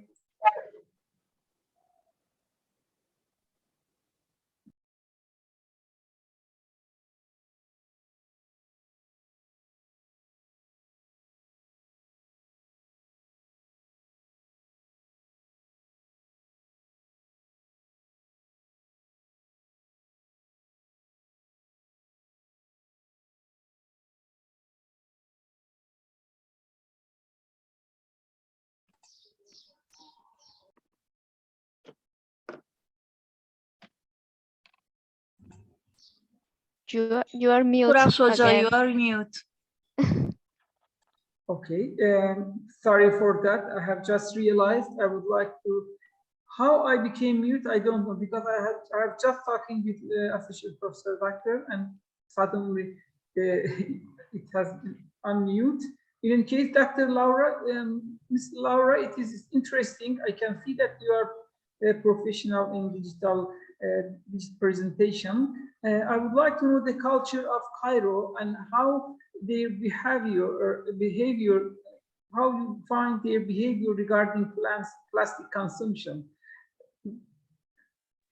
Well, for me, it was pretty interesting. I was living in Cairo for 9 months, so I could analyze this behavior. It was really shocking when I arrived there because there is a lack of solid waste management, like a proper one. So there is a lot of plastic or in general waste in the floor and in all the places. So it looks pretty polluted and pretty dirty as well. So what is happening in Cairo is like, specifically with plastic bags, is in the supermarkets or in the stores or in the vegetables markets, the people tend to receive all the bags, and specifically, I think one of the biggest findings for me is this the culture when the person who is packing the thing is giving more and more plastic bags, just showing appreciation for the client. So they think they are showing like more appreciation if they give more. And the thing is, because these assets are for free, people tend to receive it more often. So there is more demand as well. And even I try to sometimes to reject the bags in, well, my pretty bad Arabic, but people don't let you. They just give you and give you more, because for them it's like, it feels like a bit disrespectful maybe. So it was pretty interesting for me, even though there is a lot of initiatives as well from NGOs that are trying to tackle this problem in bottom up, but bottom up, and also the other way, like from municipalities. And that is the way it should be done, to have some also some support for the government, but at the moment it's not so there is not so much support in this aspect. So most of the organization work with their own fundings or international fundings, but there are a lot of educational projects related to this. And there are, for example, I participate in the cleanup of the Nile, and I think these kind of practical things are super important for the people to see what is happening with the behavior. So if I just throw a plastic bag, where this end up, for example, in the Nile, that is the source of water for Cairo, for example. Exactly, thank you. This kind of, let's say, culture have been developing based on top-down and bottom-up approaches.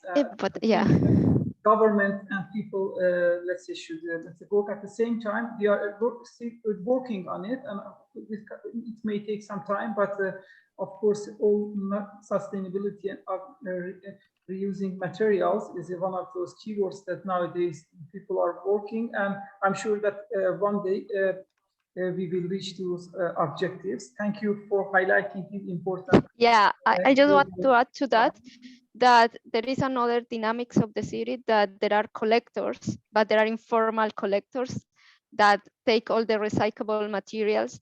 For example, so there is other thing to take into consideration, but regarding plastic bags, they don't take it because it doesn't have any value for recycle.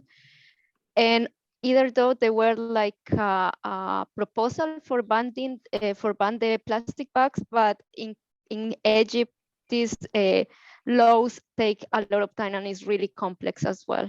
Exactly. Thank you for highlighting the important issue. Regarding our fourth article, I don't have any specific comment. It was fully clear. If you have any specific comment that you would like to mention, dear Professor Dr. Nejma Alkama or Boutaina Sayyad, if you are here, if you want to highlight any specific findings in your research that you haven't mentioned it, this is floor for you, is yours for 1 minute. So if not, we shall continue with the other 4 presentations. So hello, hi everybody. Hello, my dear. I'm Dr. Boutaina Sayyad from University of Galma. I'm here to highlight anything I asked about. Perfect, thank you for. Thank you. Is there any question here? So, it seems like no question. So great. You may have. Is there any specific important thing in conclusion that you would like to highlight regarding your presentation? Because it was. Yeah. Okay. Yes, the floor is yours. Yeah, it's about a linear study. So we have only results because it's like a preparatory phase of exploration of the thermal sensation in outdoor spaces. It's like a preparatory, like I said, to conduct simulation. So the study is so simple as shown. We just assessed some aspects of thermal sensation and thermal outdoor comfort to be used in other studies. It's by the way, it's a part of my thesis work. So that's all. Thank you very much. It was great. It was clear for me. I congratulate you and your professor. Thank you very much, sir. Such a kind of thank you so much, sir. I really appreciate that. So now, ladies and gentlemen, it's time to continue with the second round table. Still, Professor Dr. Alkama is our session chair together with Professor Dr. Carlos Maura.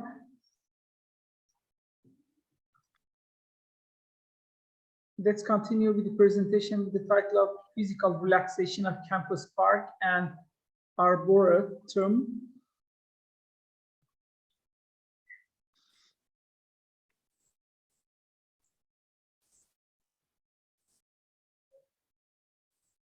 Assalamualaikum warahmatullahi wabarakatuh. Good morning, ladies and gentlemen. Today, I would like to deliver our research paper entitled psychological relaxation of campus park and arboretum, presented by me, Pratenda Pratiwi, and my co-authors, Dr. Bambang Sulistiantara, Mrs. Saraswati Sisriani, and Mr. Samuel Nanda Lazuardi. We are from IPB University, Faculty of Agriculture, Bogor, Indonesia, and one of the team from Yayasan Abirama Lestari, Indonesia. This is the outline of our presentation from introduction until conclusion. So the background of our study is COVID-19 pandemics that occurred in Indonesia in early 2020, and it affect in young generation, stress, anxiety. Researchers and governments suggest us to use the outdoor as a landscape transformation. Most of our activity take place in the outside, Shinrin-yoku or forest bathing. It is taking in the forest atmosphere by practicing physical activity like walking, sitting, viewing, and so on to have good mental and physical health. The aim of our study is to analyze the correlation between psychological benefits and landscape preference. Our research trend start from the positive association of greens. It developed to virtual urban green space therapy and big data in urban green space therapy. But in Indonesia, there is no research regarding Shinrin-yoku or forest bathing. Yeah, so it will be beneficial for us to do this. Yeah. The research roadmap, the material and methods we use in this research, the location of our research took place in Academic Event Plaza and Arboretum in IPB University campus from August to September 2021.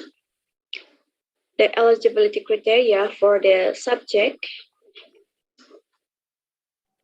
was IPB students living in Bogor City and surrounding, not being treated for cardiovascular disease and hypertension, and in healthy condition. Our experimental procedure followed the regulation of the Research Ethics Commission involving human subject, IPB University, number 456. This is the research stage. Yeah, from preparation, data collection, preference of park therapy component using visitor-employed photography, and this is the previous research. And today's talk will be correlation analysis of landscape elements in 3 locations, correlation analysis of psychological responses and preference of landscape elements.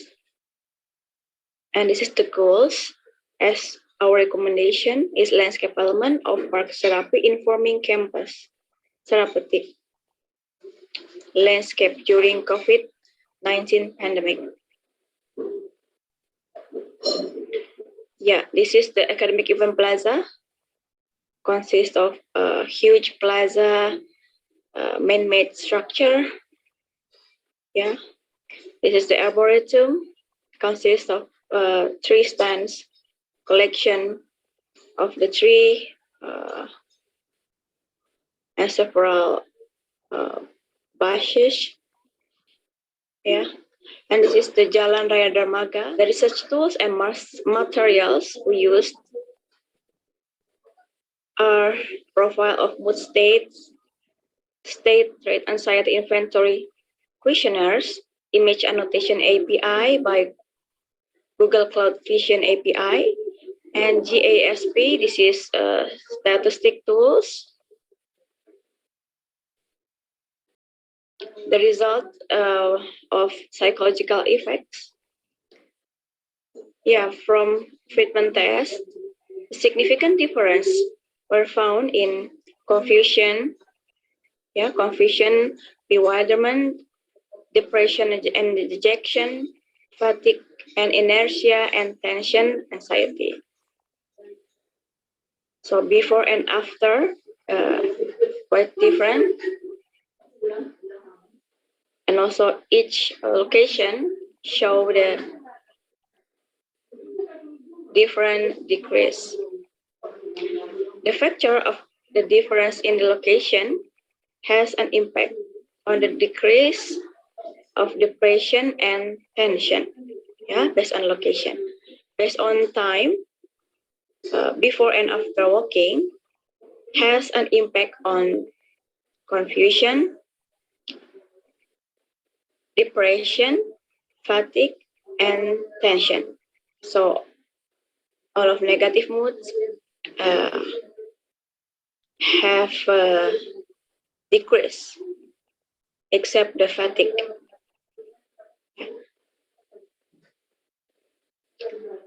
The results of classification of landscape elements from photo analysis, we got the 68 word terms detected by Google Vision API. The academic event plaza got the highest labels, and Arboretum is the second, and Jalan Raya Dramaga is the third. The correlation analysis result showed a high correlation between landscape elements in academic event plaza and Arboretum. We can see that we got the high consistency of correlation analysis image detected by Google Vision API, but we don't have high consistency in correlation analysis from questionnaire data using manual evaluation. These are the example photographs per label.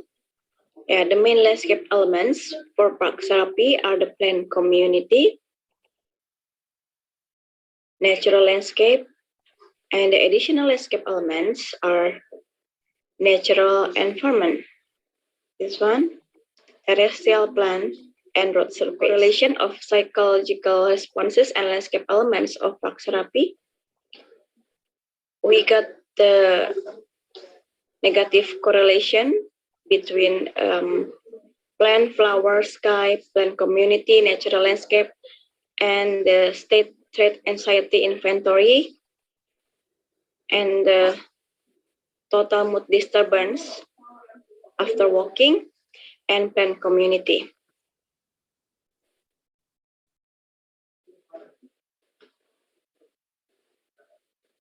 Finally, we reach the discussion section.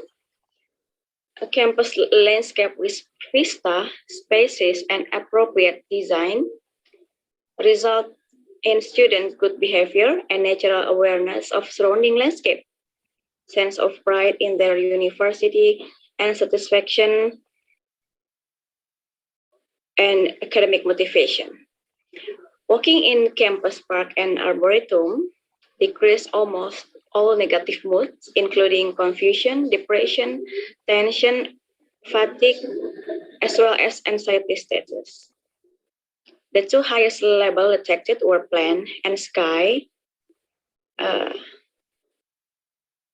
It reflects the openness of views to the sky in natural landscape, which is in line with prospect and review theory, that this condition show the high prospect, and the plants along the walking course, they create the restorative places. Academic Event Plaza and its feature, consisting with a large plaza, also provide high prospect and low refuge, which establish potential benefits of psychological restoration. The greenery and flowers as natural stimuli induce the prominent seasonal landscape element that correlate with psychological responses. Then the image annotation using Google API is effective and potential tool in formulating park therapy elements. This research was funded by Community Fund, Research and Community Service IPB University under Director Decree number 68. The conclusion of our research: automatic image detection using the Google API has higher consistency and accuracy than manually filling out the questionnaire. Plant community, plant, flower, and sky were negatively correlated with anxiety stages and negative mood. These findings might be useful for park designers and managers in creating design consideration for therapeutic landscape. By creating openness in green space to show the high visibility to the sky view, we could apply the tree canopy management like regularly. Second, proper planting design by designing a compact and mass planting of green belts. Third, the fascinating landscape elements can be showed by flowering landscape plants in the site. Thank you very much.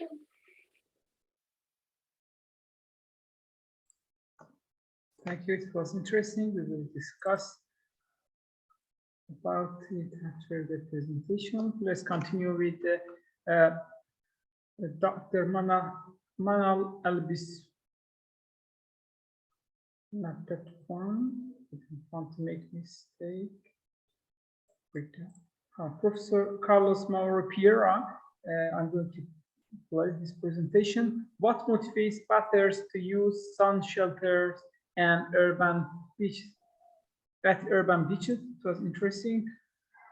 We are a group of 3 researchers from. So let's share.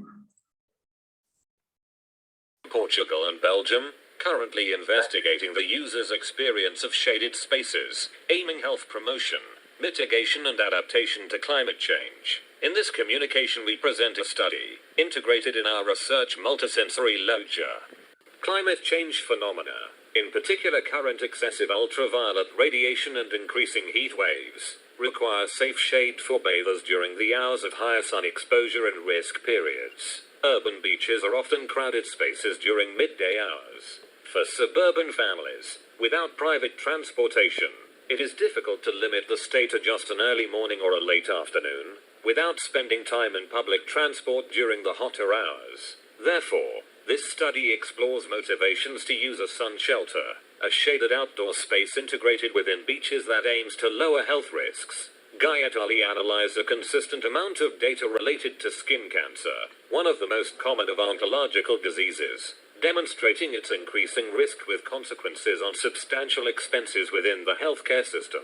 In periods of excessive ultraviolet radiation, it is not sufficient to stay within the shade of a beach awning, neither with the use of sunscreens, to prevent the avoidance of skin exposure during the 6 midday hours. Costa et al. Found evidence that tourists trust sunscreens too much, that its use needs to be re-evaluated, and that a sunny place is a risk factor for sunburn. In fact, in order to prevent sunburning, beaches with safe shade areas are rare. The loggia, an outdoor covered space, with open or partially closed sides, may provide light protection like an indoor environment. Moreover, Its shade and building components may provide temperature regulation and wind protection, increasing comfort on waterfronts. Usually, the public loggia has the function to provide a transition at building entrances. However, there are cases with a specific function, as the Loggia di Lanzi in Florence. That is an open sculpture gallery. A loggia may have the specific function of providing a sun shelter on beaches, presenting several different uses in order to attract diverse groups of people.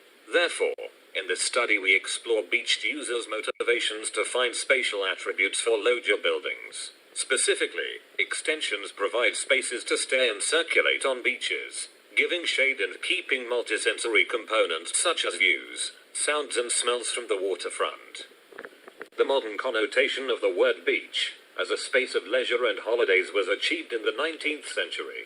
During the 18th and 19th centuries, the medical interest was centered around the seawater and the ozone.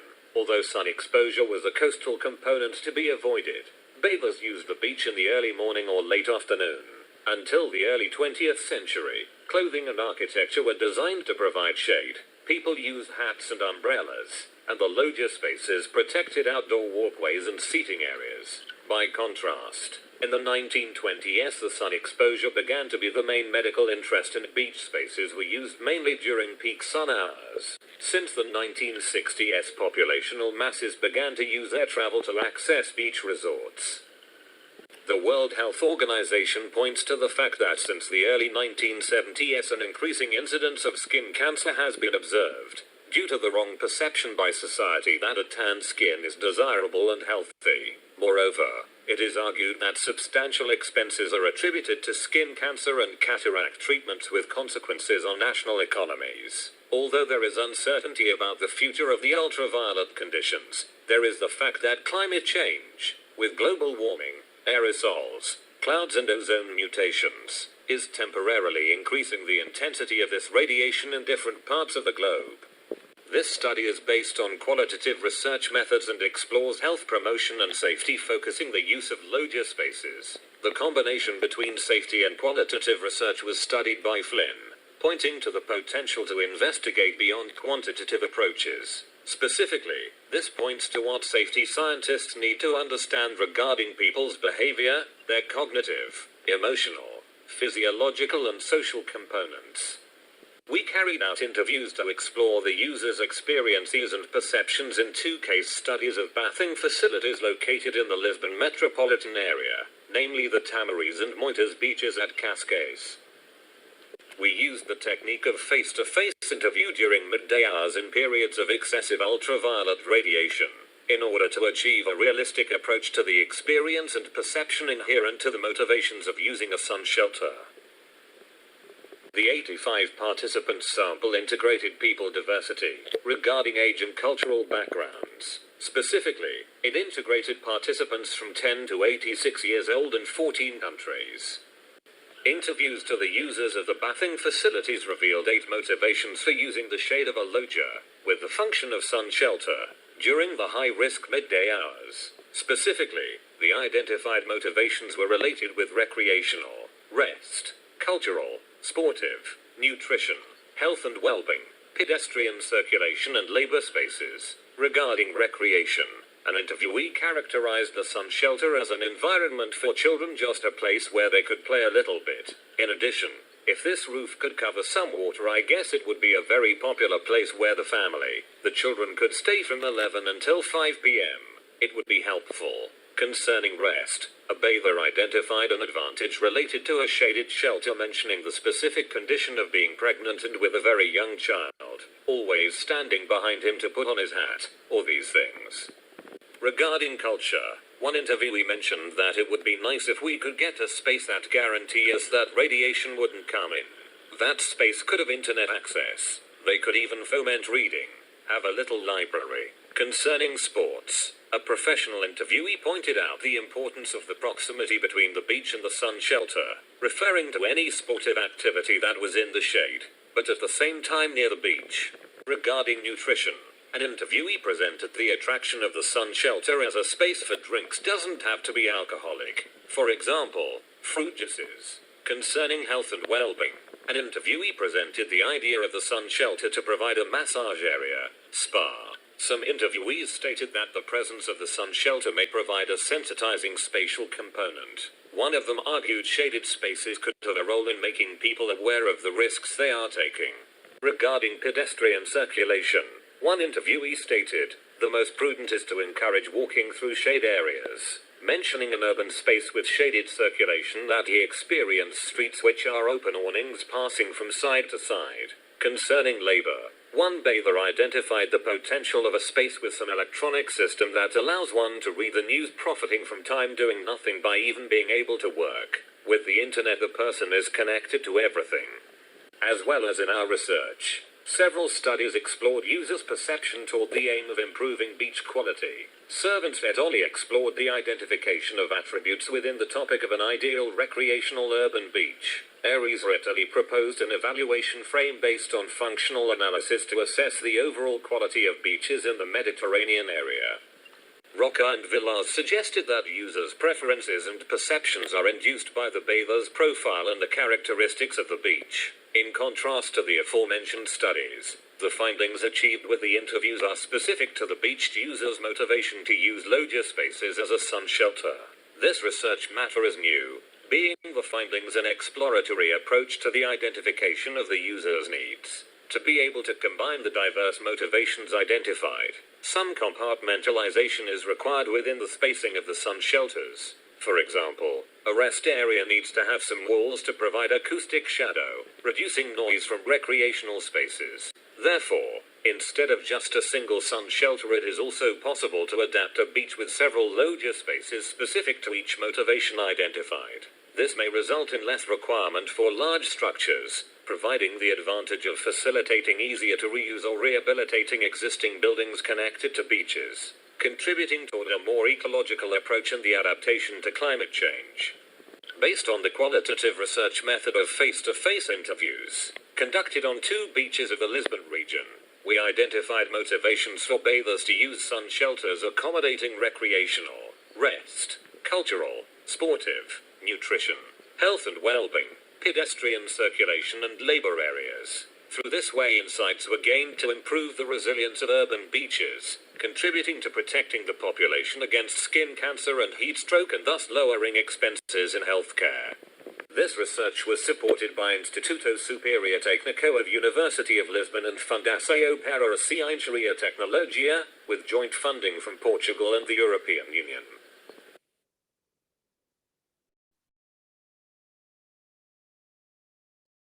It was interesting indeed. We will discuss in details regarding the factors that motivate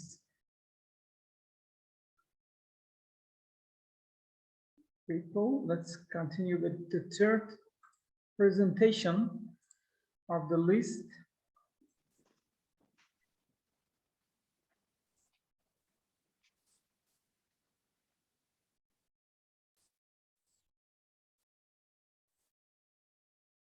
Hello everyone and welcome to my presentation. First of all, let me introduce myself. I am Lamari Mariam, doctoral student in Sustainable Architecture and Urban Project at the University of Galma in Algeria. As you can see on the screen, our topic today is how reconciling children and their urban environment around school through multi-criteria analysis case study Shreit Hamar School in Galma City, Algeria. This presentation is structured according to Emerald model, which includes introduction and problematic, scientific methodology, results and discussion, conclusion and recommendations. Let me start by giving you some background information, starting with the concept of sustainable development and the new Agenda 2030, which have been developed and based on respect for the rights of humanity and vulnerable people, including children, which are incarnated in the principle leave no one behind. The significance of this is that the urban planning should play in achieving the sustainable development goals from a global perspective to a local context by creating thriving and equitable cities where children live in healthy, safe, inclusive, green and prosperous communities under the new UNICEF principle. If we can build a successful city for children, we will have a successful city for all people. The next page appears more details about space and scale of urban childhood. A child grows up on special scales of home, street, neighborhood, and city. These scales reflect the social ecology model that child development practitioners use to develop strategies to ensure children's rights. They must socialize, move, have autonomy, and really interact to allow cognitive and relational development. We have to remember that UNICEF defines a child as any person under the age of 18 years. In our case, I'll focus on children's categories from 5 to 12 years old on the neighborhood scale, where they always take a journey to their schools. Based on this background, let's turn our attention now to how we extract our scientific criteria from the urban scale and contextualize them for assessing performance of school surroundings. We can break our scientific criteria into the following files that integrate the principles of sustainability and resilience. Child must live in stable social structure. He needs transport service adequacy and sustainable mobility for access to public amenities, economic performance and service adequacy, child-friendly design and workability conditions, landscape image and urban ambience, environmental sustainability and resource systems, integration of new ICT systems in planning. For example, a rounded map of traffic accident location makes planner more careful when placing school entrances. And finally, we have the criteria of integration of the child at the heart of the decision-making process, because child participation is a key factor for shaping child-friendly cities. Let's move on to evaluation indicators rubrics. This screen shows us an extracted from the summary table of school environment performance criteria resulting from the perseverance of UNICEF and its agency documents.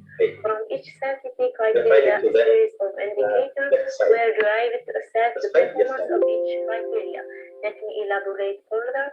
The scientific criteria of the quality of life and integration of the child include several indicators concerning training and awareness of child, health, safety and first aid, sustainability and sustainable mobility, is special awareness, children's rights, education, comfort and well-being, equality and citizenship, social necessity and perception, social economic factors. Similarly, the other scientific criteria, safety and security of the child around the school, has the following indicators: existence of a surveillance system, road safety, social safety, belonging and ownership, perception of danger and amplifier measures, sanitation and water supply standards, prevention of natural disaster like high wind, earthquakes, and tornado in surrounding areas. Let's now focus on multi-criteria evaluation process for school surround. We can summarize it in 6 steps structured as follows. First, the scientific criteria should be scored to check their relevance to the local context. Secondly, to weigh the scientific criteria, an institute survey with pupils and their parents will be carried out through a participatory approach. Third, we need to assign scores to the indicator according to the opinion of expert evaluators because of limited awareness among children and their parents to avoid affecting the final result.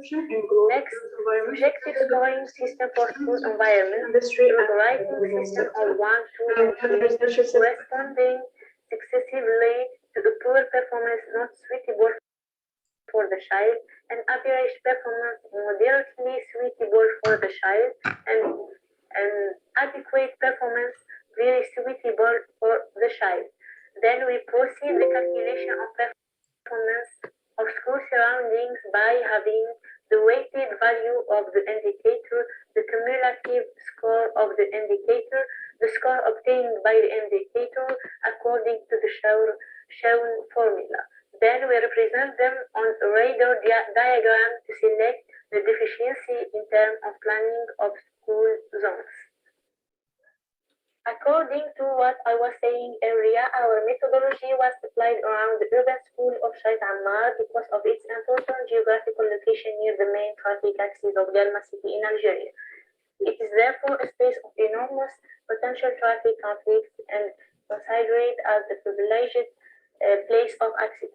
I would like to illustrate this point by showing you this map from the context study, which contains such special characteristics from the physical environment as proximity of the main artery of Lontif Boulevard, the shopping kiosk, and illegal commerce at the front entrance of the school, 3 intersections, and 2 wrongly placed bus stops, etc. Now we will show this problem on the next screen. We notice parents' anxiety as they accompany their children to school and maintaining the road signs. And according to synthesis of revised study of the new traffic plan of Galma City, the data shows us more than 16,810 vehicles pass by the Carrefour Haj Mbarak at a distance of 100 meters from the school.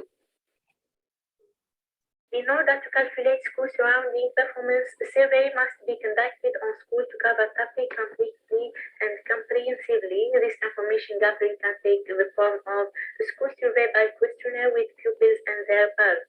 The sample consists of 169 respondents. It means 56.3% of pupils and their parents. The survey plays an investigative and awareness-raising role for both pupils and their parents. It is provided with illustration to easily convey the ideas to the people's mind. Based on our survey findings, the synthetic criteria have been weighted using frequency analysis according to the opinions of the child population investigated. Each pupil has classified the criteria according to his own needs and lived reality. The ranking shows us that 53.6% of participants have chosen the stability of the social criteria for the first place, followed by other criteria in terms of their degrees of importance. We will verify the feasibility of multi-criteria analysis in the vicinity of schools by applying it on the synthetic criteria of social structure stability. Following the summary table of school environment performance criteria previously mentioned and extracted from the cross-referencing of UNICEF and its agency documents, this criteria is divided into 2 parts: quality of life and child integration, security and safety of child around school. Let's start with the first part. To get the cumulative score of the indicator training and awareness, we need the weighted value of its synthetic criteria. From the first weighted process, the scoring system, it means that we need the relevant score of the criteria, an expert evaluator score for each indicator, and a subjective scoring system of school environment with the pupils and their parents. By applying the formula below, we will have the weighted value of each indicator, and the sum of these values gives us quality of life and child integration index. We will discuss the results by seeing the following radar diagram, which shows that all the performance indices for quality of life and child integration are under the threshold of performance 3.6, which means that there are failures in the social pillar of sustainability that affect children's future. Concerning the component training and awareness, the results 1.2 testifies the absence of sensitization operations of the people and their families as regards road safety, the first air, the sustainability, and the special tensions that affect worsen the relationship between school, environment, and child. Concerning the equity and citizenship component, the results 1.2 shows that there is a category of children who do not have a feeling of citizenship because of inequality, perhaps in terms of civic rights or in terms of outdoor design that marginalize the child dimension or social inequality. Also, socio-economic factors directly affect the children's well-being and comfort. The 1.6 score indicates that the group of children living in difficult conditions that do not allow for cognitive and relational development in adults. On the next screen, we have the second part of synthetic criteria of social structure stability, which is security and safety of child around school. To get a value index, we must follow the same steps by applying the same formula, and we will have the weighted value of each indicator. The sum gives us security and safety of child around school index.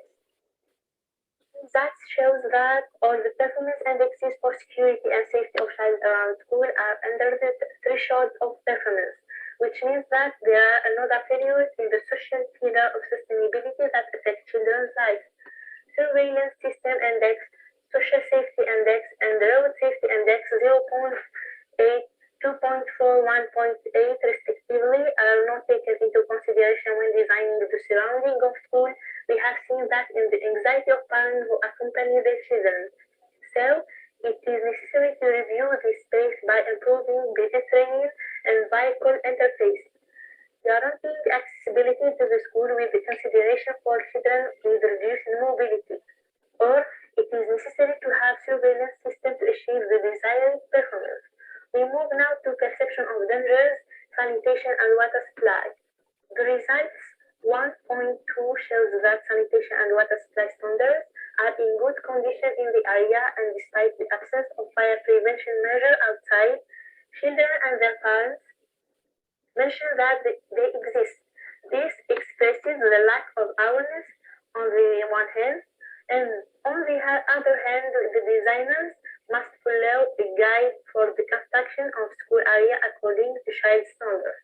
For prevention of natural disasters, strong winds, earthquakes, sun tornado in the Saharan area, the surveyed children and parents attributed the lowest score 0.8 because the city of Galma suffers from earthquake from time to time.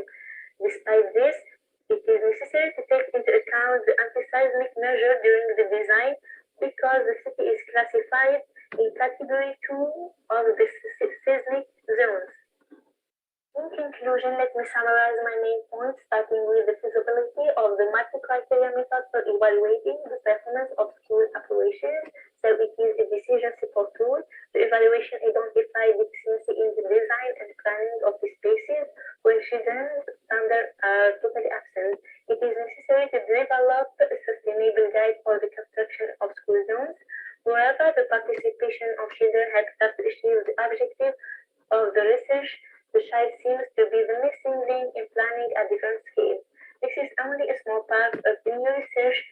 It will be continued by the participation of public actors related to the theme and the simulation to illustrate the problem in a new way. And thank you for your attention.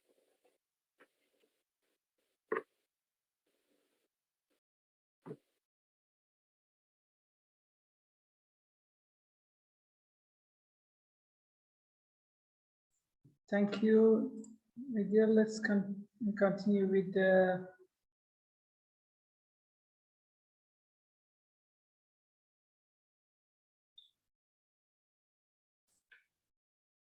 our last presenter of this session, who is Dr. Akmal Harry Fawda and Mr. Afif Farhan Rijwallah. So I'm going to play the presentation, then we will start to have discussions.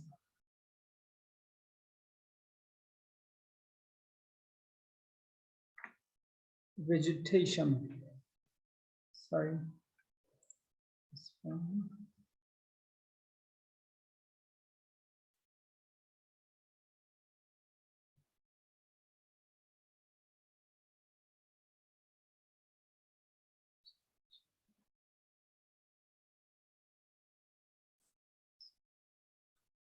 Now, what I'll be talking about. Okay.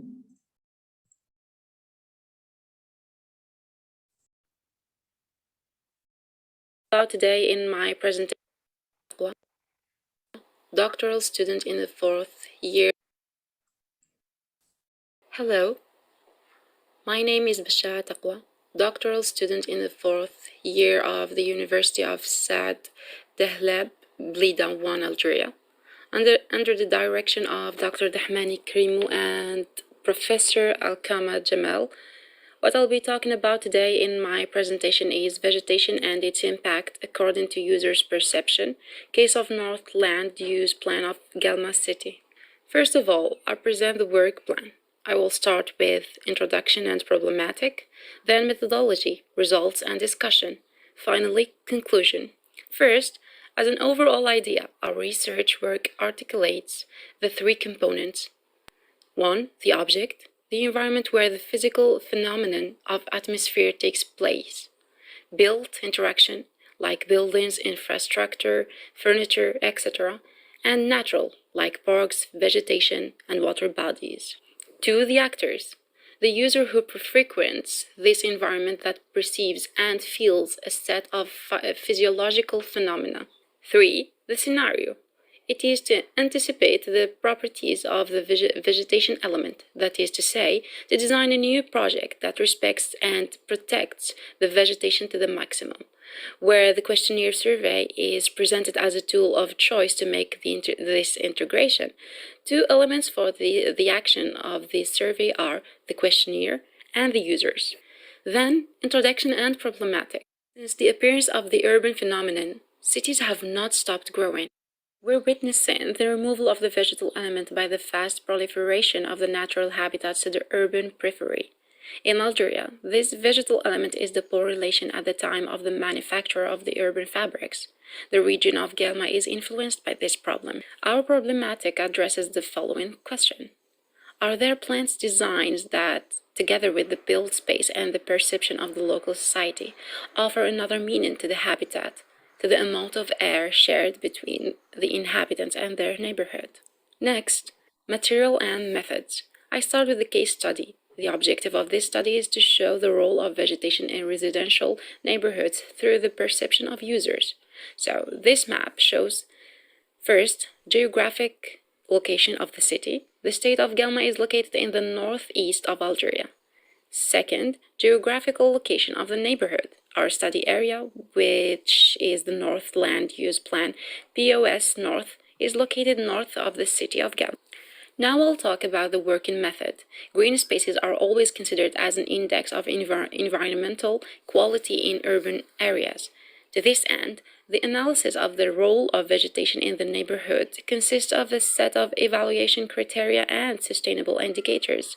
In this respect, I have the 4 functions of the city: live on, move, work, recreate as criteria, and the values: value of the quantity and types of vegetation, recreational value, landscape value, user participation value, value of consciousness, well-being value, as indicators which are the reactions of the users.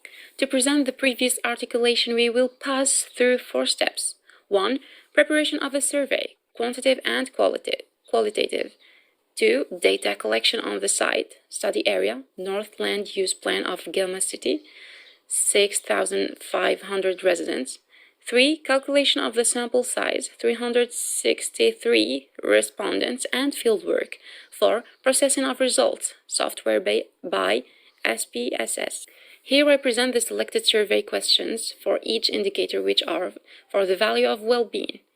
Is there any vegetation in your neighborhood? In your opinion, percentage of vegetation compared to the built-up area in your neighborhood. For value of consciousness, have you done any private initiatives in your neighborhood?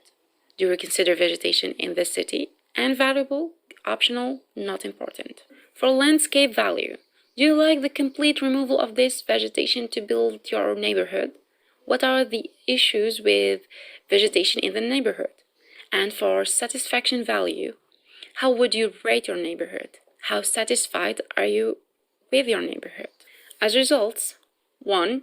According to all the answers to the questions asked for the value of the well-being which are presented in the diagram, we noted that the citizen claims the quality of his environment. We can say that these observations confirm partly the absence of harmony in the relation of the inhabitant with his environment. 2. Value of consciousness. This point is illustrated by 2 diagrams. Space is thus perceived by the inhabitant as a necessary element in the neighborhood, but the inhabitant confirms the responsibility of management to only one actor, which is the state. For this, we need a process of raising awareness on the value of consciousness. In this slide, we find the presentation of the results of the landscape value and satisfaction. First, the results of the satisfaction value in the diagrams show on the whole sample, the respondents are globally not satisfied with the state of green space. To this end, it can be noted that the increase in social demand for natured place. Second, results of the landscape value in the diagrams show that residents perceive the aesthetic representation of natural elements, especially vegetation that represents the most important landscape elements in their imagination. Conclusion. More and more urban vegetation occupies a prominent place in scientific and social theories and discourses, and appears to planners as a concrete illustration of the consideration of the notion of sustainable development, which is particularly interesting to make the city greener, more viable, and more pleasant. Finally, recommendations dedicated to the proposal of the implementation of ecological plan into the management. Thank you for your attention.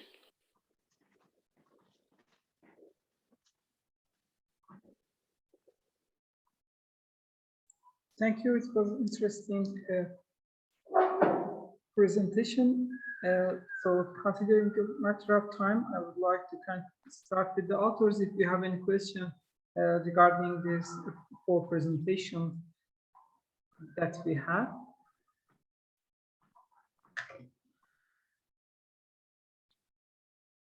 So we shall start with Dr. Prita. Dr. Prita,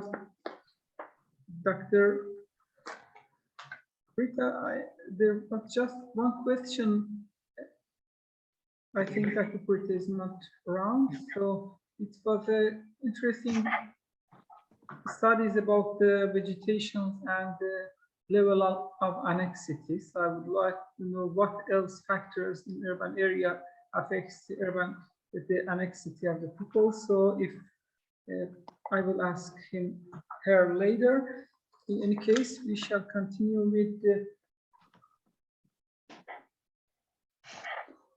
with our second presenter. It was nice, interesting study that you have done, dear Professor Dr. Carlos Mauro-Pierre, regarding what motivates better to take the sun shelters at urban beaches. Of course, as you mentioned, one of those keywords, which was culture, is very important factor to use, let's say, sun shading devices in the public. Of course, their infrastructure of the area, people's culture, and there are many factors that you mentioned in the conclusions. It was interesting the methodology that you have been used. It was career professional. We really appreciate that. It was also interesting question that you mentioned, what motivates better to use sun shelters? Normally people are supposed to use those, let's say, to get the benefits of sun, but using sun shelters might be in vice versa with the objectives of going to the sun.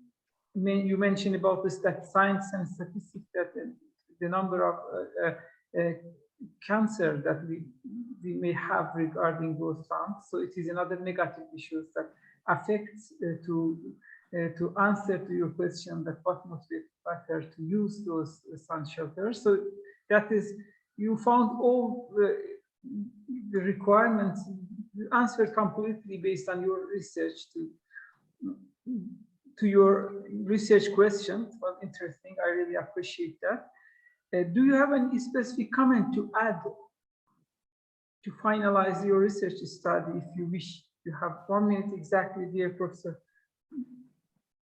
Carlos. I'm not sure if I understood. I have problems in hearing. Maybe it's my computer. No, it is okay. Everything well done. Yes, but Culture is one of the motivations identified related with culture. But the main motivation identified was recreation, and that motivation is really important because children are very sensitive. The skin is very sensitive is very vulnerable, and also for the elderly. And so the children usually, they go to the beach with the elderly or with grandfathers, they have more time. So to design shade environments as extensions of beach extensions for children and with recreation with spatial attributes which motivates the use during these excessive hours are really important.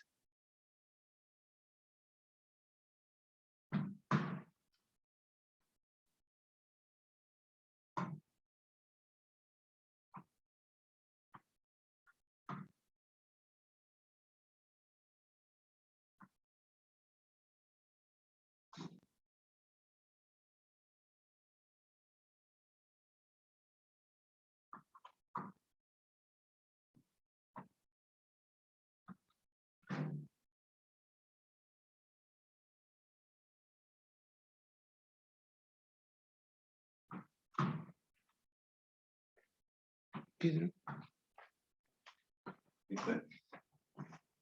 Eu não sei, ficou assim sem som, vê lá o que é que se passa. Em que fiquei sem som, sem ouvir nada. Não. Mas eu não estou ouvindo nada. Mas eles estão a falar alguma coisa?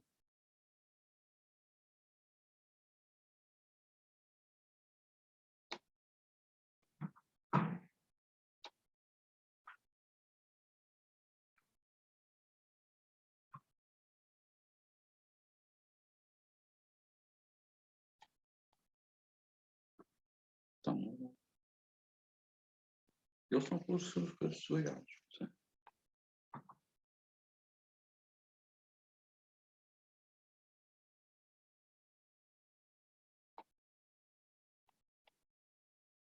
O microfone está normal?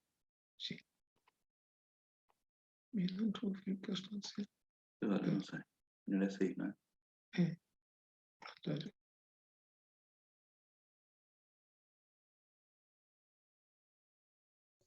Please, we can't hear you.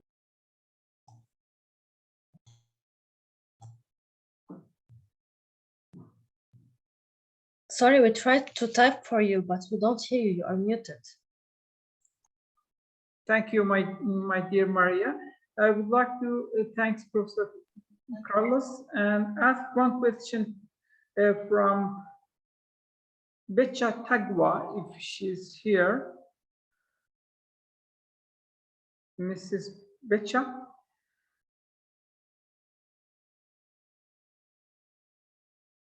Or Prita, Miss Dr. Prita?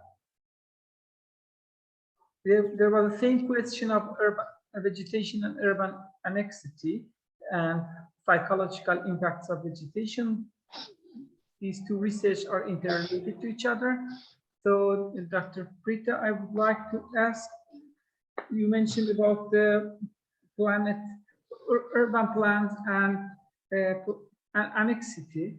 So, you mentioned that there's a direct interrelation. How you found this study? What kind of factors affects to reach to the conclusion that there's urban green spaces and annexity have direct relation?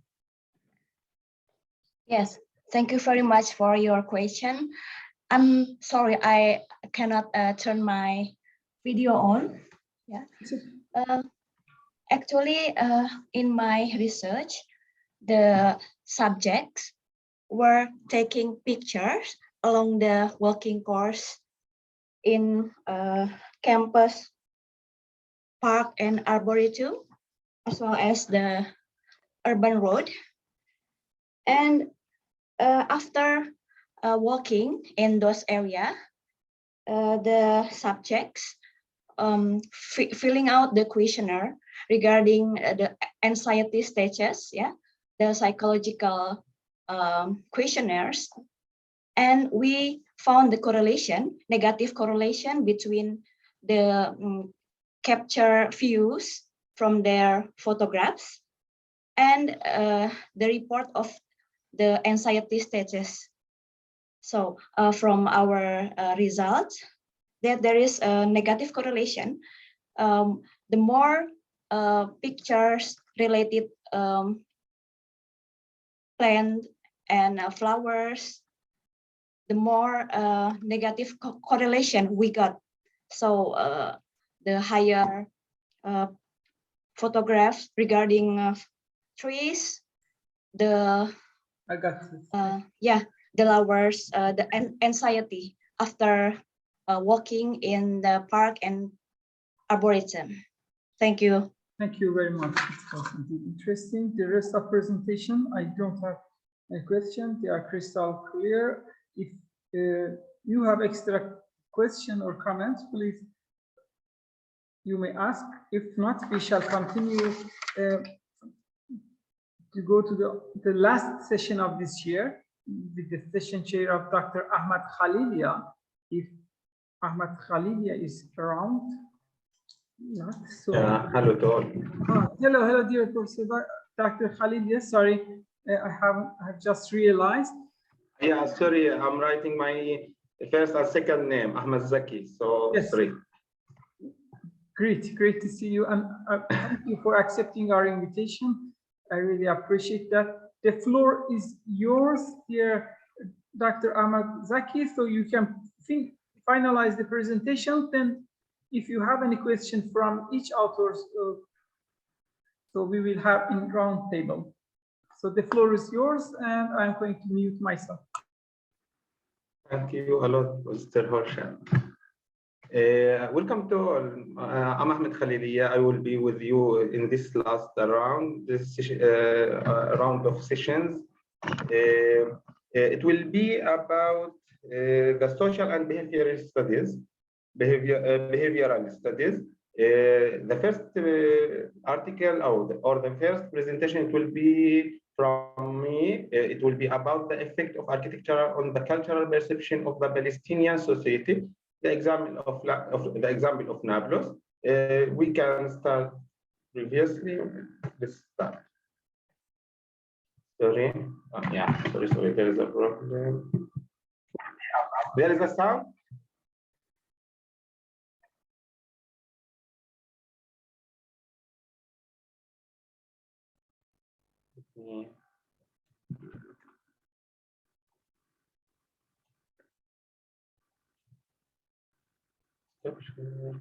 Reshare again. Sorry.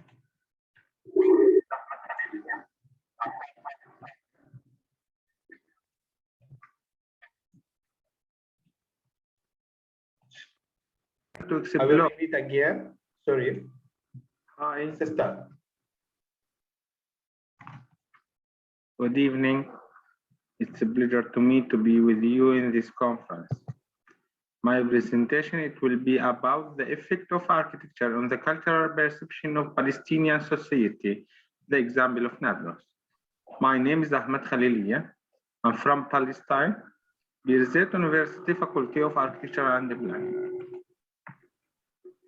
The researcher began to explore Palestinian architecture by choosing the concept of ownership, which expresses the efforts to change the immaterial reality of societies, and through which the authorities try to.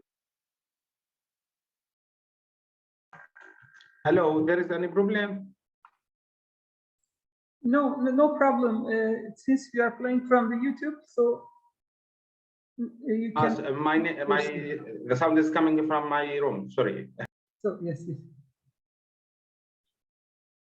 To improve its ownership by imposing their control and power and imposing a new material reality, which refers to changing identities and imposing different identities. Thus, the researcher combined a material concept with an intellectual concept in order to recognize the extent of its effects on the cultural, social, intellectual, and political awareness of Palestinian society.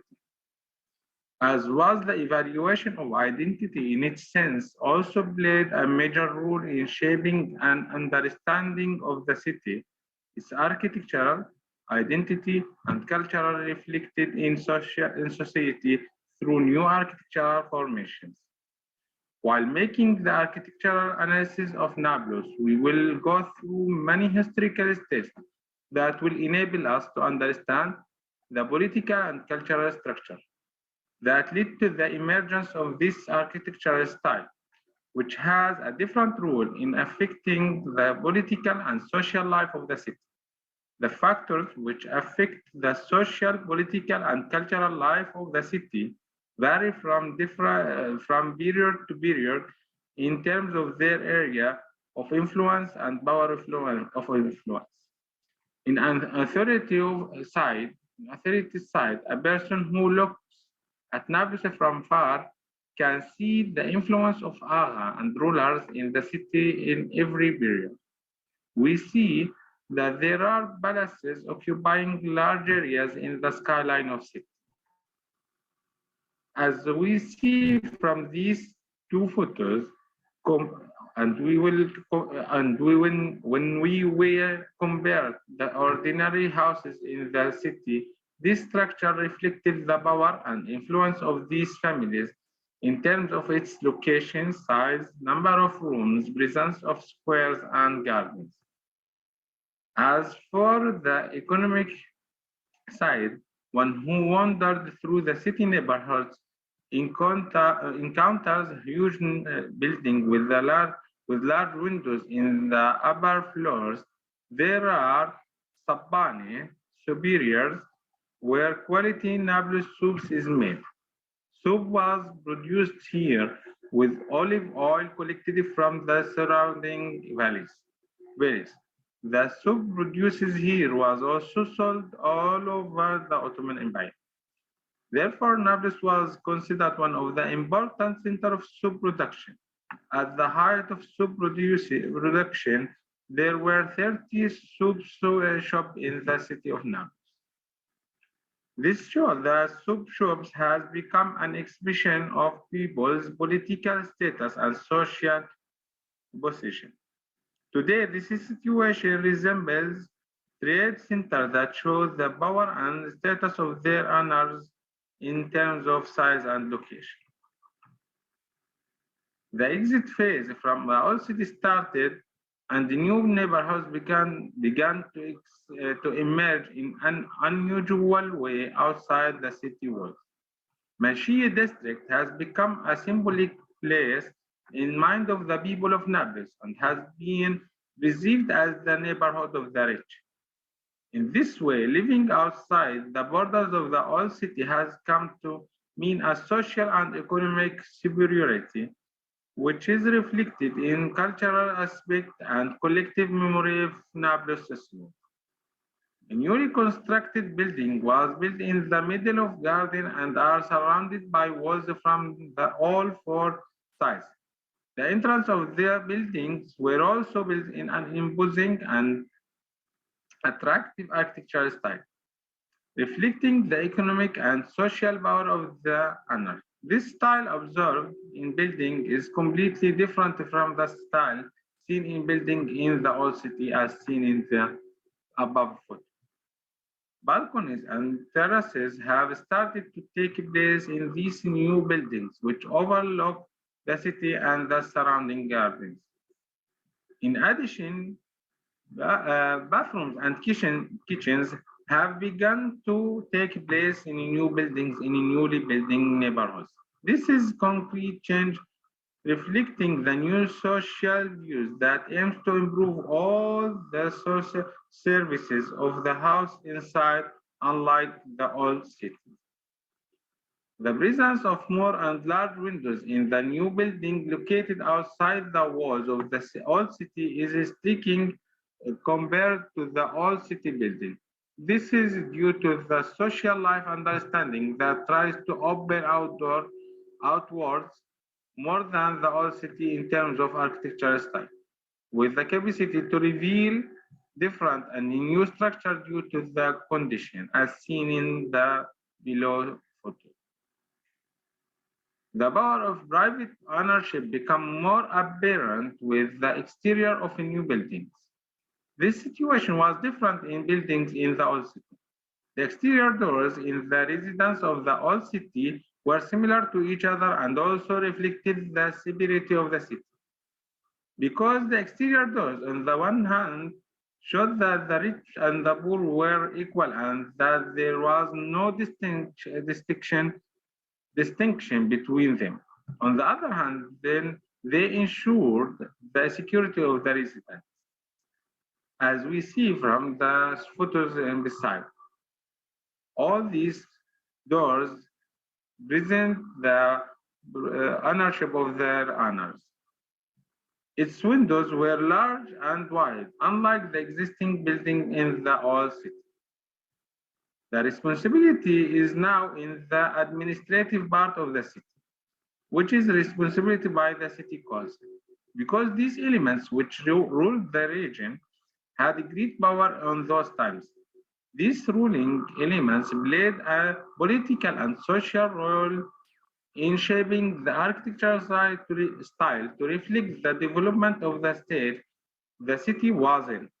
The development did not come about suddenly, nor was it made by force by holding a gun to the heads of the residents.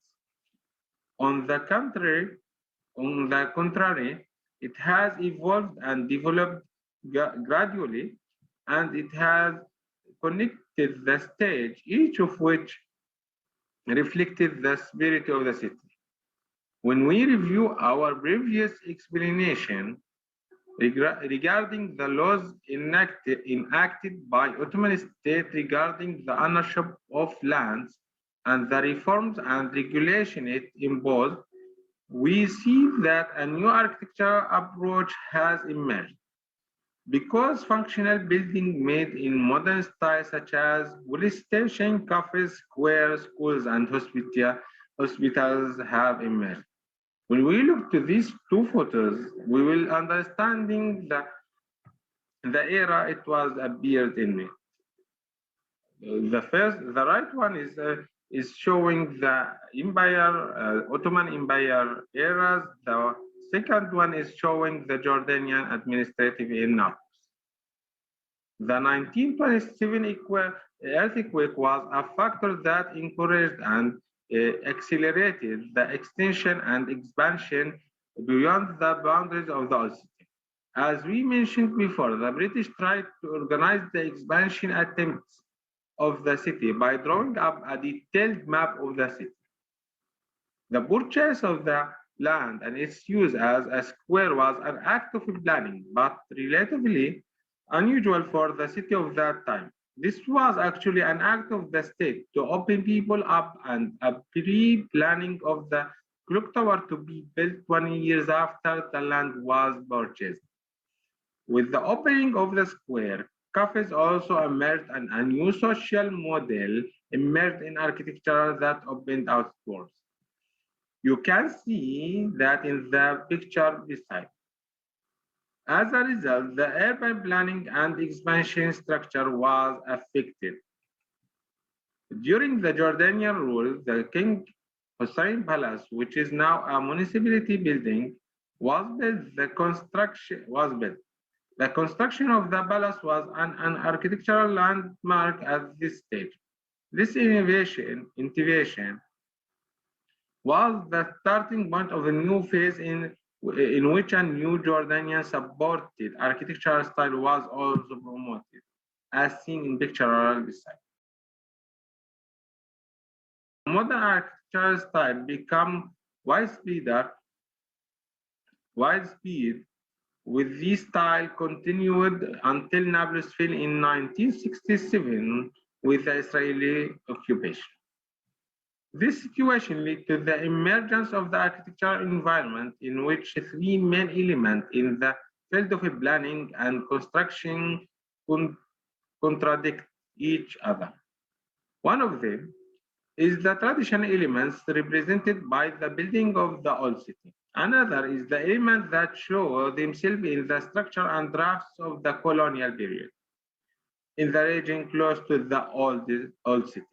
The third is the modern architectural elements based on capitalism represented by shopping malls and commercial complexes as seen in the side photos. This is the big and the huge buildings which is not related to the old. The picture on the left belongs to the last days of the Ottoman administration. The picture on the right was taken during the Jordanian administration. The reflection of the cultural change between the two paintings is very clear. We can understanding the types of buildings and the type of societies and the street topology and the way of the life in each of these two quarters. Thus, as a conclusion, the political exploitation of architecture stands out at every stage of urban formation, including the streets and suburbs of city until today. This situation expresses the importance of architectural spaces in creating a new cultural and social awareness about the city and its inhabitants, even though there are sometimes used in unplanned and methodless way. Presentation. It will be about the street social. It will be presented by and Associate Professor Hatib Olo. It will be about the rethinking the role of the street, a framework for developing livable street in the urban fabric of Turkey. Let's listen.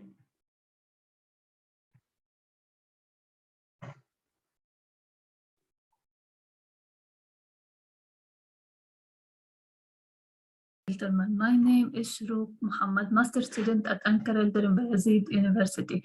I'm here today to present my research paper, Rethinking the Role of the Street, a framework for developing livable street in urban fabric of Turkey. My talk is particularly relevant to they have served as the first sitting beyond the home where most of our children have been reared.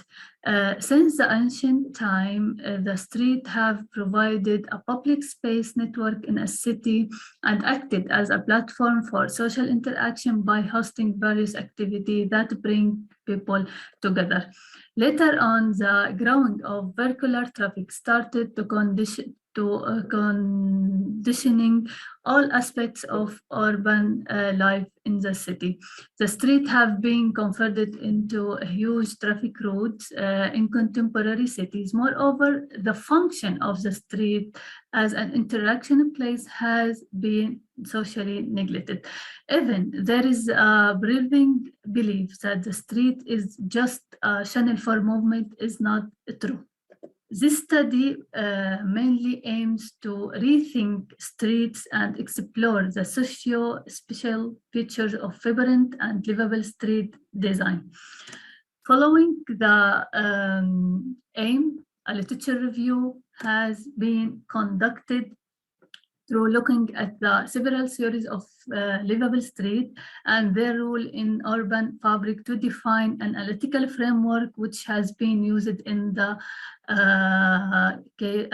analysis of case study. This framework has been defined in three main categories: physical, social, and functional attributes. Within the scope of the framework, a street in Gaziantep has been chosen as a case study to examine strengths and weaknesses through observation. In conclusion, concrete recommendations for determining problems have been proposed with the help of illustration, visualization techniques following the framework's criteria.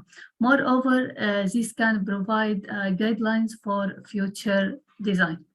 A brief background about livability related to street space, which first appeared in Donald Appleyard's book, Livable Street. He emphasized the importance of livability, particularly in the streets, as a critical goal in achieving a pleasant urban environment. As he stated, the street is the most important of our urban environment. Appleyard's study identified 7 indicators to achieving livable street, among such as street as a safe and secure place, street as a healthy environment, street as a community and sense of belonging, street as a place to play and learn for children, street as a green space, and street as a historic place with a special identity. Based on the literature review, which proposed an analytical framework to examine the street design in terms of livability, which will be mentioned in the case study analysis. This framework include physical attributes, social attributes, and function attributes. Moving to the case study, which located in Gaziantep city, the 6th largest city in Turkey. The city had a rapid population growth and urban extension due to its high migration rates from Syria and from the surrounding countryside. Karşıyaka district is one of the Gaziantep low-income neighborhood. The main street in Karşıyaka is a very lively mixed-use commercial street with numerous markets and shops. The street has a multi-story building in which shops occupy the ground floor and the first to third floors house is apartment. Also, there is some of administrative building in the street, such as police officer and banks. According to the analytical framework that has been created, sub-indicators have been classified into 3 main categories: physical, social, and functional attributes to evaluate Kortuk Jaddasi in terms of livability through the observation of the authors, including field notes and photo. For the physical attributes, we can see that the street is suffering from traffic crowded, and also the street lacks of a crosswalk and the traffic climbing facilities, which affect negatively the children who use the school in the street. Moreover, the cars parked on the sidewalks obstacle the walkers' movement. The sidewalk also is narrow, limiting the pedestrian mobility. Moreover, there is no green area in the street, as the majority of services are covered in concrete.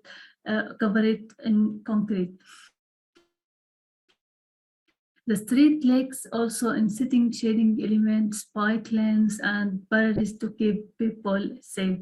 The street also, as occupied in a low-income area, is suffering from urban decay, which gives the road a bad image. The people who use the street is using mainly for necessary activities such as shopping and access to their places. The street is suffering actually from lack of gathering nodes, sitting area, and reactional facilities, and play spaces to do optional and social activity. And moreover, the physical problems that I mentioned previously affect the street users. They make the street not comfortable when walking. Moreover, the level of safety decrease at night due to the lack of activities and function on the street. For the functional attributes, actually the function of the ground floor play an essential role in creating a lively street, but at night, this street is completely passive because most of the function on the ground floor are closed due to the lack of cafes, restaurants, and plazas for social interaction. While public cyclists, it doesn't provide good accessibility. conclusion, there is some of proposed improvement to enhance the street in terms of livability. For the physical attributes, proposed traffic management strategy include traffic reduction regulation should be implemented in addition to bicycle lanes should be established, increase crosswalk along the street. The sidewalks also on the street must be improved to provide enough space for people. Car parks must be organized and redesigned to allocate for other uses. Physical elements such as seating, greenery elements, and so on should be improved to provide safe and friendly environment. For the social attributes, social activity along the street should be a different group of people with different backgrounds and age groups, such as residents, tourists, and students. Moreover, more attractive function must be introduced, such as street activity, which are street. For the function attributes, the competition of several uses in the area attract people and makes the environment safer, especially at night. These functions could include providing high quality public facilities and playgrounds for children and culture activities. Recommendation which concretely applied on case study for increasing its livability reveal the potential to be a livable street which can play a significant role in adding to the over liveliness of Gaziantep city. The street must first and foremost continue to exist as a place for human contact through improved land use policy, open space design, infrastructure, and street. This means everyone must use the streets. A street on which our children will bring up, adults live, and older people spend their last days. This is all from my side. I hope you enjoy watching this animation video. Thanks for your listening.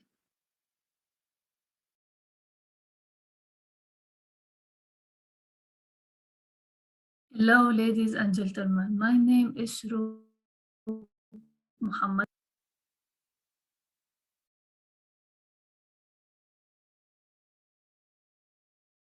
We will return to the third article. It will be presented by Maria El Helio. It will be about the synesthesia, the sensory experience in a multicultural city, the case of the Thessaloniki.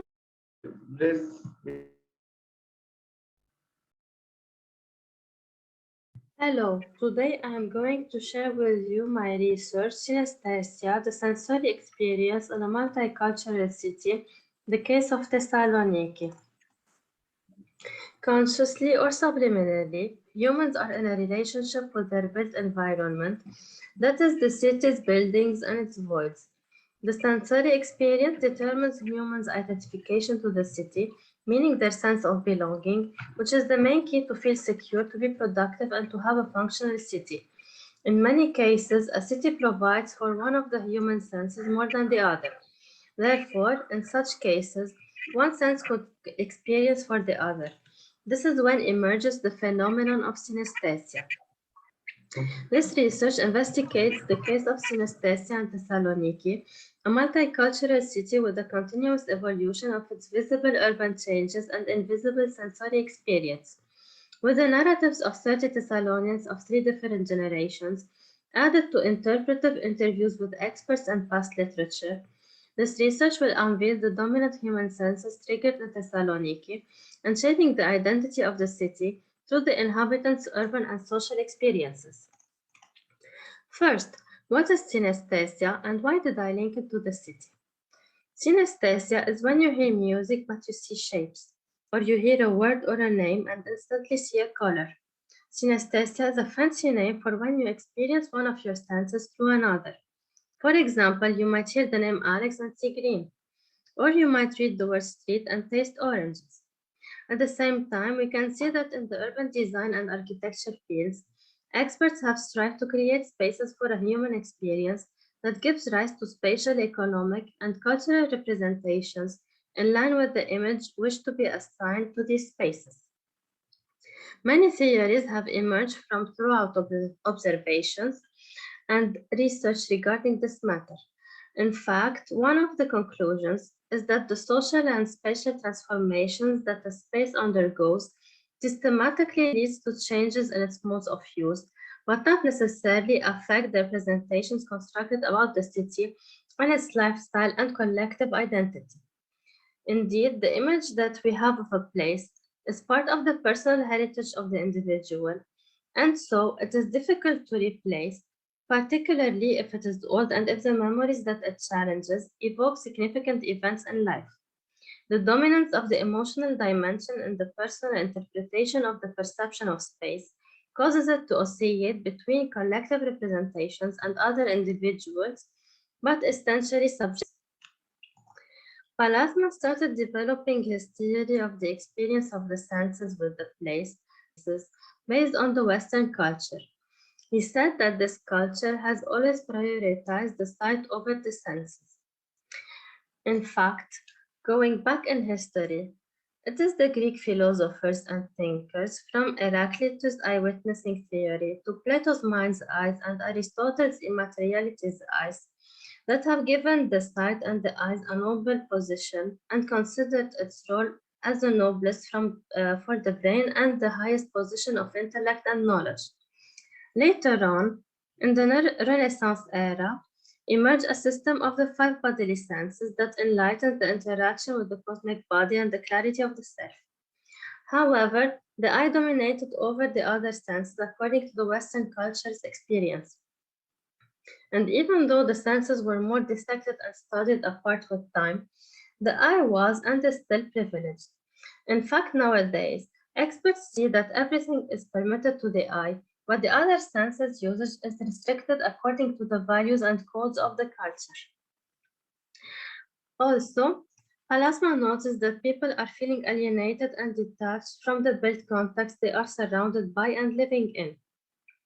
He says that this is an imbalance, whether related essentially to the detachment and negligence of the body, leading to an uncomfortable contemporary architecture, or it is the contemporary architecture principles that resulted in a certain pathology of the senses, which means that in this case, human senses are experiencing a disharmony and it is visible in the buildings that are constructed solely to impress the eye, as Palasma calls it, ocular centrism, without diving deeper into the other senses and soul's needs, such as preserving our memories and feeding our imagination.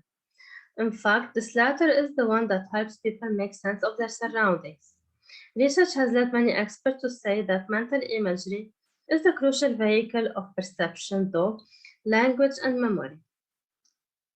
In Thessaloniki, an identity has been shaped from around 100 years until present, according to the participants. They said that the city has lived an Ottoman identity, then a Greek identity, then a multicultural identity with a massive amount of people coming from the Middle East specifically. 30 Thessalonians were interviewed to understand how the native inhabitants of the city experienced it through their bodily senses. The questionnaire was as follows: about how they feel when they walk in the city, what they like the most, about enumerating their 5 human senses according to their importance in the city, to compare their experience with older and newer generations, what they like to change in the city, and what is important for them to keep the identity. The answers were as follows. For the senses, we can say that they were listed by the participants as firstly the sight, that was mainly linked to colors, blue and gray, blue for the sea and the colors of Greece, gray for the buildings, and the sky when the atmosphere is very humid, which is another characteristic of Thessaloniki. Then comes the hearing, mostly the mixed noise dominated by the noise of cars. Then the touch, where participants said that touching the building wall and the elements they hold while in the city are wet, and the city smells soil and plants from humidity, which makes the sense be linked to the smell. And finally, the taste that is for the city of fruit, sweets, and coffee, as the cinnamon that is everywhere on coffee, sweets, and meats. For the monuments and identity to keep in Thessaloniki, half the participants showed me photos from their mobiles to explain to me what they wish to be kept. Mostly were the pedestrian areas where there are public seats. Also the monuments that they consider having seen only in Thessaloniki. They also wish to keep the social life that public spaces have created, with the need to have a balance for the tables of the coffee stores that shouldn't cover the pedestrian sidewalks. Finally, they wish to keep what they call the promenade and make it bigger even, which is what we call also the corniche, or in Greek they call it the paralia, which is the sea. They stressed that it could be changed a bit, but not extremely. Finally, architecture is being the primary tool used for the eye, and architecture of image for the purposes of creating a seductive and memorable formal configuration, an architectural trademark or signature, as it were. Thanks for Maria. The second article or presentation, it will be about adaptive reuse as the tool of sustainable Tate Modern and Belgian University cases. It will be presented by Binar Tabak and Associate Professor Aisha Siral. Let's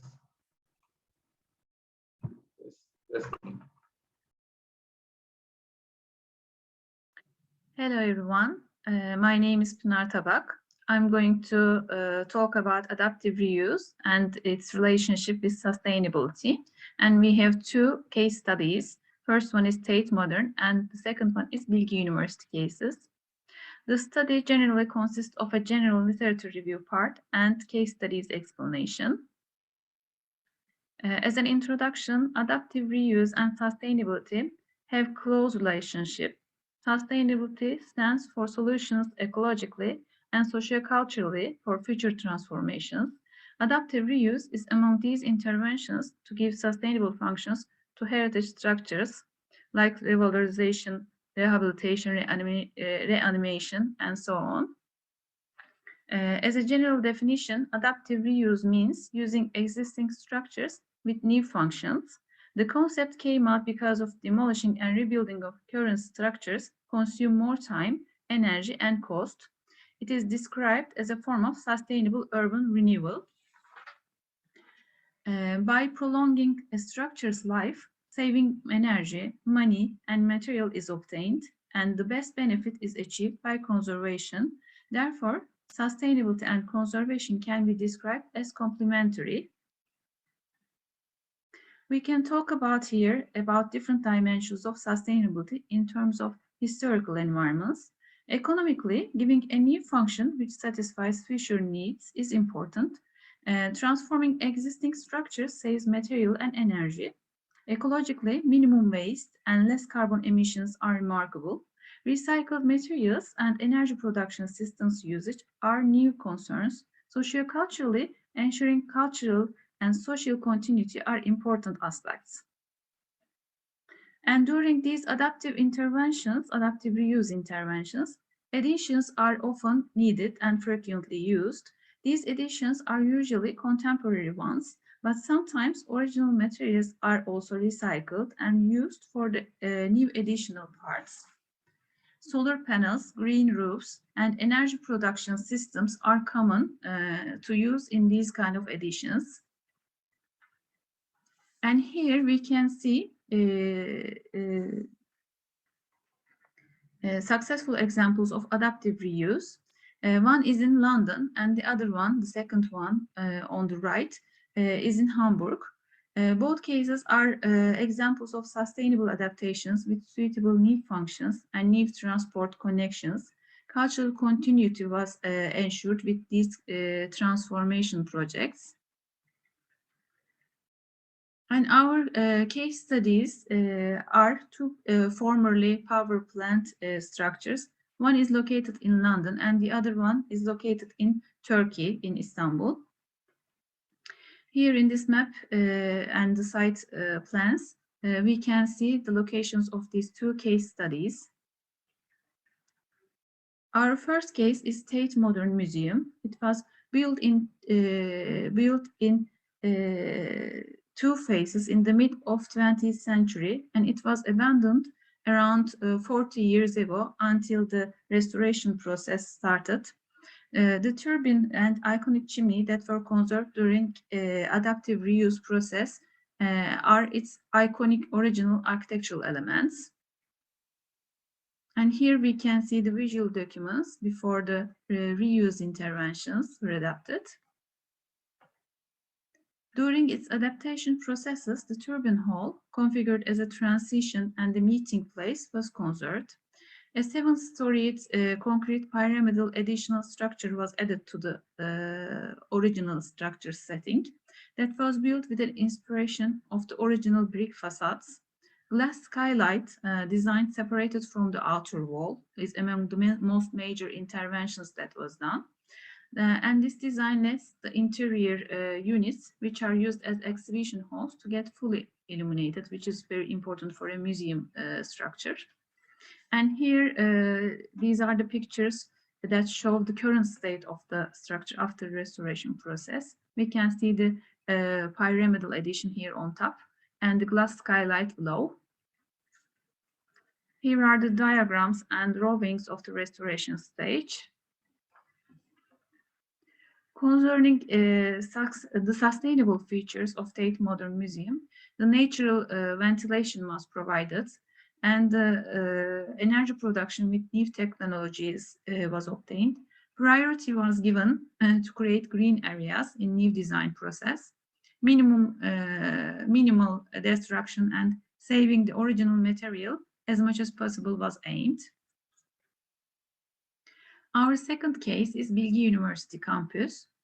It is a formerly power plant structure located on the Golden Horn in Istanbul. It was constructed in the beginning of the 20th century, and in 2004, the restoration process started in the structure. Here are some visual documents from the original state of the campus. In Bilgi University campus, the turbines, which are among the early use of concrete examples, were conserved after restoration. Boiler rooms were turned into modern art museum, and engine rooms were turned into energy museum with minimum intervention. A new perforated shell was designed in order to minimize the interventions on the original setting. And this new shell, covered with metal tube, is placed on reinforced concrete legs. Here we can see the drawings and site plan after adaptive reuse process. And here are some visual documents showing the structure's current situation. The structure is quite important with its central location in the city, and it's adjacent to Golden Horn. Priority was given to increase green areas with an ecological sustainable design. Minimum intervention and demolishing as much as possible was among the main goals during restoration process. And finally, the structure became a new brand in the city. Here are some analysis sheets comparing two cases. And this table shows the comparison of these two case studies in terms of sustainable design features. We can say both of the cases are successful examples of adaptive reuse. Both of them have suitable need functions, long-term economic benefits, and maintenance costs are successfully covered with these new functions, thanks to new functions. Minimum energy consumption, demolishing, and waste are enabling ecological sustainability. Smart systems like solar panels and wind energy production are used in Tate Modern Museum, and both examples maintain cultural and social continuity thanks to adaptation processes and interventions. In Tate Modern Museum, original materials were taken out and recycled and used in new additional parts during restoration processes. It also has had a positive impact on its surrounding area, helping these areas to increase their values in terms of regional sustainable principles. And as a last word, as a conclusion, we can say these two adaptive reuse examples show that the more interventions are parallel to sustainability principles, the more successful they are. Connections with the public transportation, increasing the total green area, defining a suitable need function, will let the structure be used actively in the future, which is important. A good management together with the proper need function surely help positively for international reputation. Successful examples show that transformation will be accelerated, not only for the heritage structure itself, but also for the area it is located in.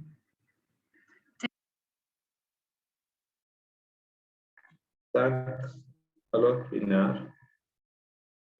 We're coming to the last session. It will be about the evaluation of the Sharafiya system in the context of reuse. It will be presented by Maria Mumayezi. Yes.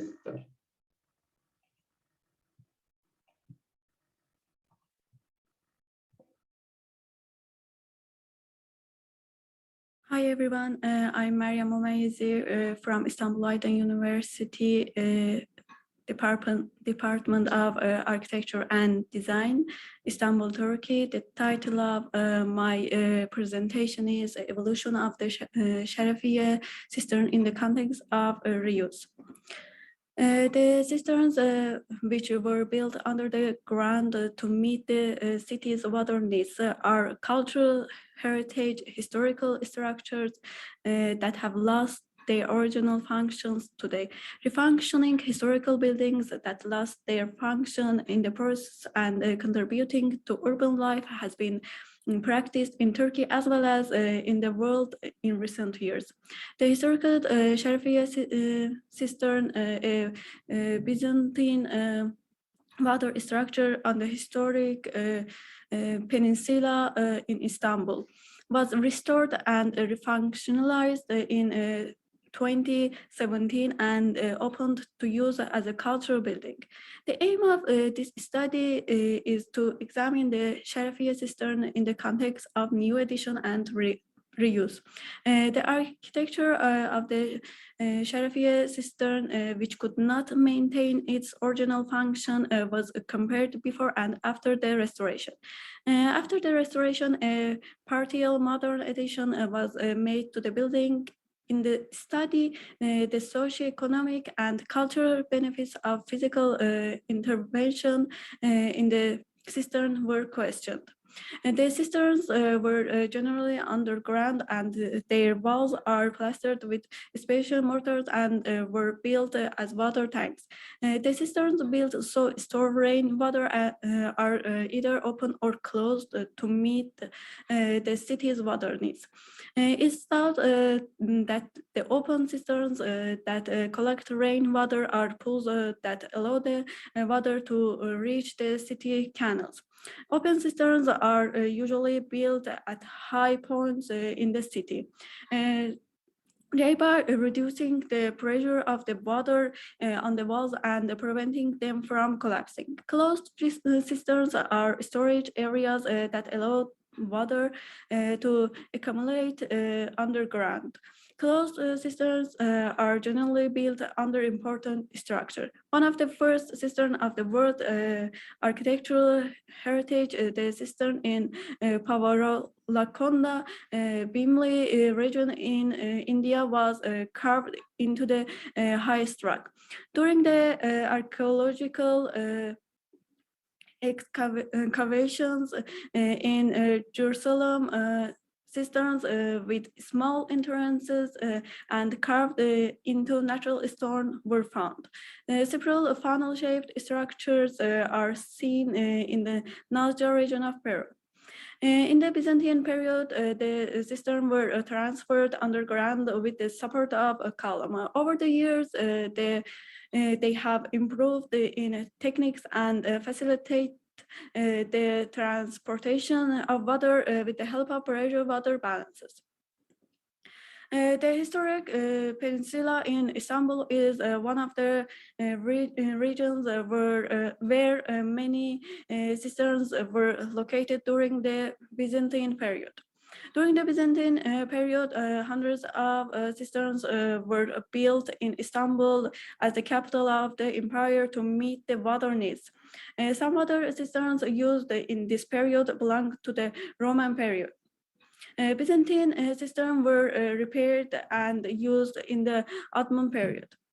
Adaptive reuse, it carries the historical continuity of the work to present and a future generation by refunctioning and changing a historical building and bringing it into a shape suitable for new needs. It's a survival method used for the sustainability of historical buildings by adapting them. The new functions given to the old buildings are not related to the original function of the old building. Adaptive reuse prevents the buildings. Refunctioning is the transformation of a building that has lost its function into something else while preserving the structural features of the space and bring it back to the urban life. Refunctioning, preserving the architectural and cultural values of historical and old buildings, making these buildings usable. In the new functionality and the new edition, many principles have been put forward that should be followed by different researchers. These principles are space organization, design approach, and stylistic criteria are considered important. These principles were used as criteria in the evolution of the new edition that the Sharafiya cistern received as a result of the restoration. Sharafiya cistern, a Byzantine water structure, is located in the void of a building island in the Bimirdirek district of Eminönü district of the historic peninsula. The Sharafiya cistern, which is located under the old Eminönü municipality additional service building, doesn't have a construction inscription. It's thought to have been built during the region of Theodosius. Built on an area of approximately 24 meters by 40 meters and with a ceiling height of 11 meters. The Sharafiya cistern contains 45 sail walls and 32 columns. Semi-worked capitals in Corinthian style with imposed on them are made of marble. The heads are decorated with acanthus leaves. The Sharafiya cistern, whose construction period lasted 8 years, was opened for use as a cultural and artistic structure in 2018. In the reuse project of the cistern, an entrance section to the ground floor and stairs and an elevator have been added to the building for descending to the old water storage area. Sharafiya cistern, the new situation after taking the supplement was analyzed through the plan section, visuals and site observations with criteria such as space organization, design approach, and formal features. On the ground floor of the 3-story transparent annex, there are functions such as information desk, ticket book sale, and cafe. On the upper floors, There is a storage space, restrooms, and a multi-purpose hall for cultural activities such as exhibitions. In the original part of the historical cistern, there were art exhibitions, children activities, and performance areas for various branches of performing arts. The original part of the cistern was interfered in two ways. First, it's an elevator place for visitors next to the existing steep stairs to reach under the floor. Later, it's a walking platform that is raised and furnished on the ground of the historical building. This platform is made of moisture-resistant wood and steel material. The additional entrance structure is higher than the original structure, which is due to the natural location of the cistern, which is a water reservoir. With the transparent surface of the additional entrance building, which is a different material, the visibility of the original building is ensured. The main annex has a transparent and plain surface positioned on the outside of the cistern at ground level. This section is a medium in terms of visual intensity. You are watching the findings. In this study, functioning reuse and especially adaptive use, which is an intervention method for ensuring the continuity of historical buildings, have been examined in the context of the Sharafiya cistern. The Sharafiya cistern, which is one of the important water structures of the architectural heritage in the historic peninsula, remained non-functional for a long time. As a result of a project competition opened for its reuse in 2013, a new addition was made to the cistern for its new museum culture function.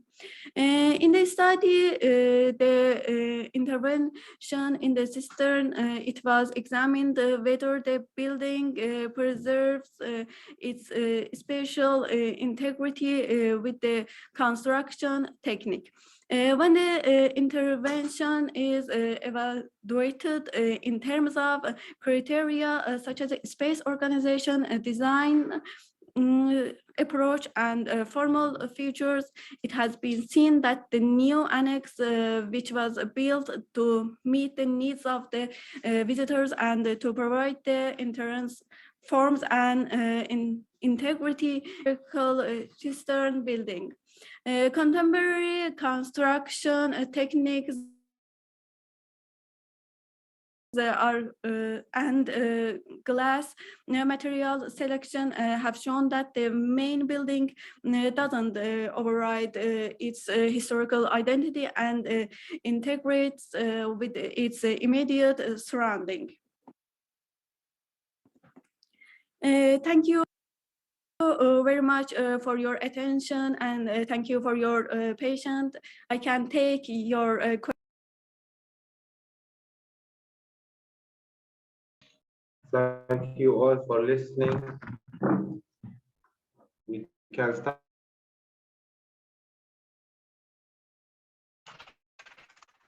Maybe I'm finished.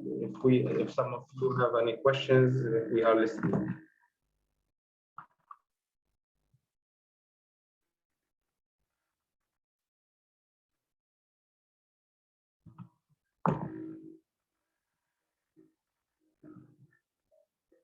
No one have any question?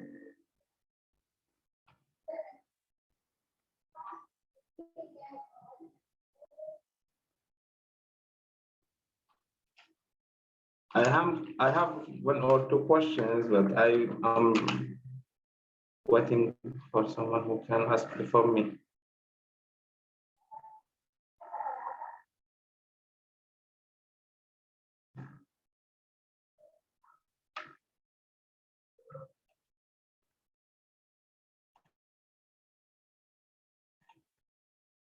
No one? So I have a comment. I just want to ask. Welcome. Excuse me. Welcome, welcome. We are listening, Dr. Manal. Yes, I'm about the previous presentation. I think it was presented before. This is the second time. Which one is it? Which one? The cisterns. Dr. Manal. The historical buildings about the cisterns and the reuse of the cisterns. The last one. Yes. Yes, This is the second time. Sorry, yes, it was 2 times. I really don't know about that. Maybe. It was my mistake. 2 hours ago, I played it, but again, we repeat it here because Dr. Cyril and Mariam, they did their presentation. It is located here, and we will discuss about it. Thank you for mentioning. And dear Dr. Cyril, I would like to appreciate your availability and your great studies that you have done, the last 2. It is indeed interesting methodology that you developed with your colleagues. Dear Dr. Ahmed, the floor is yours. Sorry. So I just want to ask, let me, I started for the second about the street as a social life space to architecture. Is it here?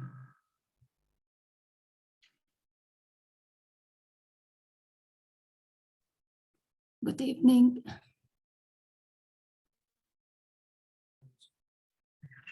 Shuruk Mohammed. Hello. Yeah, hello, Ahmed. Sorry, we didn't understand the importance of the street.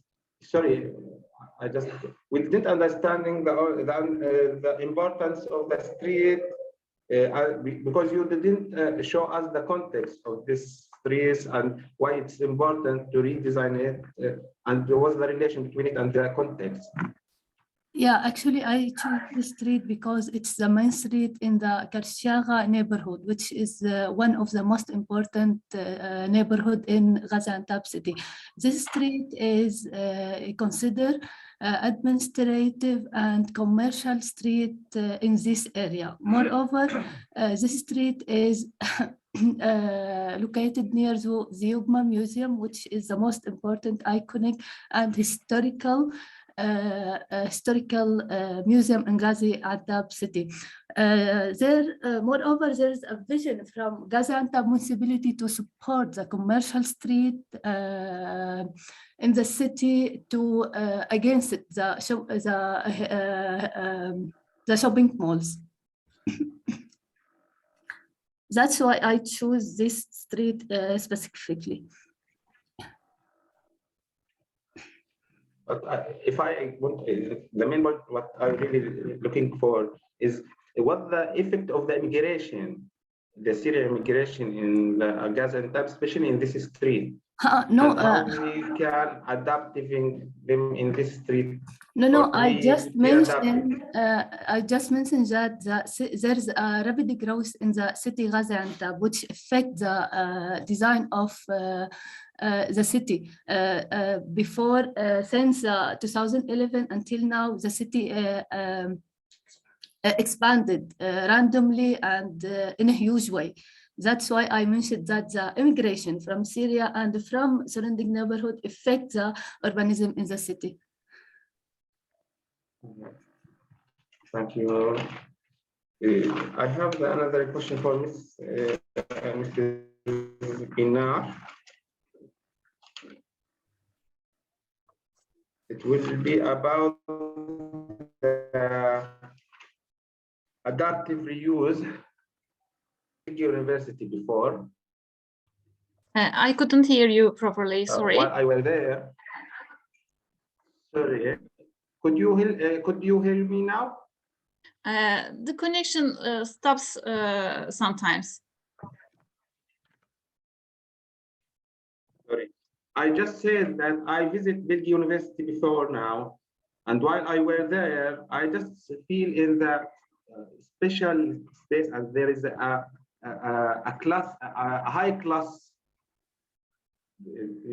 weather in this spaces, and maybe in my thinking and how I was thinking, these spaces or these areas or these reuses, adaptive reuses is used for the high classes.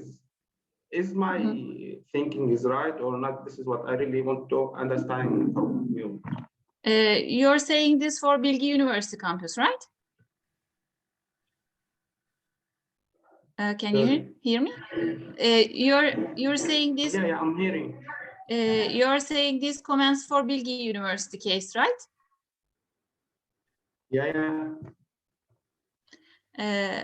According to me, now if we make an evaluation considering the general aspects of adaptation,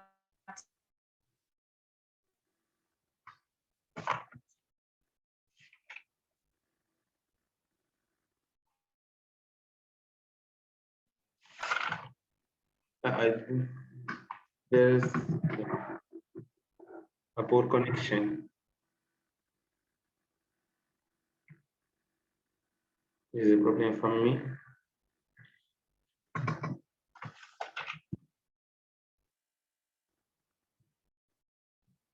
Hello.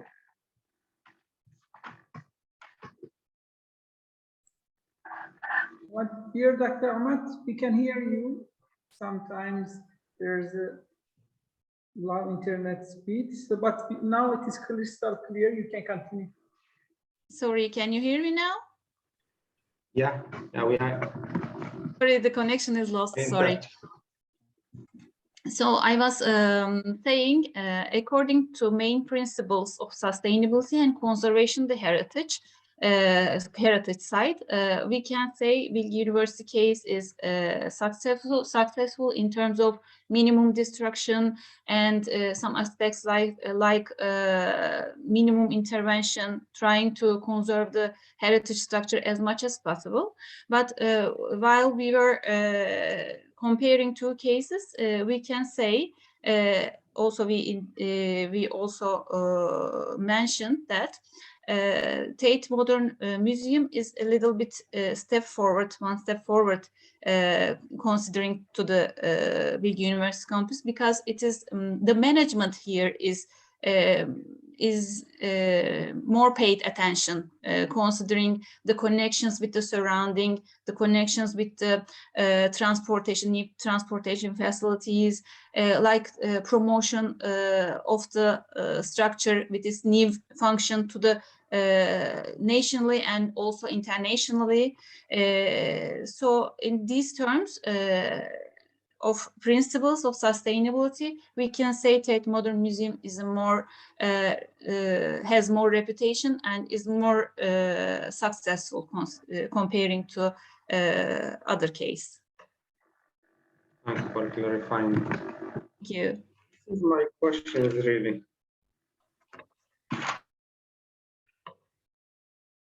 If there's anyone has any question, we are listening.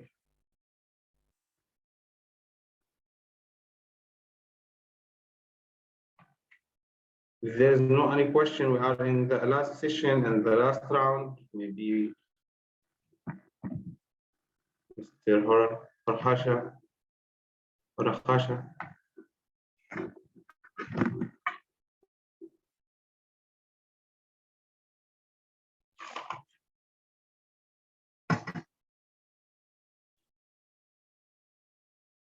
If I want to summarize this session, I could put some titles as titles. Maybe I can conclude this sessions and summarize it. Maybe we speak about the role of the power and its effects on the cities and the architectural and social effects, social activities, as we see from the case of Nablus, in the case that I was speak about the role of the city, how Mrs. Shuruk, architect Shuruk, speak about, and how this street affects us, and how could we redesign these streets and reuse it again to be better and re-showing and or representing our society.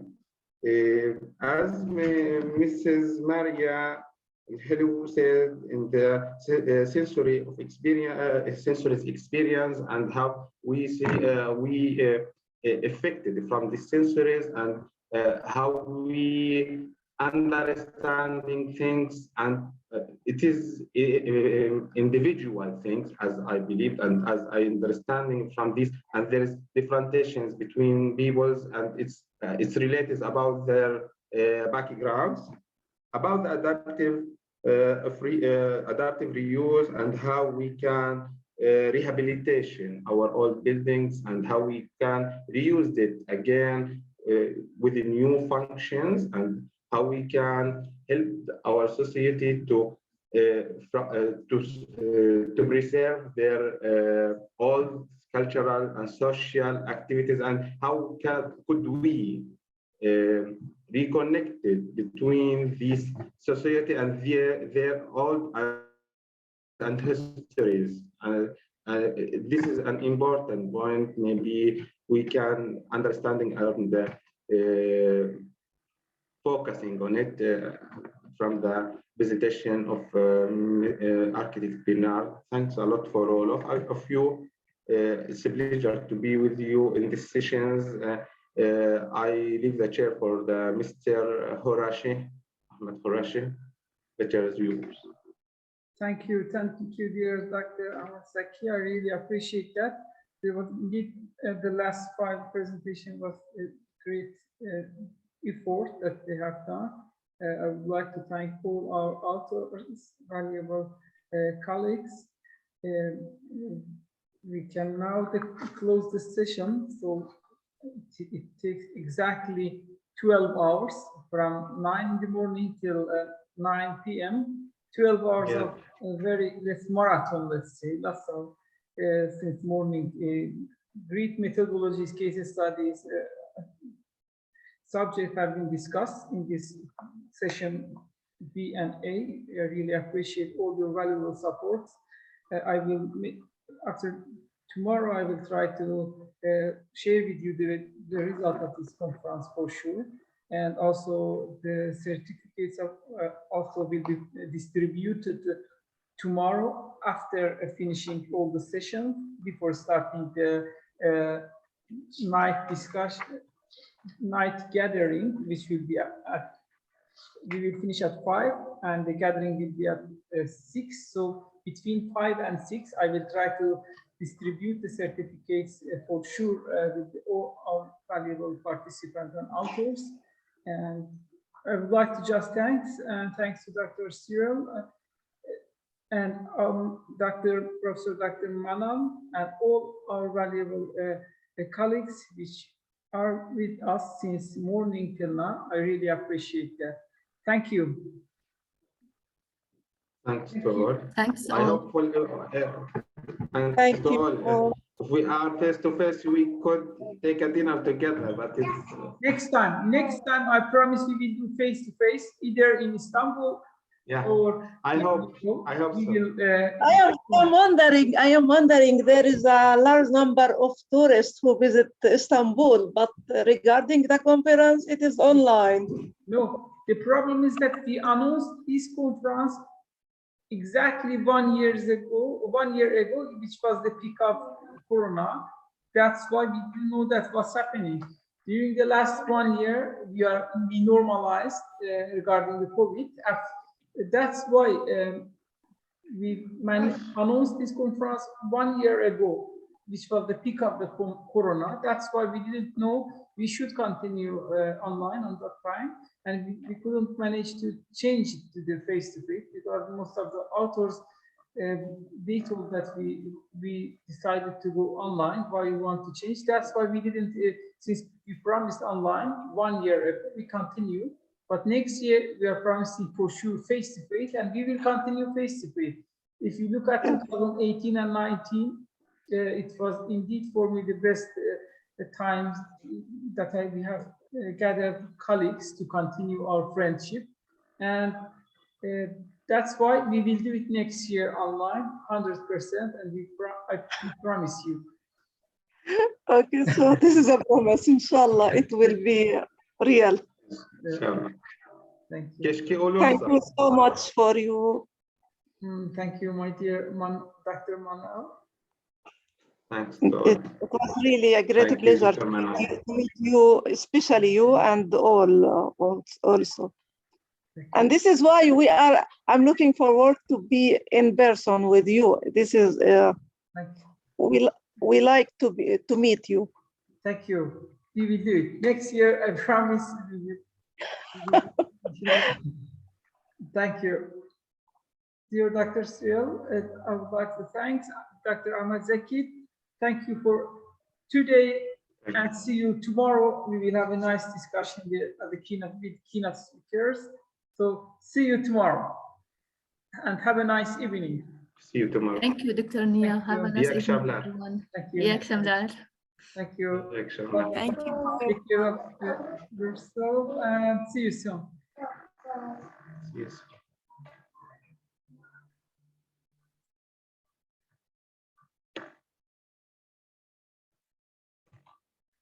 Kolay gelsin. İyi akşamlar.